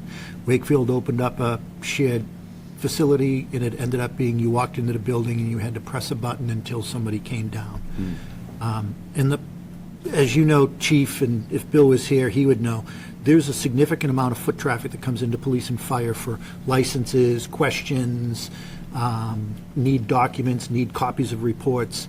I would say, I think we got to nail that down pretty quickly, because I don't expect Doug's administrative assistant to be sitting at the front desk Monday, Tuesday, and then Bill's administrative assistant be sitting there Wednesday, Thursday. It's just, and I'm not saying let's fund a position just because we have a desk, but there's going to be a lot more foot traffic coming into those two buildings. You know, it's happening already, and right now, the police station is so small, you can't come to the door unless somebody sees you. And these facilities are different, so. Every place I've been or not, you go when you hit the button, even if you're a cop coming in and do something, you hit the button and talk to somebody. I don't know how that's gonna be played, set up at our place, but Yeah, you got there's no greeter. Well, I'm not saying a greeter, but there has to be, and I don't want to fund everything by volunteers, but Well, same thing, there's no, folks are going to, folks are going to want to visit our town hall. People that mail their checks in every year for their property taxes are going to start coming in because they want to see it. And that's, in my experience, though, I think that you are correct, 110% correct. But then that fizzles out after No, it will, but I will tell you, So if the we day don't these facilities wanna- open and 3 weeks afterwards, somebody comes to the police or fire station to get documentation, and they're ringing a bell and waiting and waiting and waiting for somebody, I'd be pretty livid after spending that much money for a new facility and there's not a human there. And I think some of our concern is that we don't really have any good line of sight in terms of what that need would be until we're in, like, we try to project as much as we can. That's a tough one. And at this point in time, the concern was funding a position that, if it's a matter of directing, if it was something that assigned directing people to the left or right could accomplish, I didn't want to fund a full-time employee Agreed. for that purpose. So like we'll take a hard look at it, and that was a commitment I had made to the chiefs as well. And I think once we have a better idea, that might be something that is going to come up the year after. So there's no access to the public to walk directly into the police station or directly into the fire station without going to a common area? There's a shared. Yeah, lobby. there's a shared But I common remember area.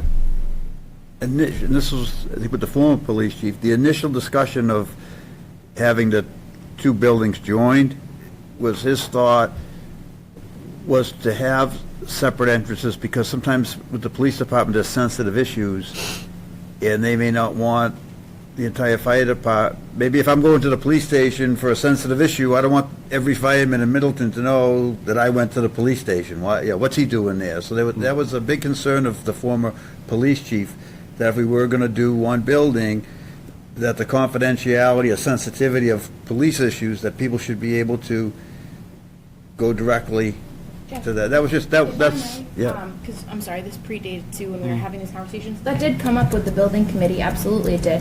And that's why it is a shared lobby, but where the firefighters are working and having their day room space, doesn't have a line of sight to the lobby. What does have what there is right off the lobby is an interview room, not for suspects, but just in general. Someone comes in, wants to report a crime, wants to report an issue, right off the lobby, so that they're in the lobby and then they're in. There are going to be cameras in the lobby. There's a certain lack of privacy that you're going to get coming into these public spaces, and that's part of what we do with the regional dispatch. But there is a space right off the lobby for that exact intention, because that came up really early in the space needs, and that's been accounted for. Because you wouldn't think it would have been that much more costly just to have them each have their own separate lobby and entrance. I'm just surprised. I didn't know that they didn't. I'm surprised they didn't, because that was a big conversation. When we were looking at the square footage, I mean, the select board had asked us to take a hard look at the square footage and at the costs, and the building committee took that commitment very seriously. That was one of the areas where lobbies are expensive for what they are. As much as it seems silly, they are very costly, and that was an area where square footage could be reduced, and there was agreement between the current chiefs that a shared lobby would work for their departments. Well, right now, you guys know, when you come into the police station, if nobody's in there to see them, or if it's after hours that there's anybody staffed there, there's a setup where regional sees them come in. And they contact and let And you that'll go. all So be new right, buildings. so that'd be like the same thing? Yep, absolutely, it will be. Yep. It would work. You guys don't use it, no, the fire, We don't have, Lake wouldn't use it. we don't have a lobby, so we do have Right. the doorbell has a camera, so Right. it's the same difference. But you'll be serviced. And that's part of my thought right now, is that currently, as things exist, like, it's work, like, it's not ideal, but we're finding the way to make it work. People aren't getting turned away, so I think, what's 6 months of seeing what it looks like, and that will help us better inform, what a potential position will look like. And then beyond that, there are three total, but two types, both from the library, a full-time administrative assistant and 2 part-time circulation assistants. Some variation of this existed last year, carried into this year. What's changed between those 2 points of time, though, is that we're currently going through, from the ground up, building a collective bargaining agreement for the library because they've unionized. There's a lot of crossover between these roles and union responsibilities. And so we felt at this point in time, we'd be better served holding off until next year so that we better understand where the boundaries of that collective bargaining agreement will lie before we committed to adding additional staff.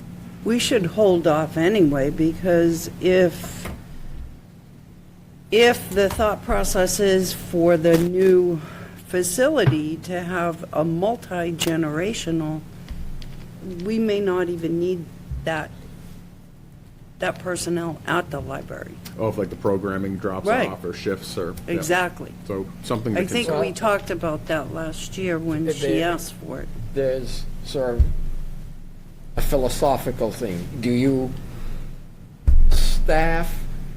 program to the extent that you have staff? Or do you staff so you can program to the maximum point? And right now, the staff can barely keep up with the programming that is done. If somebody comes in sick, you either have to cancel the program or not have some coverage that you need. So, I mean, there's nothing wrong with either approach if you can afford it. But, I mean, if there were additions, the ones there would be part of the union. These aren't management positions. Well, the question would be with the administrative assistant, the job description that was put forward from Loretta had both duties that are in our current administrative assistant union and duties that would be in the library union, presumably. So there's a conflict there of what that job really would be and where it would fall. They can't live in both spaces. So you're talking about the proposed circulation assistants? No, the full-time. No, the full-time administrative assistant. The circ assistants would be in the library union. Right. But the full-time administrative assistant, as presented within this packet, there's all the information in there. It really is a job where it's doing the payroll, the bills, the things that the current administrative assistants union does for other departments, as well as covering for desk work, filling in on Sunday shifts and other things that the library itself and their union would cover. So there's a little bit of a conflict with what was presented. And I would assume if that new union was up operational and under agreement, then that would be a negotiating process between where that role sits. So I think it's kind of hard for us to make a position until we know how, and I surely don't want to get off on the wrong foot with a new union that's starting up that, Right. So this would be a negotiation with us and the administrators union and the library union, that's what you're saying, as to where that administrator would lie? The administrative library? Clear direction I'm just trying to on the understand. role before we do that negotiating. And that's what we've asked the library to go back and look at. And to Costa's point, I truly believe there's going to be some programming that is going to depart the library and come to our new facility. But there will also be more space availability because meetings that are held there and now will shift. So there's more opportunity to program. I agree. We're probably not going to have line of sight to all of that until we have some operational cadence at our new facility. So we're talking about the So wait and see. FY28 budget, because the FY27 budget we'll be talking about this time next year, and the doors new are buildings open. will have barely, if open, so we'll have no clue as to the impact. Maybe we'll be having this meeting in our new facility. True. Even if it's out in the parking lot? Even if this is the only room they've given me occupancy for. So let's make sure it's clean, right? I don't want to be in a dirty room. Good point, Peter. And so this is kind of a good transition. We have. But, those numbers, right, don't include benefits. No, they do not. Correct. We had instructed the departments to not include benefits this year, Costa, because I know that question's come up a lot. We will be doing a separate benefits calculation based on the outcome of today's discussions. It's just cleaner to compare just the salaries for your purposes. So if there was an override for the positions, it would be a higher number than what we're seeing today. By about 30,000 per 30,000 position. 30%, like is, for And these once kind of we jobs, is 30% get the rates, we'll fully know loaded? really a better idea. Is It depends 30, on what 35% depends on what the role is. I fully mean, a loaded? firefighter role is paid differently than an administrative assistant role. So just take a full-time equivalent position in 30 to 35. But as I was saying, 30 to 35% is still. No, $30,000 to $35,000 for Oh. benefits. I was thinking 35% of their salary. whatever. No, because, I mean, health insurance, when we budget for it, we budgeted a family plan Okay. for new positions versus, because that's the highest cost that it could possibly be to the town, and that's a set rate. All right. And we Just to be don't conservative. charge insurance. Some companies, not cities and towns, will charge, like, if you're a lower paid employee, you pay this much for insurance, a higher paid.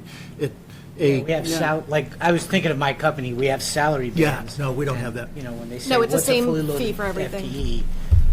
Take 35% and do it, but this is more Yeah. fixed and.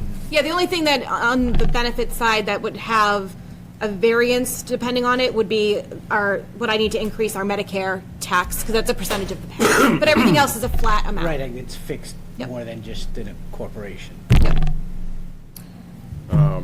And so with that in mind, it would be appreciated if we could have a discussion. The full list is up front here, including recommendations from administration. I can make it bigger, but Yeah, I a little- lose the, yeah, not much. I lose the totals. Do you want to take this from, like, in the order that they are, or how do you? Well, I would, first, looking at the whole little chart, is 1.225, is that, we comfortable that Well, the this library would- provided the right amount of capacity? The library. Well, I mean, the Taking that out. the Well, library's I don't taking think, I don't think this So discussion. now you're itself- under, now you're 1.1. Well, my belief is we have to get to the supplemental budget requests of, are they in or not? And if we say today they're in, that doesn't mean we're locked and loaded, they're guaranteed to be in. I think what we need to do today is actually say what's not in. Okay. And then talk about what we would like to see. I mean, we don't know what the elementary's coming in at. I mean, they may be at 12% and come back at 11.7%. We think we know where Masco is, but Right. we don't know where Masco's going to be. We think because of Topsfield and Boxford, they're probably not going up. If anything, they may be going down. Previous years, where their initial budget was and where it landed, went the other direction. So but my opinion is, let's start with which on these lists do we think now's not the time? And then those that remain in the list, we have to make some decisions, like the police chief is asking for 3 plus a lieutenant. The firefighter chief's asking for 4 plus a deputy. I think we have to then talk about what do we think is the number we want to be at within those departments. I'm not so worried about the dollar amount now. My opinion is, I'm not going to speak for everybody, I'm not worried about the dollar amount. I think this is the philosophy of where our two boards think we need to be in terms of staffing levels and needs. And then we can talk about what we have said on some of the supplemental budget. Should it be in the override? Should it not be? And then we have to have the discussion of that 1%. So by agreeing to some or all of these positions, they're going to be added to the budget to get us to an overall number that we think is going to be part of our override? So some might be included in the operating budget without the need for an override. Some may be approved, but with the need for an override. So, for example, I think we need to increase the fire department, but not by all 4 or 5 positions outside of an override, maybe 2 within the budget and 3 on an override. I don't know if we have room within the budget for 2. But that's what I'm trying to figure Yeah, out. no, no, right? That's what I'm trying to figure out. I think we have to get to which of these requests we think we have to fund. Now, if we say yes to X amount for police staff, Y amount for fire, the facilities director, the COA director, no to the library, or whatever the case is, then I think we have to then step back and figure out what is on the override and what is on operational. So you're saying you want to make a no list and a keep for now, funding to be determined later? Because the schools are what's giving me huge amount of pause right now. Like, I'd love to have I'd love to have the COA and the facilities director within our current budget, but my gosh, they're coming in at 12, 14%. Yeah, I see no daylight that they're coming down. Whatever, They're not coming down. whatever it turns out, their final number, it will, beyond the number that's already in our budget, it will be contingent on us putting that number on an override. Well, Or is it the less. whole number on the override, or is this, I personally believe these two boards, as it relates to the elementary, probably a lesser extent to Masco, because once 2 pass, we own it. But I think for the elementary, I think these two boards need to make a decision of the number that they come to us, this is how much we're putting on the override. And then beyond that, you figure out how it fits. I don't disagree with that. I wholeheartedly agree. Here's what stuck out to me today. I said this to a couple of you, but this is what stuck out to me today. The items on their override last year, they funded after the override passed. Failed. The override failed, they funded. So, and because the position that, as a town, we took was, here's the budget they came, this is the amount that we could put on our current tax levy, this is the amount we're going to do override, so X minus Y came up to Z, Z is on the override. Well, I think those days need to change. Yeah, an amount that's in the operating budget, which, the version that we see now, that's that amount. Then they say, well, we're gonna be X over that, and then we decide how much of X goes on the override. It's not their decision, it's or ours. anything No, I think the over first, goes I on think the the first number needs to be, this is how much of your budget increase can be funded within our existing capacity. Yeah, that's what I just said. Yeah, and that's what we've done. Okay. And that's what we've done. There's 2.5% in our operating budget. And I understand that. So, but are we, by moving some of, if we take the COA position and move it within the budget, does that put COA over 2.5%? Does that put DPW over 2.5% if we fund the, Well, they are already over 2.5%. so trying to, and not every department's the same. Right. You can't always be treated the That's same. right. But if we're going to be very clear of guidance, we have to be willing to give that guidance and stick by it within capacity. I don't, you heard me say it earlier, if COA's budget goes up to 2.7% because we're funding that position within within our current capacity, I don't want that 0.2% put on an override. That's ludicrous.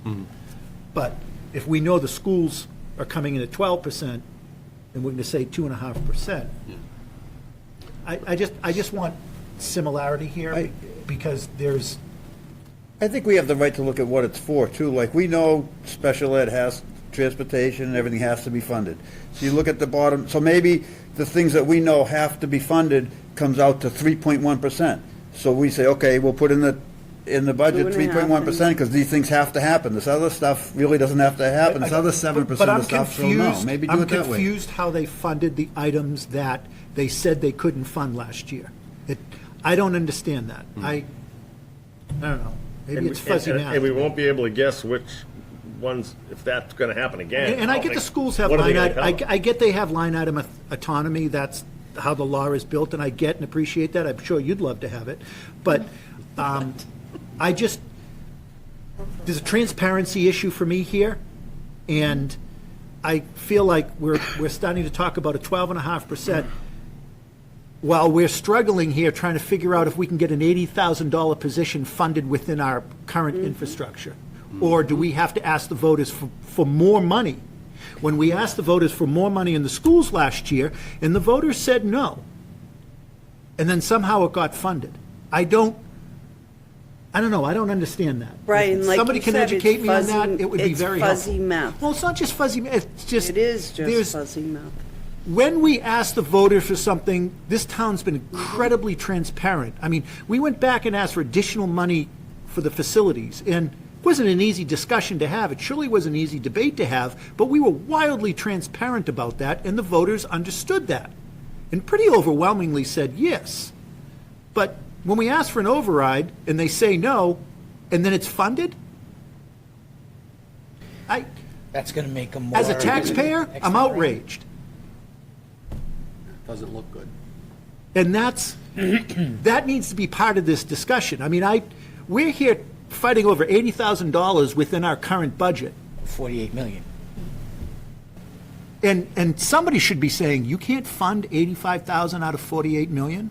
But that's how difficult the decisions are. They're literally down to dollars. It's a 12.5% that's being proposed that we'll get to sometime in March and April. And it's going to come back to, well, this is the amount of the override we need. But Sarah, do you have the breakout of how many overrides we've had and how many have passed? Not capital, like operating overrides. Then I'm hesitant to today tell anybody what I think is the minimum I want to cut on that, if we're going to wait and see. The first year I was on the board, there was an override for the elementary school for about $80,000, $90,000 that ended up getting funded. And right before the actual vote came to town meeting, it fit within the budget. It obviously failed, it was still on the ballot. other than that, since I've been on this board, anything operational we've asked for, other than the last cycle, Right. we were told no. And Well, in Well, that's not 2016, there were 3 overrides, one for each school district. They all failed. 2017, we had one override that took care of a lot of things, built capacity for a number, that passed. so 2010, an override failed, but the town had already made the decision, walking in the town meeting, it wasn't going to be an override, but it was already on the ballot. 2016 failed, 2017 passed, 2024 for the FY25 budget failed. Okay, so the last one was 2017, we The think? last one was 2017. 17, and that passed. 2016 failed, 2024 for FY25 failed. You could argue that part of the reason The state put together that a last year's failed database, but I don't was know where. because there wasn't a lot of support for the Masco one, so people, that poisoned them all. You could make that argument. No, agree with I that. would argue that they failed last year because taxpayers were fatigued. Yeah. Taxpayers were absolutely There's no fatigued. question. Well, both things can be true in that. The questioning of the Masco one absolutely got people to vote just all no's. No, I don't think people questioning the Masco roof facility made somebody say, we don't need firefighters. I think it made people say we don't need override. Here's a lot of people that have a lot more knowledge of this stuff than I do, the average person, saying that there's an override on the ballot that I should vote no on. Maybe I should vote no on all of them. I believe that happened. I agree. I agree believe with- there was just a lot of angst in the humankind in general. The presidential election, that was huge, and that took a lot out of everyone. And then Tony, I for think the that's what smaller that's communities, dealing with the MBTA, there were too many moving parts that were really putting angst in people in general. The no was gonna happen regardless. And they failed in so many towns. I think Brian's right. That People still were exists. tired. Number Yeah. 2, I agree with Jeff. People, if it was separated, one of them would have passed. So can we actually talk about that before we get through this list? I mean, I think it is evident that the direction that these boards are going, where we're going, is there's going to be an override need for fire staff, police staff, potentially the COA and facilities, Masconomet, and the way the elementary And schools the are going, elementary. the elementary schools. So there are 5, let's call it 5 or 6 departments, agencies, organizations that an override would be required. Now, I hate the municipal versus education position, but I also, I don't want to see, here's the override for the police department, here's the override for the fire department, here's the override for Masconomet, here's the override for the elementary, here's the override for the council on aging, here's the override for DPW.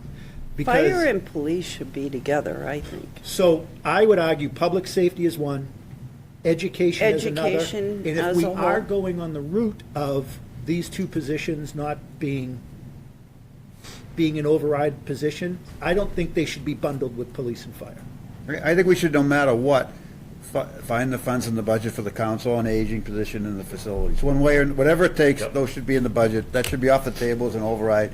And I think it should be 2 overrides, public safety and schools. And I think Masco and the elementary should be, either you want to support an override for schools. I don't think you should separate Masco and the elementary. I think 2 override, public safety, schools, and the other stuff, find a way to put it in the budget, whatever it takes. And I agree. So, to answer Tony's question previously, here's a list from 1990 all the way through 2025, the overrides that Middleton has done, win-loss status, who it was for, and the purpose. As you can see, most of them seem to be school-related. Only the ones there was one in 1997, 99, 2001 that won, and 2016. But you saw the ones But I for the think police those- and Pretty good fire. having that quick. Jackie found it. Yeah, but were those facilities like Project Groups and like the addition No, to this this is, building? no, these are just operating budget operating, no overrides. These are capital. not debt exclusion votes. they're These Can are you operating zoom that? overrides. Because I, Where would you like, well, because I was focus? saying, like, I was looking at a fire one and So there at was least partial one funding failed. for regional. oh, that's back in 90, though. This was higher teachers for elementary that passed in 1997. 1999, fund a portion of the school budget. 2001, there looks like there was 2 votes on here. Mosquito control, that must have been when they first implemented it. And then general operating expenses. And then the last couple that failed there, and then the last one that won was the omnibus budget from 2016. That was that combination of police, fire, recreation, and I think So there was other one than or two others. 2016, a operational override hasn't passed since 2001 where we funded mosquito control. Correct, but there's only been 2 overrides presented in that time frame. There was 2004 and 2015. You know, there's a lot of these are all just separate articles within the same year.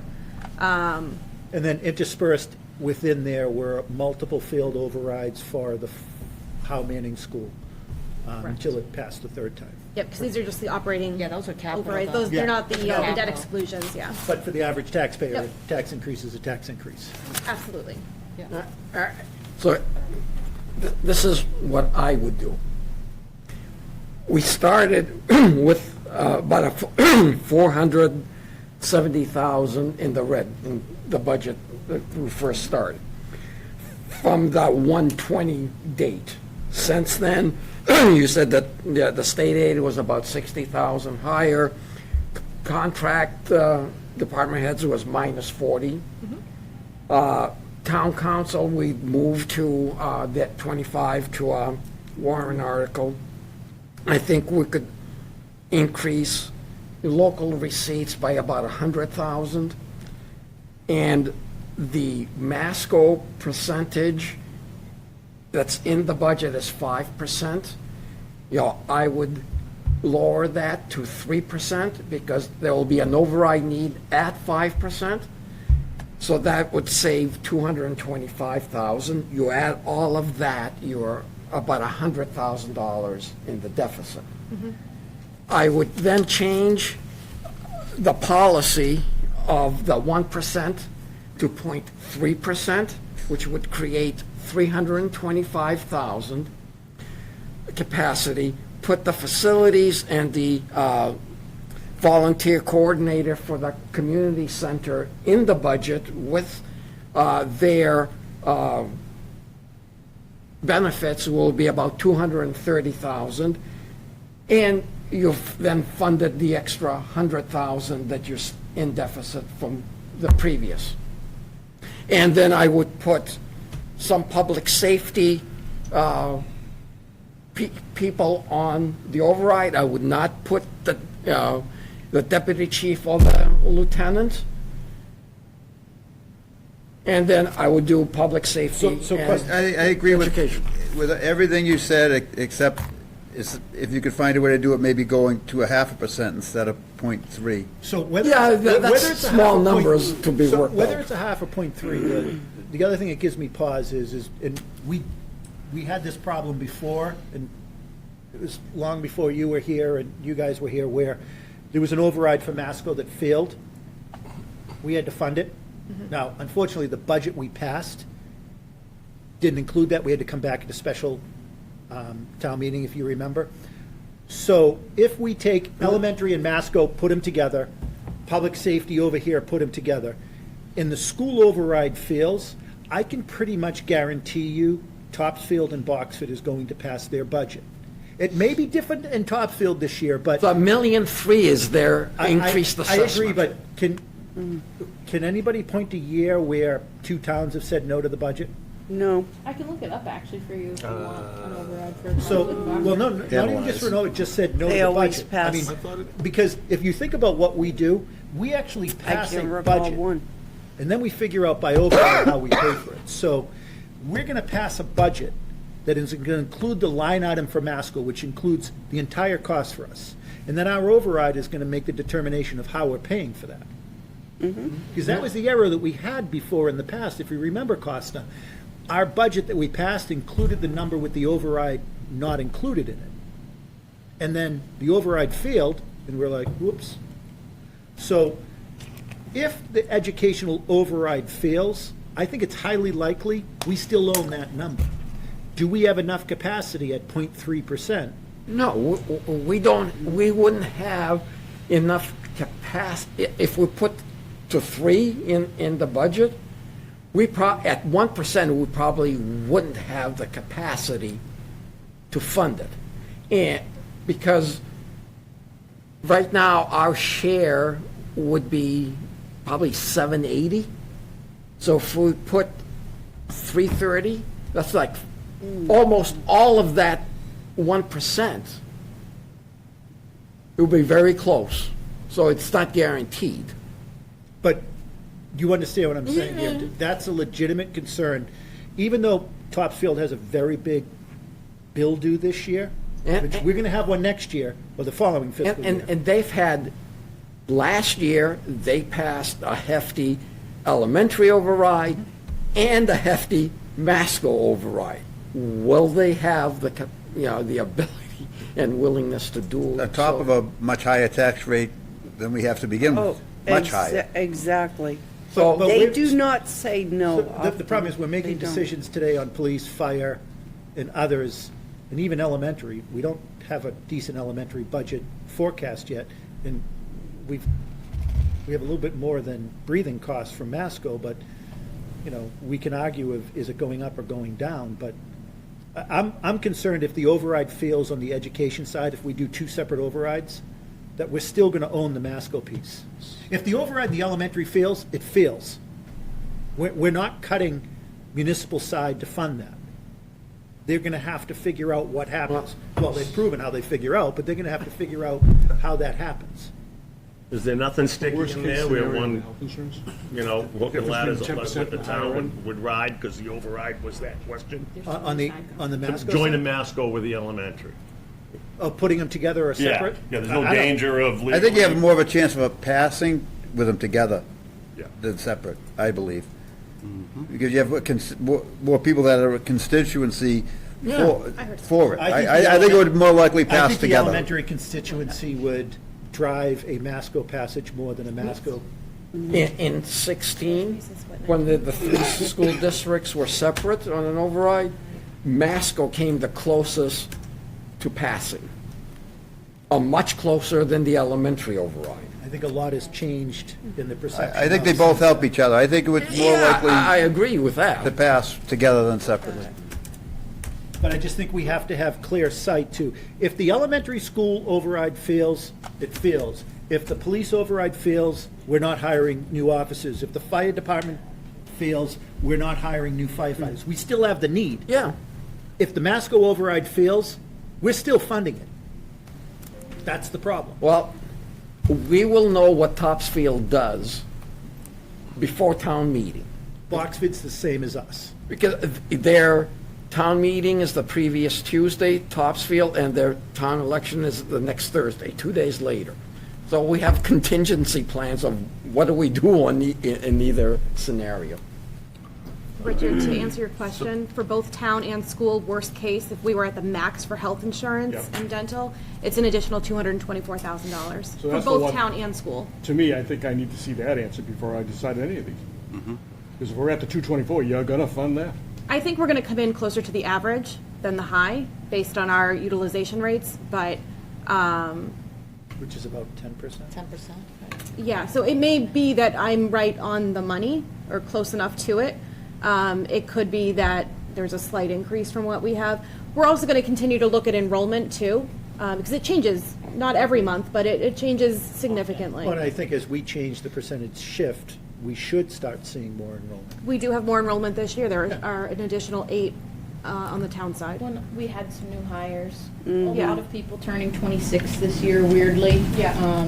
A lot of 26-year-olds on our team, which is great for us.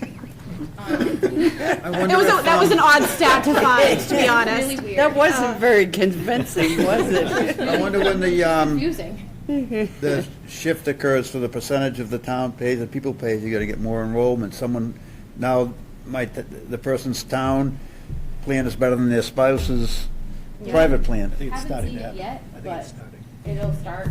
The other thing that Sarah and I wanted to bring up while we're already talking about health insurance today is a lot of towns are moving in the direction. Right now, we have the schools funding health insurance in their share of the budget. A lot of towns do it differently, where the health insurance for the town and the schools is in the town's budget. That's something we'd like to explore as well. Sarah knows that budget, I would say, more intimately than most people know it. And I think that's something to consider too, is that like, then we're budgeting for it. So when the schools look at their increase, the health insurance question, which we know is an obligation we have to pay no matter what, is it not a part of their increase. Their increase is purely based on school programming, education, curriculum. Health insurance it's a required cost, and then that's in our unclassifieds because we know we owe it no matter what. So that's something we'd like to. So like police and fire, their health insurance is in their budget? No, or it's in the town budget. So you're talking about the exact same thing? Yep, just pulling it out of the elementary. Yeah, Keeping okay. a separate general ledger account numbers, because they have to do DESI reporting and things like that, but bringing it into our category. Yeah, same as police and fire. With property and liability insurance, they actually have it within their operating budget. I do a journal entry every year to move their portion of the expense into their budget. This would allow me to not have to do that. I would agree with that, but I would ask that when we are looking at both guidance and understanding to the department, the school department, what I don't want to have is, ballpark, what do you think the health insurance line item, including dental, vision, and so forth, how much of that is ballpark raw dollar amount to the schools? Well, they have it, it's in their budget, there's a separate line But item. what I'm saying is. Theirs is so if we- 2.4 million. How much? 2.4 Okay, million. so if we tomorrow took 2.4 million out of their budget and moved it over to the, now it's just left pocket, right Oh, pocket. exactly. I understand that, but if we take that out, so this year we came back to the schools with a guidance of 2.5%, Not inclusive of health insurance. not inclusive of health insurance. So they did a formula, they Okay. backed out the health insurance and did 2.5%. And- Is what's in here. So they're 2.5%, not including health insurance, and we're sitting at almost 13% today, is what they're talking about. So the guidance has not been a successful tool to get to a budget discussion that, other than the last couple of years where we've started to finally invest in our municipal side, every year the percentage of our overall budget that is education continues to grow, while the municipal continues to shrink. And we're struggling with trying to figure out how to fund an $80,000 position, and that's not the discussion on the education side. So if we're taking the 2.5 million out, I think we have to give some clear guidance of, when we give the guidance, this is the number. We're not going to talk about an override every year. If we are successful in getting an override passed this year, we're not talking about this again for many years. It's not even going to be whispered. It's not even going to be nodded. We're not talking about it. And to get to an apples and apples with the school department and the municipal side, I'm fine with taking that health, dental, vision out, but I've got to see some commitment on the school side to stick to their percentage. Like, We it's, don't disagree, and I think that's where we want to pull health insurance into. I think And that I- 2.5 I million is agree. not 2.5 million based on calculations I have done. and I can agree with you 100,000%. I think you're absolutely right. Where did they fund the override that failed last year? Did they go to the money tree behind Howe Manning School? Utilities. Now, the money tree supposedly is behind my office. No, but seriously. No, but seriously. And I would be Cleaning supplies. equally outraged if Tommy had come in and asked for an override for something, and the town said no, and then all of a sudden he Here's did a it when he brand was new fire boat. chief. No, I would be equally outraged. The difference was he wouldn't do it. Well, we can see where his budget. We can't see That their is the balances from the problem. year before. I just want to and be the year clear. before, and The the year elementary before. schools are a department of can't this use town. it to- Masco isn't. Essex It's Tech there. isn't. You can find I it. view the elementary No, schools okay. no It's different not than the obvious fire or police is looking department. at. So, let's No. treat them the same. Let's take that health, dental, and vision out of the equation, put it in a single line item. However, when we see years of big surges in health insurance costs, and I think we're looking at the next 3 years, you're gonna see it, just based on medical loss ratio and clinical utilization, we should expect 10% plus every year for the next 3 to 4 years. They've got to understand that we also have to pay that bill as well. There's a portion of that bill that I think is education-related, just like a portion of it is fire-related and police-related. And you're right, there's a lot more education employees than there are municipal employees. It used to be done that way. I mean, when I first got on the finance committee. And then we moved it over. And it got real easy to hire a teacher because they were cheap. Because the town was picking up those expenses. I guess when it comes to adding personnel in the schools at that point, when the warrant article comes up to fund those positions, assuming it's not just, tucked into the omnibus budget, we have to remember to get an amount of money that's also going to cover the benefits. True cost. So the total true seems cost. easy. Of course we have to do that. But that's not how it played out earlier. It was, it's only 35,000 for a teacher when it's 55. But I think with us having control over that health insurance budget, to your point, John, we'll have better inventory control on benefits packages across the board. And then, during future budget years, when there's staffing increases that the school is proposing, there'll just have to be that communication to make sure that it is within the health insurance budget too, that's increasing.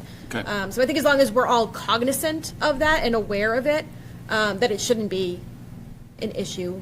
Can Going we into also this get, past year, can we future also years. request of the schools to understand their budget process? Can we get, and I don't need names, they can redact the names, can we get a full personnel list at loaded cost of? That's public information. Well, no, I mean, I don't need to see who it is and what they're making. I just want to see that, account for every position.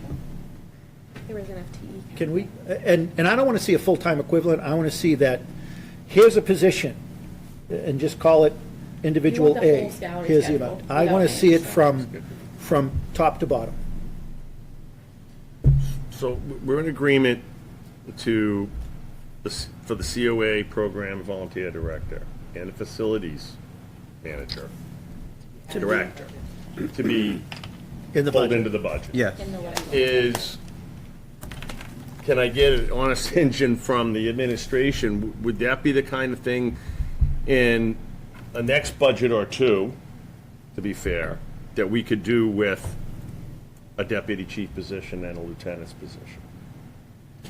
Are you asking if we held off, could we try to build that into the budget next In year? the without an future. override? In the future, near future. Well, the immediate thing, I think, you ask for the additional firefighters and police officers. So police get 3 more bodies, fire gets 4 more bodies. But fire really needs 7. And then the next year or a year or two down the road, you don't change the count in those departments. You just add, you subtract the firefighter and do the deputy chief. So from a budgeting standpoint, it's just the increase from a firefighter pay to a deputy chief pay, which will be more easily absorbed within the operating. And then, a couple of years down, you ask for another override to increase staffing, because increasing staffing in those departments without an override, I don't think is ever going to be But the issue with that, Costa, if you make that change next year, the year after, you lose coverage, because I don't think the deputy is going to be taking shifts. He's going to be administrative 9 to 5, so you're going to lose what you gained. I don't think you can do that. So I'm probably making this more, but if it's going to be an override, you guys have more at this than I am, but do the 4 firefighters, 4 firefighters, 3 police officers, and then not that same section, but down the line, the deputy and the lieutenant. I don't know if that's, people can decide what they want. I think it's a hard to sell to the Now, here's the public. thing, because we all agree it's a need, not a want. The fire chief is in need of an assistant. He can't carve out a captain that we have today because it's in the union. So we have to create a new position. And as far as and we know that in the fire side, there's a lot of work there that winds up coming to the administrative side when it comes to discipline and those things that, arise from the union that we recognize get solved on the police side because there's a captain. Follow me. But down the road for transition, we're going to need someone already coming along on the police side, vis-a-vis the lieutenant position, because someday that captain's position could become the chief. So these are their needs, they're not wants, and I'm just saying, just like these 2 positions we're talking today, for purposes of taking a vote on what we're gonna decide, what we're gonna agree on, I'd like to know that that's something that I do. As it relates to police and Because it fire. affects how I vote. Doug needs a captain. No doubt. I think that is, Hands for down. me, A deputy. is as important. Captain. Captain's in the Sorry, union. not a captain, Okay, deputy, yeah. sorry. I'm yeah, thinking I captain get like it. police. The chief needs a deputy. And I appreciate that he's looked at the deputy different than he looked at it in the last budget cycle.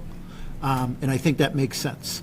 Yeah, listen to me, you would have said, no. I'm significantly concerned about burnout over at the department, and not just burnout of the staff, but also the chief. Secondly, I don't think we're anywhere near the timeline of talking about a lieutenant over at the police department.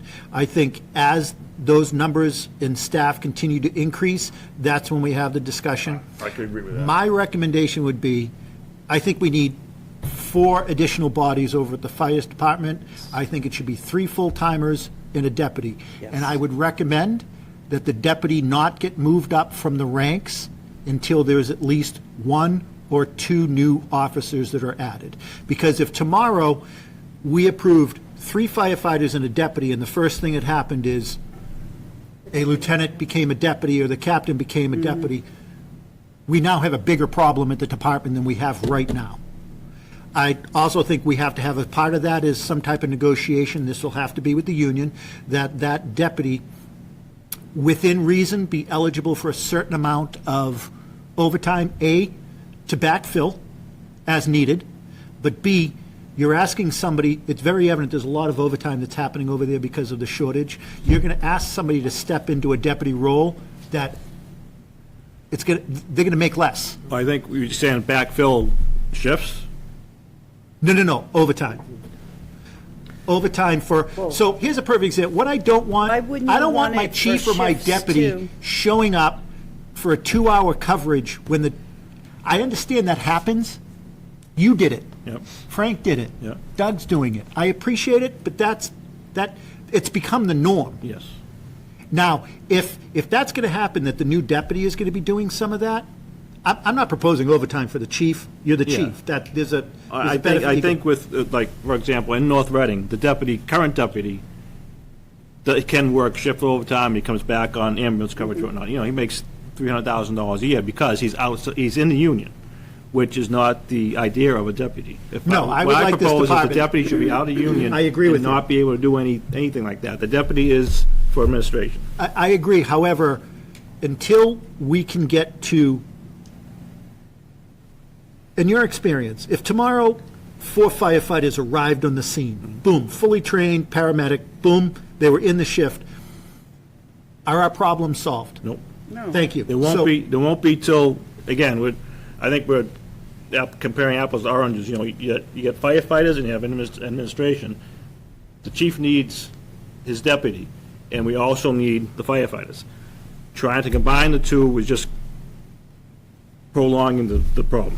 I don't like the idea of the override being non-union positions, like, a captain, a lieutenant. It kind of personalizes it. I mean, I think that should be more frontline soldier type. Absolutely. You know what I mean? But and take it and create it out of the budget, like like we're doing. But once we get through this budget, needed. once we get through this budget difficulty that we're in right now, I mean, part of this override is going to give us some capacity for the future, so we can do like we did in 2017 and said, we're not coming back, we promise you. But at some point, we know that we need additional staff at the fire department so we can continue to provide just even the minimum level of service that quite honestly we're not able to provide today. And the same thing at at the police department. And I would like to see us get to some type of regular schedule, I don't know what that is, of funding a position within the capacity of our levy and tax base. Chief brought that up, because when Chief DJ and I were here, we were flip-flopping, and then, something happened. Yeah, well, then we did things where we're going to hire it halfway Exactly. through the fiscal year, so there's less pain now and a little bit. And we can come to some model, but what I don't want is every time we have to increase staff, it has to be an override discussion. And what I also don't want is, part of me says, let's just get 4 full-time firefighters and we'll worry about the administrative need later. But there is such a need right now at the fire department for a deputy. And it's not the fire department of even when you were chief. It's different. Like the volume and the types of calls and the issues. I could have used a deputy, too. I didn't even have a clerk at the time, so it's, Hey, we gave you one, though. yeah, I rented, well, to the We need, my opinion, we need the boots on the ground. Yeah. We don't need the that's the emergency now. Almost of the thought to try to put off those administrative positions and add a cop, make it 4 and 4. Well, yeah, we need the boots, we don't need, we need the administrative positions, but that's not the emergency right now. The emergency is filling shifts with boots on the ground. I don't think there should be any administrative position that's over. I think it should be 100% the public safety one for the boots on the ground. What did we period. propose last year? It was 3 and 2. 3 and 2 last year. I think. Was it 2 cops? I can't remember. They wanted, I think it was Yes. 4 and 3. I thought it was 3 On the firefighters. 3 firefighters and 2 police It was officers. 3 and 2. No, we proposed 3 and 2, but I think he asked for 4 last No, year. he was, Oh, because he yeah. wanted cop wanted SRO, traffic, and something other, yeah. So it was 4 and 3, and they got 3 and 2. And we proposed 3 and 2, and it failed. Do you think there's any difference, like, if you did 3 and 2 or 4 and 3 of it passing or not passing? Probably not, right? Because it's either I don't think the dollar amount, the small difference, I don't think it matters. You know, if it makes, I think if you go over $1 million, it makes, a difference. What can you do within $1 million? How many can you add, and what capacity can you have? With, those numbers, 280 and, 460, that's, 740. 820 plus the benefits, so 900. Well, I don't even know if it's that, because I wanted to ask the question, when I was doing the math, I noticed that dividing the number, I get a difference of 181,000 between 4 firemen and 3 police officers. Seems like an awful lot. Is one including benefits? No. There's more equipment. It's more equipment for fire, so that he has a capital outlay portion that is okay. their But gear. don't forget, That is a big difference. well, also, don't forget, police get an educational incentive that looks much different in the total package than a firefighter's total package. Because I got 115 a fireman and 93 a cop, when I just did 3 into that number. But that would explain it, Sarah, if that's... Yeah, so there's the equipment, and then the firefighters get the paramedic stipend. That is much higher than what... In that, okay. In that versus the police officer So stipend. how much is the equipment? Let me pull up. In round numbers. I think gear's about $3,000 per person. Yeah, I think it's 3,000 or 4,000 per person that he has in there. Double, more than double than a police. Okay. Because we give them the gun, we give them the stuff, we give them all. All right, yeah, because now that, $1,000 per firefighter. 8, so it's 8, I don't know, 8, what'd you say, Costa? That's 900. I had Including allowance. 876. Well, then plus the benefits, so 900. No, it's 460, And change, and 279? It's 738, 618. Plus the benefit. Oh, So that's- 270,000. Seven people, another 200, Plus so just around $1 million, right? 270,000 for benefits. for benefits, yeah, So, yeah, well, that's right, to a get to million. that. That's the million, okay, thank you. We're over $1 million. We're right at exactly at $1 million, right? So you think $1 million is the same thing as the difference between $9.99 and $10? Like it's that threshold? Yeah, I No, I'm think asking a serious question. psychologically, Yeah. it Right. makes a difference. Right. If Million you're is gonna that go thing. over a million, if it's $1,050,000 or $1.5 million, doesn't make as much of a difference as right. if you're 975 or 1020. What was last year? I agree with that. And I do Six think, numbers I'll or say seven again, I numbers? think saddling the override on the such a public mental safety thing. with rank and non-union Reality. members Yeah, you're is, at it's 948, just not gonna, 618. not for any good reason, it's just gonna give someone else, someone's getting, no, just think of it as the people that are in. I just want to remind you that 49. 949 cost all in. I would just remind you, Doug is really the only chief and department head with significant staff that does not have a deputy. But he has a captain though, right? He is a captain, but and what I mean by, there are certain roles, there's certain functions, I think of what the police captain does as non-union, there's certain things that he's working on that if he was in the union, he wouldn't work on. There's personnel matters, there's budgetary items. So our DPW director has a deputy that is out of the union. Our police department has a captain that's out of the union. Library director. So the logical question is, maybe we should eliminate the fire captain position and replace it with a deputy position to mirror, then you would have the Well, no, two the fire. non-union people, But you because still if that's the issue. So may I, Jeff? You Yeah. still need 4 command staff in the union because you need 1 for each group. So that's it's easier to add a non-union deputy than it is to bargain a position out of the union that already exists because that captain is in his count. When he talks about the 12 full-timers, 3 per shift, the captain is one of those. Right. So that's Yeah. mathematically difficult and just from. And we'd have to bargaining- negotiate. I still look at it though, that each department has a department head and a number 1 person. We have a police chief, a police cap, union or non-union. We have. The a captain chief- in the fire department is not, he's on shift, he's not a true number 2. And he's not there every And shift. we're that taking Doug's one there. away from, we're really not putting on 4, we're putting on 3, I guess. So going back to the psychological million, if we did, I mean, because it seems to make sense. So, right, I'm going back to if you did like, since we're at there, I don't know, I'm just trying to think about how. Well, you know, if we could get that 949, three is three the number, firefighters that, and a you know, deputy. and if the cost of those positions increases 5% a year, $1 million, you know, it gets you 2 years. With what is likely coming in Masco next year, no. No, the capacity of. No, I know, I'm saying Right. capacity. But, so, you know, if we want to be realistic and tell people a public, safety, we need 3 and 4 boots on the ground, and we're not going to come back to you for fire department's overrides Over $1 million for the for regular. 5 years, then you got to ask for $1.25 million. Okay. This was last year's override. Justin just asked me what we asked for last year. It was 1 million that was added to, that would have been added to FY '25, 1,033,000. Then we did the additional capacity of 763, because some of those were only half a year positions.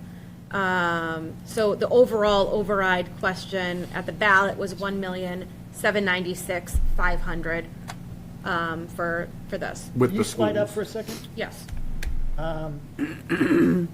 That's because we had a half a year of the deputy director of Yep. facilities. And that was the second half of the year. And on the firefighter, we had 282,000? Yes, there's only 2 firefighters. So we were funding Funding. 1 through the budget and 2 on override.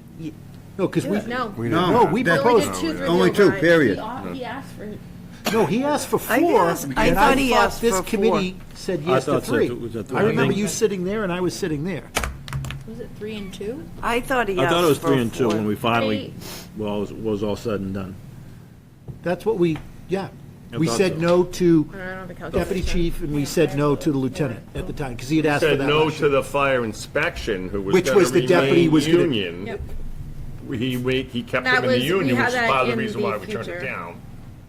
We had it in the future capacity calculation, his administrative fire personnel position that is now, this year as a deputy chief.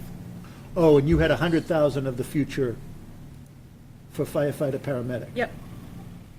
Yeah, I'm almost sure that we said yes to 3 last year. I think we agreed on 2, though, at the end, right? We said 2. I thought it was 2 because he was also going for the safer grant, that he was going to get the other 2. Yeah. So it went 2 and So I think 1? it was 2 and 2.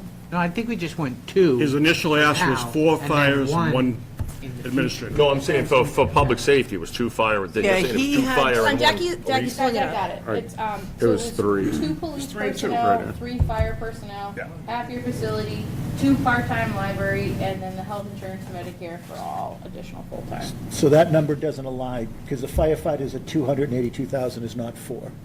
No, it's 3. That's I not mean, not 3. 3. Is that 3? It's 3. That's 3. And then now he goes up because their contract changed. Yeah, that's the 100,000 is the extra for the contract this year. Because they had an increase in their paramedic stipend as well as a market adjustment and training costs. Oh, they have the employee benefits separate, Brian, that's why. It's called out separate. Yeah, the Look on employee the benefits screen on the are down bottom. The other column. See it? The benefits are okay. called out Okay. separate, that's Just why. salaries and Okay. wages. That's Okay. why, that's why. Thank you. To, So So, elementary was 375,000, and they funded it. Okay. so I'm thinking in terms of looking for those. You're really stuck on that one, huh, Brian? He's For those stuck, he's administrative on- positions in need, but to be looked at as needed to be in the operate, carved out of the budget next year and the subsequent years. Is there, I don't know how to do this. Is there a motion for, I'd like to, so I want to be able to vote, so I'm going to split it, if I can do that. So is there a motion for, Were we gonna just vote on what we know we don't want and leave open the possibility today what we want? Yeah, maybe if you want to clear the table a think little so? bit. So Yeah, drop, I'd make yeah. a motion at this time that the full-time administrative assistant and the 2 part-time circulation assistants at the library be deferred from this budget discussion. I'll second. a motion? I'm sorry, go ahead, Chris. You don't want to add the deputy chief and police lieutenant? I thought we were think we're going, still I thought we were doing talking about department by that. Talking about department, I'm that. sorry. I thought we were just doing department by department. Yeah. We can do it all at once, if you No, want. what I'm saying is, Out of this discussion. okay, then I would make well, Let's just do it I, department by I department. I'd rather do department by department, because I It's think I'm going to cleaner. differ It's from you guys on the I deputy think there's chief. debate on the deputies. Yeah. Okay, so there was a motion and a second. So just to make sure, the motion, the second, was for the Facilities. library, no. 2 the library positions. Drop the Library library. position. 3 library positions. 3. To be eliminated from this year's PIT plan. Right, okay. A motion and a second. Any further discussion? No. All in favor? Yes. Aye. Opposed? None passed unanimously. So I'll make a motion that we, for this year, we remove the police lieutenant and deputy chief. I think separate those 2.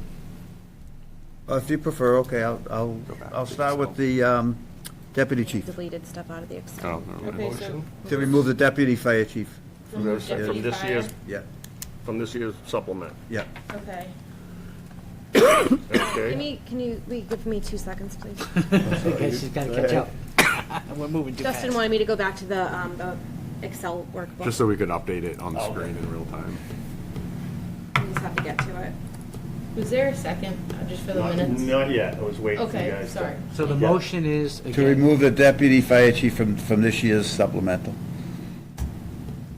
And when administration's ready, we'll take a second and a vote. Okay, so they voted 12-0 to get rid of the library. And now this Well, is not to a get vote- rid of the library. Library positions. Everything's okay, don't worry, everything's fine. Only the new ones, nothing else. Don't worry, Well, Annie. that frees up a lot of space. Barber to remove We the don't deputy need it fire over chief right for now. consideration for fiscal '26. Thank you, now I'm caught up, I'm But sorry. the library, we I could did vote for your this. second. Okay, so Jeff's got a Oh, motion my to just, motion to remove the deputy chief position from the supplement, this year's I will supplement. second it for discussion purposes. And my discussion is, I truly believe this position is needed, significantly needed I agree. I'm concerned 100%. about Doug and the leadership of the department's ability to continue to do what they're doing.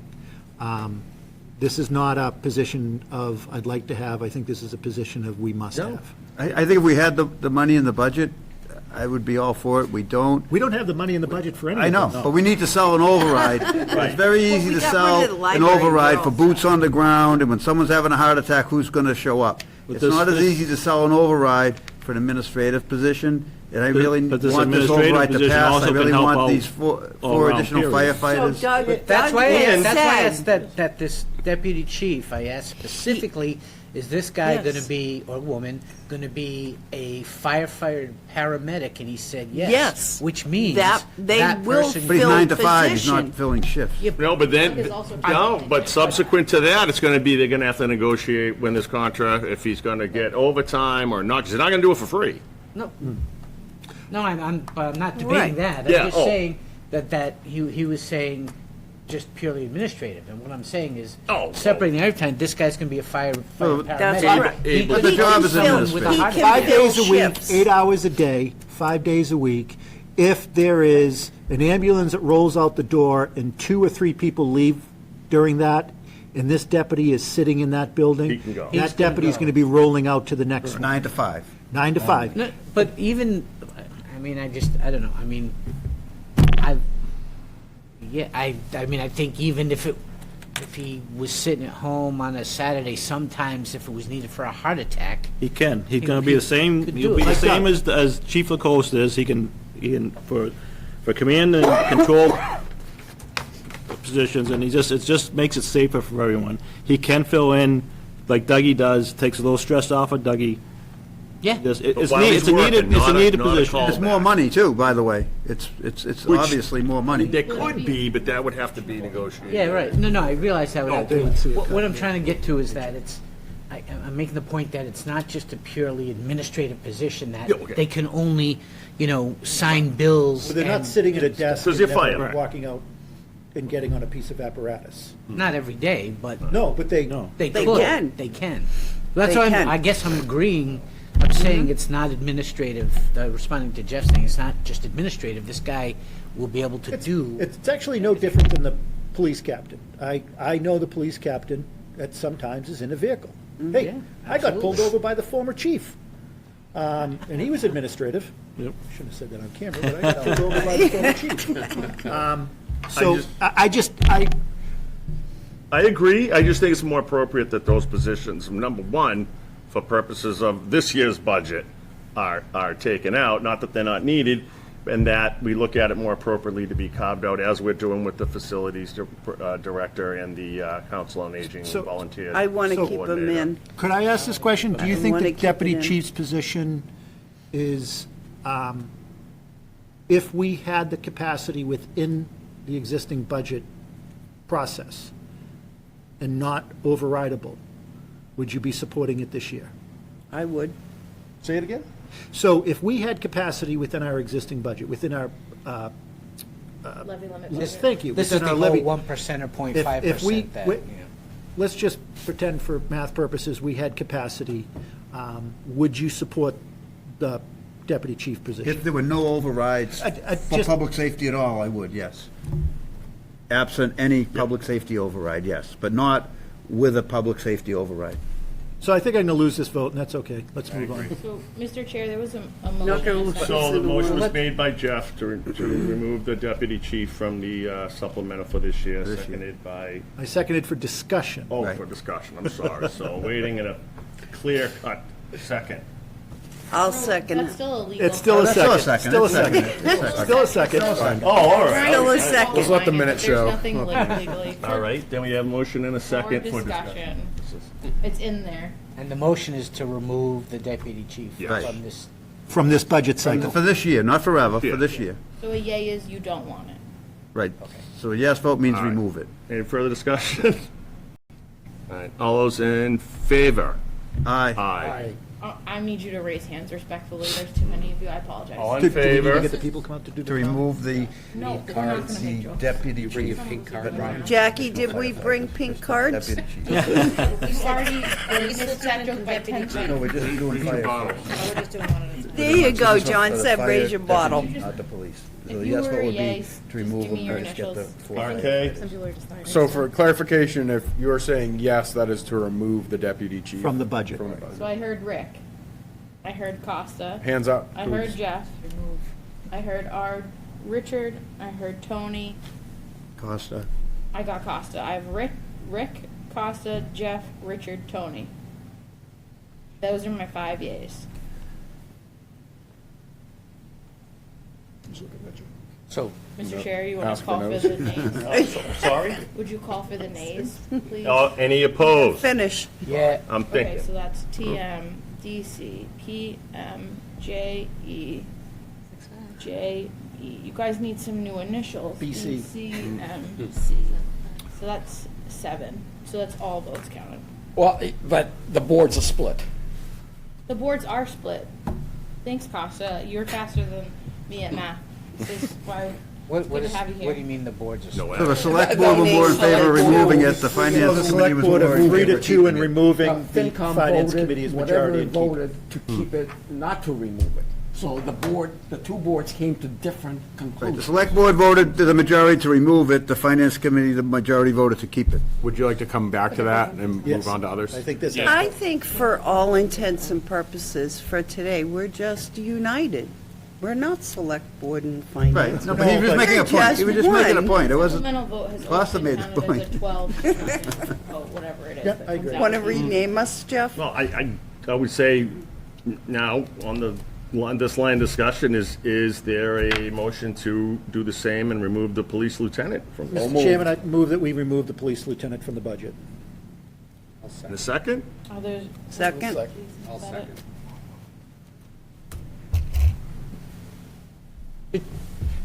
I just sort of think, right, there was some, when we talked about removing the library staff, we were, The new okay, the ones. panel was 12-0, and that's okay. But how come with the deputy chief, we're talking about separating between the planning board, the finance committee and the select? I have We didn't, we're just making an observation, we weren't saying it means anything. Yeah. So, We were so just making an then, observation. so then we're counts. keeping it because it was 7-5, right? It's 7 to Okay, 5 I just, for now. Yeah. I didn't follow that. And this is, Keeping it for now. and this isn't the For final now, step in this developments, process. We may make the decision to keep things that we may remove No, later. no, I at our next understand, I'm meeting. just talking about, that was a Absolutely. 7-5, so Right. for now, we're keeping it. Yes. Okay, now. just- See, Just an I haven't observation, deleted that's it. all. It's still there. We're clearing out the field. Some of us are Trying trying to to. write minutes that make Like any Chris kind and of Costa sense. no longer makes observation. I just was confused. Costa why likes someone brought statistics, he that was up. just citing a statistic. so we had a motion, and who's the second? Jason was the Jason. second. Okay, all right, then, okay, all those in favor of that motion signify by raising your hand, and saying aye. Okay, wow. To wow. removing the police lieutenant Correct. from the budget. Budget That's discussion. 12-0, Correct. guys. Thanks for that great, easy math. I appreciate you. Mr. Chairman, I move that the facilities director be funded outside, in the budget, but outside of an override process. I'll second I'll that. second. A motion and a second, any more discussion? I hope not. All those in favor, signify by raising your hand, aye. Got it. Thank you, Mr. Chair. Mr. Chairman, I move that the program and volunteer coordinator position as proposed be funded within the existing levy and not within an override. I'll second that. A motion and a second, when Jackie's ready. Yes, thank you, Mr. Chair. All those opposed, signify by raising a hand, aye. Rick, I'm getting tired. it's, A yay is to keep it in the levy limit budget. Right. right. Yes. 12-0. Thank you. Rick, you really sent me into orbit on that one. I need another sandwich or something, I don't know. Power up. No chocolate? Well, so Jeff says after he ate his sandwich, he goes, oh, this budget, he goes, this budget's worse than I thought. We didn't even get cookies. No sweets. Mr. Chairman, I move that we Oh, my provide as God. part of the override discussion for full-time firefighters. Included in the over. Yes, in the override. I'll second that. Thank you. Okay, when you're ready. Is there a second, Mr. Chair? There's a second, is Mr. Garber. Wow, Jeff, you're gonna get a record today. All right, for the 4 firefighters, all in favor signify by saying aye. Raise your hand. Wow, good work, everybody. Nice clean vote.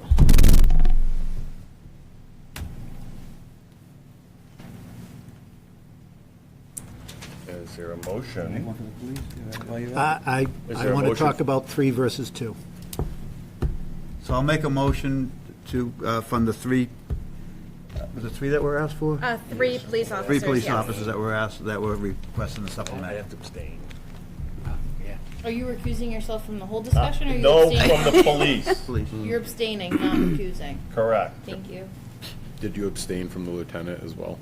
I'm saying, I believe you did. No, that's what I'm saying. Yes. So you just What's the difference between abstain and recuse? Recuse, you would walk out of the Please, room. you would need to leave the No room. discussion, no Get involvement. that, Jackie? Abstain, just don't Yeah, I vote. fixed it. For I the wrote it second, wrong. you got the, I didn't get who the second was. I got. I Richard. seconded for Oh, thank you, discussion Tony. purposes. Okay. So what's the motion? 3 police In the override. In the To override. put it in the override. in the override. All right. So I'm leaning towards 2, and let me tell you why. So I think there's surely a need for additional staff at the police department. I don't think it has as critical of a need as we're seeing at the fire department now.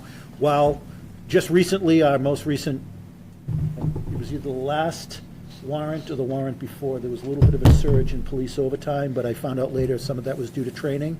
I'm not seeing the overtime expenditures in the police department that are anywhere near what we're seeing at the fire department. Do I think additional staff is needed there? Yes. The 2 things that the chief talked about today, I completely agree. Anybody that's on the select board, who's had somebody call you, talk about wanting additional patrols within their neighborhoods over traffic and speeding? And I live on Liberty Street. so, And on social media. yeah, I and call- on social I call media, but just myself. folks that reach out to me, either on social media or around town, or the limited number of calls I get, that's probably the number 1 complaint that I get. And to the chief and the captain's credit, they try to direct that as appropriate.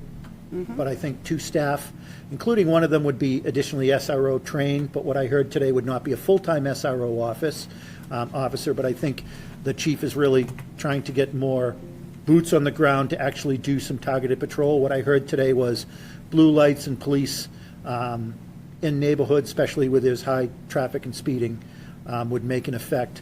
I'm not saying crime, that. too. Yeah, no, I mean, I think it's a cumulative effect. I just don't see the immediate need like I'm seeing in the fire department. For me, the fire department was, if you remember last year's budget critical. discussion, was right after what had happened in Winthrop, where there was no way to get that child to the to the hospital. That this is crisis on the fire department. I think this is need on the police department, but not crisis. I think 2, again, my belief, 2 would suffice, but I'm not saying that in the future, if we have capacity within our budget levy, we can address the 3rd one at that point. Well, I think the absence of, overtime, payments is an indication of more of a critical need. They can't get enough staffing on a shift, even at overtime rates, and therefore they don't pay over, their overtime expense isn't as great. So I think, I support the 3. And I think you're accomplishing what you're saying, Brian, with the fact that the fire's at 4 and the police is at 3, and they're not 4 and 4. I'm not going to die on this hill, it's just kind of what I'm thinking. I think that we need I've said, the boots on the ground. I mean, here we're going to ask for an administrative position in the fire department, and we're going to take away a boots on the ground on the police department, which That's is a very good point. disappointing to me. But we did the same thing, we said yes That's to a it. good point, But we said Jeff. yes to an administrative position at the police department when we didn't say yes to a firefighter a couple of years ago. So I mean, when we created the administrative position at the police department, we helped supplement staffing over there. So, and this isn't somebody got one marble, the other one needs to get one marble either. I always say every department's different, just like my kids. It's the same doesn't mean equal, and equal doesn't mean same. So, but that's my thought. I think both chiefs made their case, certainly for those positions, I agree. to me. Me too. So the motion is 3. I don't know if somebody wants to. I'll second. Why don't you call for a vote? Is there a second? I'm sorry. I'll Someone second. had already seconded. Peter Moon Okay, second. very That's to good. keep, that's to Keep the to three, do the please. 3 and the A override. motion to, Include no the second 3 on and the then 2, override. a motion for the 3 and a second. We have that, Already yeah. a second. Tony did it a while ago. Thank you. All right, all those in favor? I will abstain. I'll say yes, I'm not going to say no. I made my argument, it failed. Peer pressure. So it's 11. It was looking good, Brian. Good try.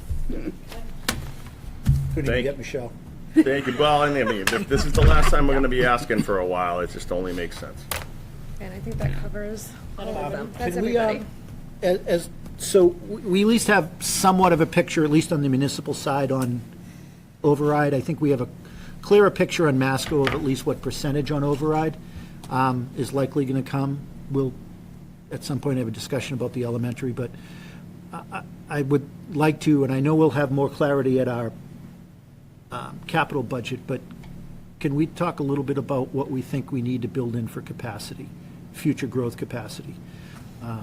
Because if we have just these items and just the elementary items to, I think it was Costa's point, a year or two later, we're going to be back again, especially with But it just, would have to be capacity just for these positions. not- well, no, yeah. Because you it's- can't have a public safety override with capacity. No, for I agree anything with you, but other there than there that. has to be just regular contractual increases and benefit increases are eating up our, Capacity. that's the problem of Proposition 2.5.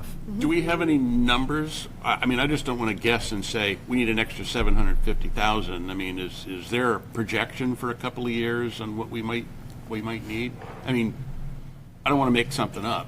There is, but, I mean, if you remember when we went through this in 2017, the thing that we built in for capacity, what ended up giving us 7 years, is we had just gone through 1 or 2 years of significant Essex Tech increases. Yep. And then lo and behold, the next year, it came down to earth. The percentage increase that the year or two before was so large reduced. I don't know if that bubble is going to come through again. So So, there's, I mean, there's that's items just- that are outside of what we just talked about in police and fire. Masco's issue next year, FY '27, that's going to come on just the enrollment shift, but also, like, we don't even have Essex Tech budget. I don't even know if Yeah, I we've have got no 9 idea. new Middleton students coming. I don't know. No amount of planning is going to beat dumb luck, but Agree. we have to have some kind of a number that's based in what we think might happen realistically. So what are the contracts? You have 2 years left Which contracts? on these, on the. This police year, and fire. this is the last year. This is the last year. Oh, the last- FY going into '26 the is the last last year for a lot of contracts. But if we end up building in capacity and going over that million. We're over it. We're already over it. Well, With if we the- just do police and fire and we do schools separately, then you're more likely to fail again. So if we're trying to stay under the million, then you need to stay under the million, Well, we right? can't Whatever with- it looks like. With the lieutenant, the deputy, we're going way over $1 million, because if we keep the deputy But that's in. still to be determined, but if we just do the police and fire plus their bennies, you're right at the $950,000 mark. Was the Without the deputy. Was the deputy Without the supposed to, deputy. intended to be built into the budget outside of the override, or was it in It's the just override? equivalent. It It was just wasn't in the equivalent. override, okay. Right now, it just was, yeah. I mean, here's my 3-year projection. This column is FY '26, then your FY '27, FY '28, and FY '29, with the assumptions of schools across the board at 5%, health insurance at 10%, property liability at 10%. Most other expenses, I think wages are at about a 4, because that's what they generally average out to overall. As well as, our 2.5 and things like that. Mostly revenues are stagnant, so again, this is skewed because revenues are not really stagnant. But by FY '29, I think I said, we're in a further deficit of over $2 million. And this is with no additional staffing. This is with all staffing currently as it is. And doesn't include the facilities and COA position that we're saying. This was the snapshot as of the 21st, so the levels that currently existed. I mean, we're not going to be able to build in $2 million worth of I was gonna say, levy people are gonna capacity say no. People are gonna say no, within this right? budget. But again, I always project out, at this point, every year looks like this, and then we end up at 478 versus 2 million. So, I mean. Have you looked at the take that years that with- you did your 3-year lookout, and then look back 3 years later to see what I it? haven't had time to really dive into how accurate and what. It would actually probably be skewed because There's- we've got this big, huge revenue of interest income that just Right. skewed everything. I mean, I could look at the expenses probably and figure out a relatively accurate picture, but revenues are going to be all over the place. I mean, I looked at the elementary school's 5-year projection. Oh, that's a scary number, yeah.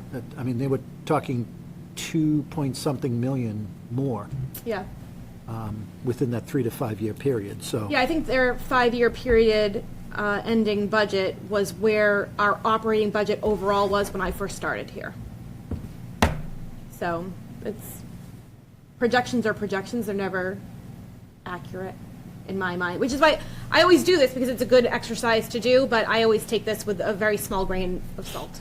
But that's why you can't ask taxpayers to fund an override that has unrealistic projections that we can't even substantiate, Yeah. right? So, And is our expectation this year, if we're moving to 0.3% instead of 1% on excess levy, is your plan that next year we move back to 1%? No, I mean, there's nothing magical about the 1% that we picked, right? And, if you have it and you never go under it, under any circumstances, it's like not having it. No, I don't disagree with that. So what I would sort of kind of had a change of thought that we change the policy to 0.5%, because if we use 133 from the sped stabilization account to fund some of the school budget that's in the omnibus, we're creating extra capacity, aren't we? Mm-hmm. And one thing to keep in mind too is excess levy capacity is just like free cash. It's one time. It's never guaranteed that it's going to be the same exact. I mean, let me unpause my screen. So I know it's hard to see, but this is my projection. These are the actuals from FY 17, 18, all the way through. Our excess levy capacity. Don't look at 17 because there was a ban that year that was one time, so that kind of skews it. But we were at 843 for excess levy capacity in 2018, 996, 735, 871, and then we started to actually need to utilize it into 24, and then 25, we were certified at 479. Now, looking at that compared to... But FY 19 was in 18 and, but mostly 19, that was a year or two after our last override. Exactly. So this is when we still had all that excess levy. This was the goal that we did, is we put, I think it was 600,000 of excess levy capacity. And it did. This shows you, it did last us all the way through this time. What that number looks like for this year, I'm not sure. It's hard to project out what the extra costs are gonna be. Especially where, schools take up so much of our budget. 1% to the schools is very, very different than 1% to the town, overall. Prior to that 17 year where you built in that large chunk of excess capacity, historically in Middleton, was there a deliberate effort to build in capacity, or is that No. the first time it was done? Usually when we did overrides, we said, what do we need to fund these items? Like literally mosquito control. So I would offer, while budgetarily it would be nice to have the flexibility, it's a little bit of a security blanket. And that I think, especially considering the conversation last year, explaining every element of the override, took varying amounts of effort, but for the most part, people got there until we hit trying to explain excess levy capacity, and every single time we lost people. And I think that really, really hurt us last year. Because you are presenting two separate numbers at town meeting and at the ballot, so there is the confusion as to why the ballot question number is higher than what's being voted on at town meeting. We're not there at the ballot to explain it to people. And we saw the voter turnout this year for vote by mail was incredibly high. So you had a high number of people engaging that wouldn't normally engage in a municipal balloting process, that we were just, to Justin's earlier point, and I don't think it can be emphasized enough, we just couldn't reach people. We were putting things out in all sorts of mediums. We were at homeowners association groups, we were at condo groups. We were trying our hardest to push out the messaging, to talk to so many people. But there are people that are just never going to engage with us, that were voting and had signed up for mail-in voting for the presidential year, that saw a big number, saw that the warrant was different, and we were never going to be able to explain I that think knowledge there were gap. people that, there are people that voted by mail that probably wouldn't have voted if it wasn't by mail, and they got the mail-in ballot, hadn't heard a word about anything. Did just open the ballot. Oh, this is a ballot to the town of Middleton. That's right, Middleton has elections sometime in the spring. I forgot about that. Oh, override? No, that's what it was. That's exactly the point, Jeff, but those people are people that But not that they noticed a different number, or, they didn't even get that far. It was just, we'll never be able right. to reach them. We'll Right, never be able you're to never make gonna, them you're on never the gonna. It's, They had no as soon as they read it. yeah. So I just On the pulled mail-in out The first time they ever heard there was an override in Middleton was when they opened that ballot. Right. So I just plugged That's our in. fault, right? We So need how to do we get, get we need to around get that? the word out before the ballots get mailed out. Right, exactly. Which we were doing, but there was just also people that never engaged with us that were voting. You know what? People are just gonna say no, they're just gonna say no. Yeah, And that's true. you're gonna have to reach more people to get them to go They yes. have a built-in bunch of people that will just say no to any Yeah. override, period. And is it not as easy to say, well, this is, the extra is because it prevents in 2 years us cutting the very two positions that, whatever. It's not as easy as saying that, right? Yeah. I don't even know if that would suffice. So to but- start the conversation on the tax impact of an override, I plugged in $1 million. This is from the Department of Revenue. They do these templates that you can easily just plug in your amount and it spits out a number for you. So $1 million is about 30 cents on the tax rate, which as far as the average single family home goes, it is an increase of about $288 on the average home bill. It does break it down further if this is your assessed value into the different categories of what the impact is going to be. So obviously, if you have a house that has a higher value than the average, Annually, it's yeah, going to yeah, hit it's you a little bit more. Because it's an operating. Less than $1 a day, that's an easy, that's a good sell. So unless you have a very, People I get don't get. yeah, if you have a highly assessed value On of the the house, average it's going to be a house, little bit less than more. $1 a day. On the average, yes. And I would say going into this year, making the argument politically feels a little different than last year. I think just given the visibility of public safety in the community over the course of the past year, I'm hopeful that opened some eyes for some people to see I how would think. flat out our public safety was during the brush fires. Absolutely. So, I think, having two different numbers, one in the warrant, one in the ballot, does confuse people, so having the same number might be easier. And, right now, we think that the value of those positions is, $950, all in, but maybe it's closer to $975, and we put use $970. Well, that's without the deputy.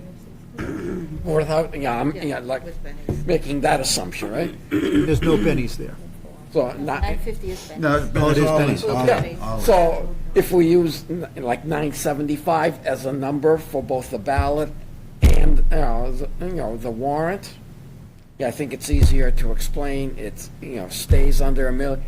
If we decide at a later point to include the deputy in that calculation, then we're over $1 million, and I think the under $1 a day is a better, I hate those. works out better than It's the like- million. No, it's like for the cost of a cup of coffee, Right, that's a very dangerous debate to have, because nobody thinks about paying their tax bill every day. So there's another aspect of this that we had talked about a little bit internally as well. And I'd be careful about the approach here, because you don't want to set yourself up for failure in outlying years. But July 1st isn't going to come and we're going to hire every single one of those people. You're not going to need a full year of salary for all of those. And if that were a way to tighten your belt to stay under $1 million, as if, you're assuming you're going to wait, hire or try to hire 2 on July 1st and then hire another 2 in January. But just be mindful that come fiscal 27, you're going to have to foot that whole bill without an override, and just making sure that we can absorb that. so, I mean, if that helps you. staggering the hiring is the way to, Offset. so you build in capacity. I wouldn't lower the number. No, I wouldn't lower the override for that purpose. I agree. So just a question there, so now when you came up with this million, that $1 million was for the override to take care of The municipal side. public safety stuff. Yeah. Where, if we were talking about that as an override, right?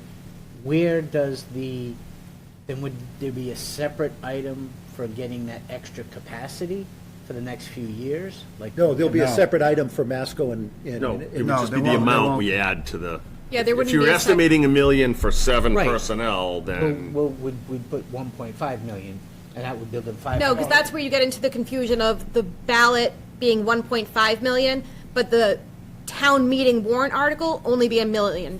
So how do we, if we need 500,000, if we decided we want 500,000 of capacity for the next couple of years, which makes it a total of 1.5 million, how do we make it so that there's 1.5 million at the town meeting and 1.5 million on the ballot? Can't. Town meeting is voted. Town meeting, that's sort of a spending bill. So we budget, we ask for the money that we want to spend in the current fiscal year. But the ballot that everyone votes on is a higher number because you're building capacity for taxation for future years. And what's Costa's point was, that caused confusion to people who voted at the town meeting, then they go to ballot, and they see a different number. I understand that, that's exactly, how can't can put it on the how can we warrant. get the people to know about the capacity have to in the explain it town at town meeting? Well, I'm not sure if, I guess I'm taking the temperature of the room. I think I'm starting to hear that we're not going to build capacity. Oh, we Right. have to. Well, I mean, I agree that we have to, because I will tell you, if we ask for an Yeah. override for these police and fire positions, and it passes, and then next year, we don't have enough capacity because Oh, of Masco, and that's- let's forget the whole education override, which is a whole nother discussion that we have to have. So let's go back, That I won't don't end think well. my question, I That's didn't not say it even right. fair. I just heard several people say that they think one of the problems with last year is that the amount that we talked about in the town meeting, that was voted on, was different than what's in the ballot, because the ballot included the extra money for capacity, right? That capacity, right? So there were two different numbers. What I'm saying, I understand that that's what the problem was, and I understand that it's not the same thing. What I'm asking is, how, to John's point, it was our fault if people didn't know about it, right? That's our responsibility. So how do we make, if we decide it's a total of 1.5 million, including that capacity, how, in the town meeting, do we convey a number of 1.5 million so that when people vote on it in the town meeting, when they go to the ballot, they'll see 1.5 million, thereby preventing that, oh my God, we talked about 1 million in the town meeting and now it's 1.5 million. That's Why not would the it issue. ever The be- issue, the town meeting, we said it. We only The vote people for the that budget. voted at the ballot, though, wasn't just the town meeting people, it was everybody else who voted at that. But why would it be such It's a, getting to an audience that's not there. why would it be such a different amount? You only need, It's 154,000, in my mind, for 3% for 5 years. but in the next year, you don't need the whole 100. So in year 2, you have the increase in taxes just because of 2.5 over the next year. So there shouldn't be that many dollars extra needed in year 2 that we don't have just because we're starting at a higher. It should only be, I mean, if because you're going to get 2.5% over and above that override anyway. The override is a permanent increase. Right, exactly. So you have that, so all you're talking about is the increases, but because you can go up 2.5%, you're gonna get 2.5% of that anyway. You would, however, So if the- in 2027's budget, we may be walking into town meeting with a budget that includes a new elementary school employee contract, a new police contract, a new fire contract, a new, we're definitely going to be having a discussion for a contract for the library employees and possibly for insurance. DPW and possible for clerical. I mean, kudos to you guys to getting us all onto a single schedule now. So for the next budget, it's not just the 2.5 that's coming off this increase. So there's going to be another 2.5 based on the capacity that is built for this override. But we've got a big enrollment shift in Masco, and we've got all new employee contracts. I don't know where Masco is, but for everybody else, there's going to be a new contract in the FY27 budget. But if you hired all these people on day one, if this passed, and you hired all these people by some miracle on July 1st, and you take this in its own as a bubble, this override for these positions, and now you get an automatic 2.5% increase to be able to tax on these positions. So if these positions went up 4% even in the next year, you only need 1.5% of a million. So you're talking like the most you really should ever need is an extra $14,000 in the next year, not $500,000. It should be able to. This on its own should be able to fund it. There should be no issue with future capacity For these positions. Taking this on its own as its own thing, which is what we're supposed to do. Not to say, okay, we have these police things, we need future capacity because we might have more enrollment in Masco, so we have to, that makes no sense to me. So you build that into the education override. Yeah. The thing is, I think what I'm getting is, right, even if, so we get these positions in place, right, you have the 2.5, right? The problem is that health insurance and all that stuff goes up by 10% and 12%. So it goes up way more than. That's going to happen in 27 and 28. But That's the whole, for everything, though. Well, it's not 10% on the million, it's 10% on the. On the full health insurance, 207. right. So I think the issue at hand is that, yes, you're getting the 2.5% plus growth every year, but you're burning through that at a rate far faster in calendar 2025 era than you would have 10 years ago. I think it's part of the issue. But that's for everything. But, so do I think that, if this override goes through and then we go to budget for 27, that we're gonna have to tap out and say we need an override again? Like, probably not. I bet we could hopefully, find a way to make it work. But I'd say by year 2 or 3, you're really gonna be hurting. But not because of whether or not this. Independent of it. This has nothing to do, very little to do if we're ever going to need another override in the next 3 or 4 years. The little incremental raises that these people are going to get isn't going to trigger an override. This stands on its own. So let me ask you it this way. Let's say we weren't doing a single override this year, and the only thing that we were funding new within the budget is COA and the facilities director. Other than that, let's pretend in fairyland here that the elementary stays within budget and Masco stays in budget. But we've used some of our excess levy capacity this year to fund the 2 positions that we've moved over there. How do we feel going into FY27 with what we do know is pretty clearly going to happen on the Masco shift? Another potential 10% increase in health and dental, with this board and the finance committee continuing to support a shift in percentage for benefits and new contracts for all of these unions. Do we feel that there's capacity to fit all of that? And so I don't care about FY26, I'm just talking about FY27. Do we think there's enough capacity now that we've moved our excess levy to a 0.5%? I don't. No, but there would be enough capacity if we had 2% excess levy. So, Which would mean would be cuts to services. so what I'm saying is, if we do this override without any other additional future capacity, we're going to be back at this again.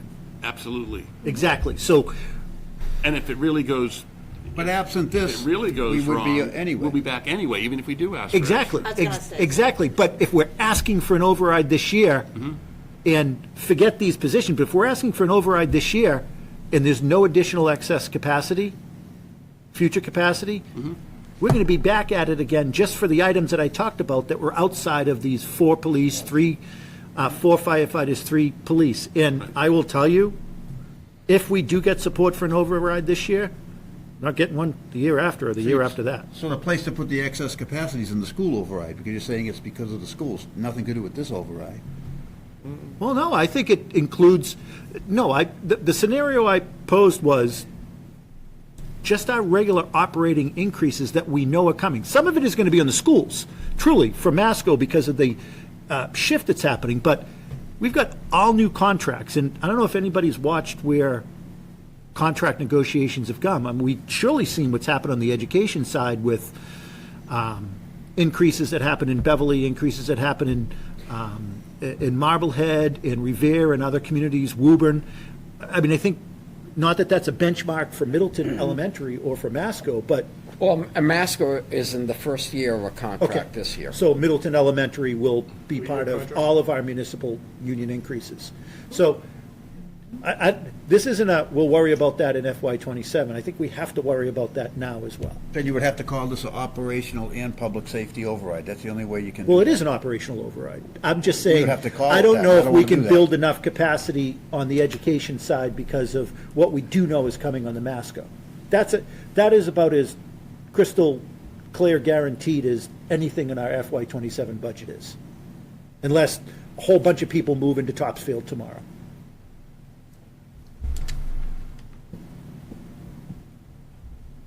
And I'll go back and ask again, but I know what the answer's going to be.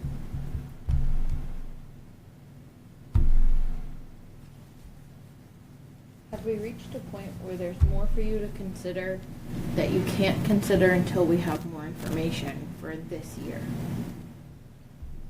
But the only information we would need is the schools, is what you're talking about, right? Well, the schools and then All the outstanding with health. There's a lot of things that we don't know that we should know by March 1st. And my question is, we have a month and we know some things are going to come into Sarah, some things are going to come into Justin. Is there anything else informationally that you need? Because you have a lot of open questions, which is normal in February. And I'm just trying to round the corner of, is there other information you need from us before we have this joint meeting again in March? Because there's just no way to answer all the questions that you have open today. So I think the feedback you all provided is enough for us to model something out over the next month. And I think when some of those numbers that Jackie's referencing land, I think it's going to help you answer some of the questions you're asking right now. Fair?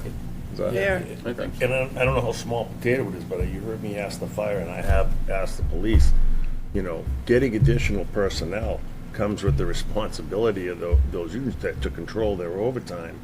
That if they're not able to do it, then the next contract might not, that's gonna have, if I'm not talking out of school here, But we have those to- kind of things have to be in there so that's controlled. You know what I mean? You don't. We have to be honest with ourselves and understand that even with 4 additional firefighters, we're not going to see overall change in overtime. No, but I don't want it to go up because you just put 4 more people that are getting 5 days vacation, 3 personal, that. Well, I mean, you can't, currently, they don't seem to be able to hold strong on that, and. But if Can't, the with all the public manpower, you is- can't do that. If the public is told and educated, no, if you think that you're not going to see any overtime on the bills payable side, don't think that. Oh, no. We got to tell them, that's our obligation. Maybe my logic's They're- lacking. For every additional person you put on with time off benefits, Doesn't doesn't necessarily mean you're gaining an extra That's boot on included the in that ground number. for that shift. That isn't, so this If you're number, not denying people time off or have it in a CBA, you're not gaining but anything. Rick, this number that we're carrying, for example, the firefighters include base salary, a slug for overtime, a slug for equipment, their uniforms, and a slug for additional equipment, hoses, whatever. So it's $3,000 in equipment for, per firefighter, $1,000 in uniform, 23,000 in overtime, maybe 26,000 in overtime, and then base salary.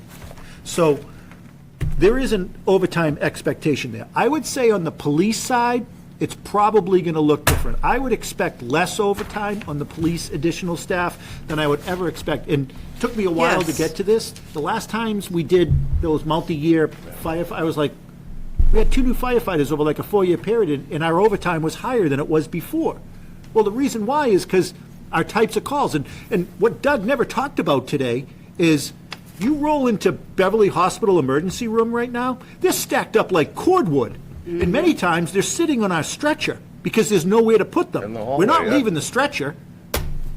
We're not going to have an ambulance without a stretcher. You're always going to have, the way we operate here in Middleton, you're always going to have overtime because those people, 2 people go to the hospital, you're going to fill that. Until you get to the point where you have enough full-timers to cover the station safely, you will always have overtime. Until you get to that point, you're not going to lower your overtime. What's the average time for when somebody... Correct. He did. When the patient leaves the ambulance vehicle? Am I right or wrong? From when that minute, when the patient is on the stretcher and wheels off the truck, to when the 2 drivers are sitting in the truck to drive away from the hospital, what is that? It's not. What is that total average? Depends on time of On day, a- day of the week. On average, an average medical aid call right now, like Brian says, with the hospitals the way they are, you're looking at least 2 hours. But how long from when the ambulance backs up? I don't know. It depends. It depends on the hospital, it depends on how busy they are. From the time you get them out of the ambulance into a room, we've waited, right after COVID, we're waiting an hour. Wow. But now it's gotten a little bit better, 20 minutes, half, again, it depends. So it's like Brian says, you're looking a good 2 hours from start to finish. I would say the more critical the patient, the quicker it's happening. Oh, maybe. Oh, yeah. The quicker. Yeah, if you get, Grammy who fell and her hip hurts, you're gonna wait longer than someone who's having a cardiac arrest. Yeah, makes sense. Sarah, do all your projections include debt payments for the new public safety building? Not the additional, Oh, not yet. because we don't know how much we need to borrow yet. We've been authorized up to 9.5 million, but we don't know what we need to actually borrow. We don't anticipate that. And it's definitely not gonna be 9.5. Do we think we're going to do full final bonding within FY '26? No. So we'll still be running bands. No, we have fully bonded the 62 million. But the additional, We have not banned or bonded. no, We've I not borrowed understand at all that, for but do we that. think we will be at final bond for the additional funding No. within FY '26? Okay. No, I plan to ban for 2 years. Okay, that makes sense. And we plan to ban in the fall. That gives us runway to better rates. Yeah. So I plan to ban until we have paid every single invoice and then bond what we know the exact cost is going to be. Yeah, we have the Municipal Complex Stabilization Fund. We do. Yeah. Are you giving any thought when using that to lower any additional bonding? We will be discussing that stabilization fund in March, Okay. for Capital Day, for various reasonings. We might need cookies, Jackie. I won't. I got you, Jeff. I won't be so derelict in my duties on cookies or condiments ever again. Bring in mayo next time. Can I bring up just another question that just, we're straying a little bit from this here. Right, again, we're having the challenge, if we're gonna have an override, this whole thing, we're gonna have the same challenge this year with the people who go to the town meeting, but the people who go to the ballot don't have this information. Should we start thinking about, now, right, you did a whole lot of communication last year, but it didn't seem to work, and what we learned, right, there's a lot of social media stuff that pushes back, right?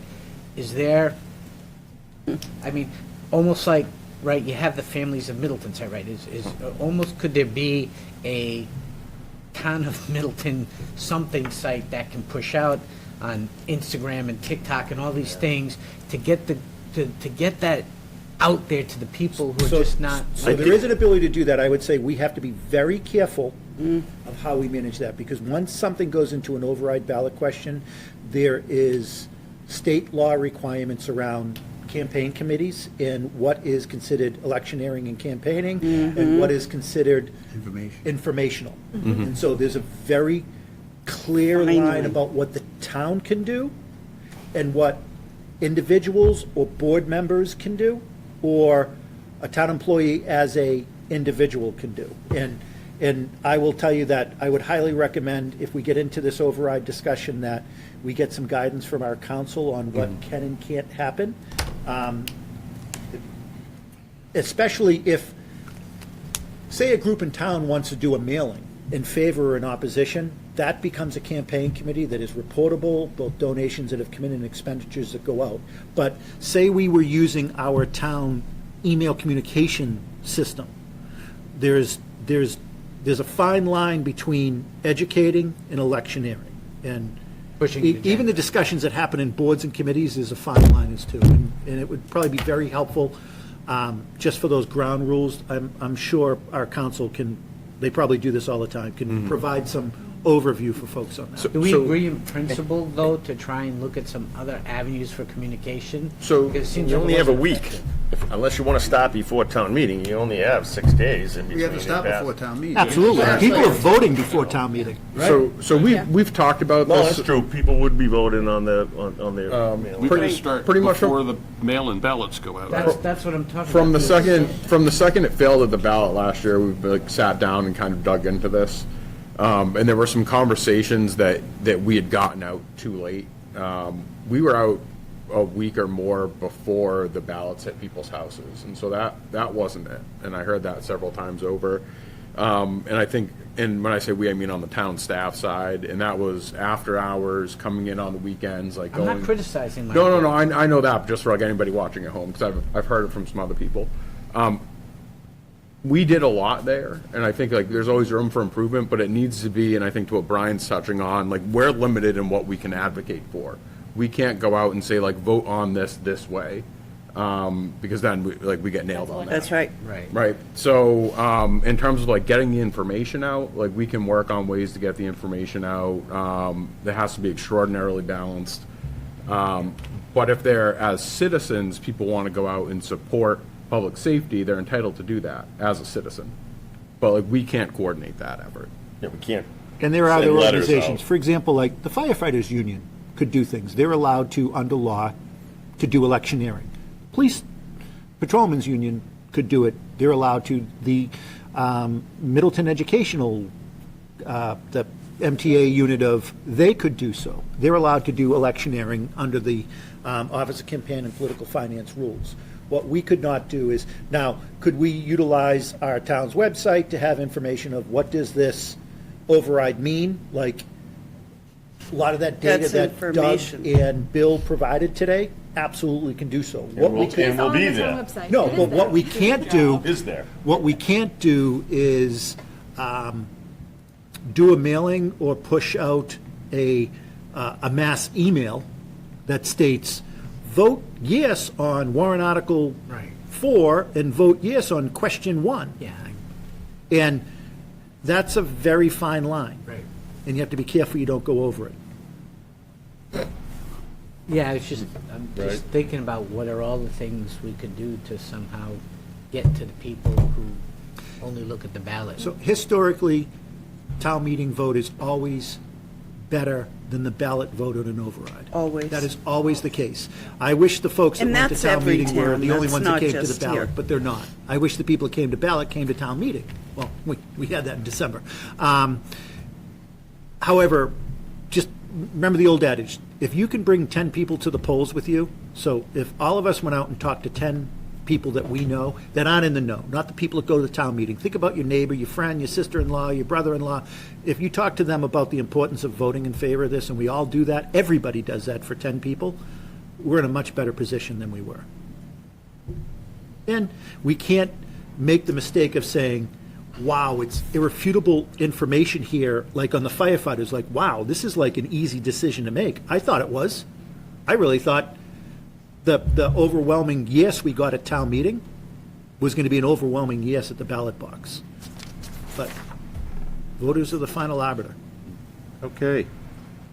Can I take the liberty to move us along to what have we left? The agenda.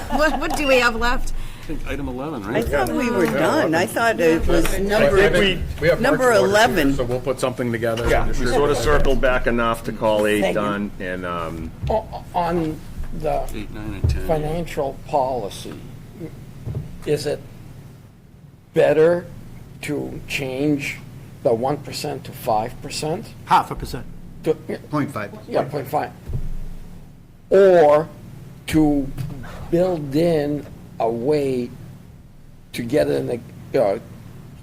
to override that. So we leave it at 1%, but build in a mechanism for overriding it to go down to 0.5%. So we do have language that we've prepared that provides a mechanism in the event that there's a year that is either an override year or other.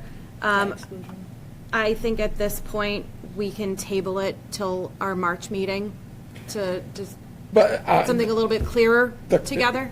The question was, how would bond viewers, auditor viewers, changing the policy limit or building a mechanism to lower it? That's all. That's a good point. We can run the language by bond council, but I think it's a pretty normal thing. I mean, the community has a pretty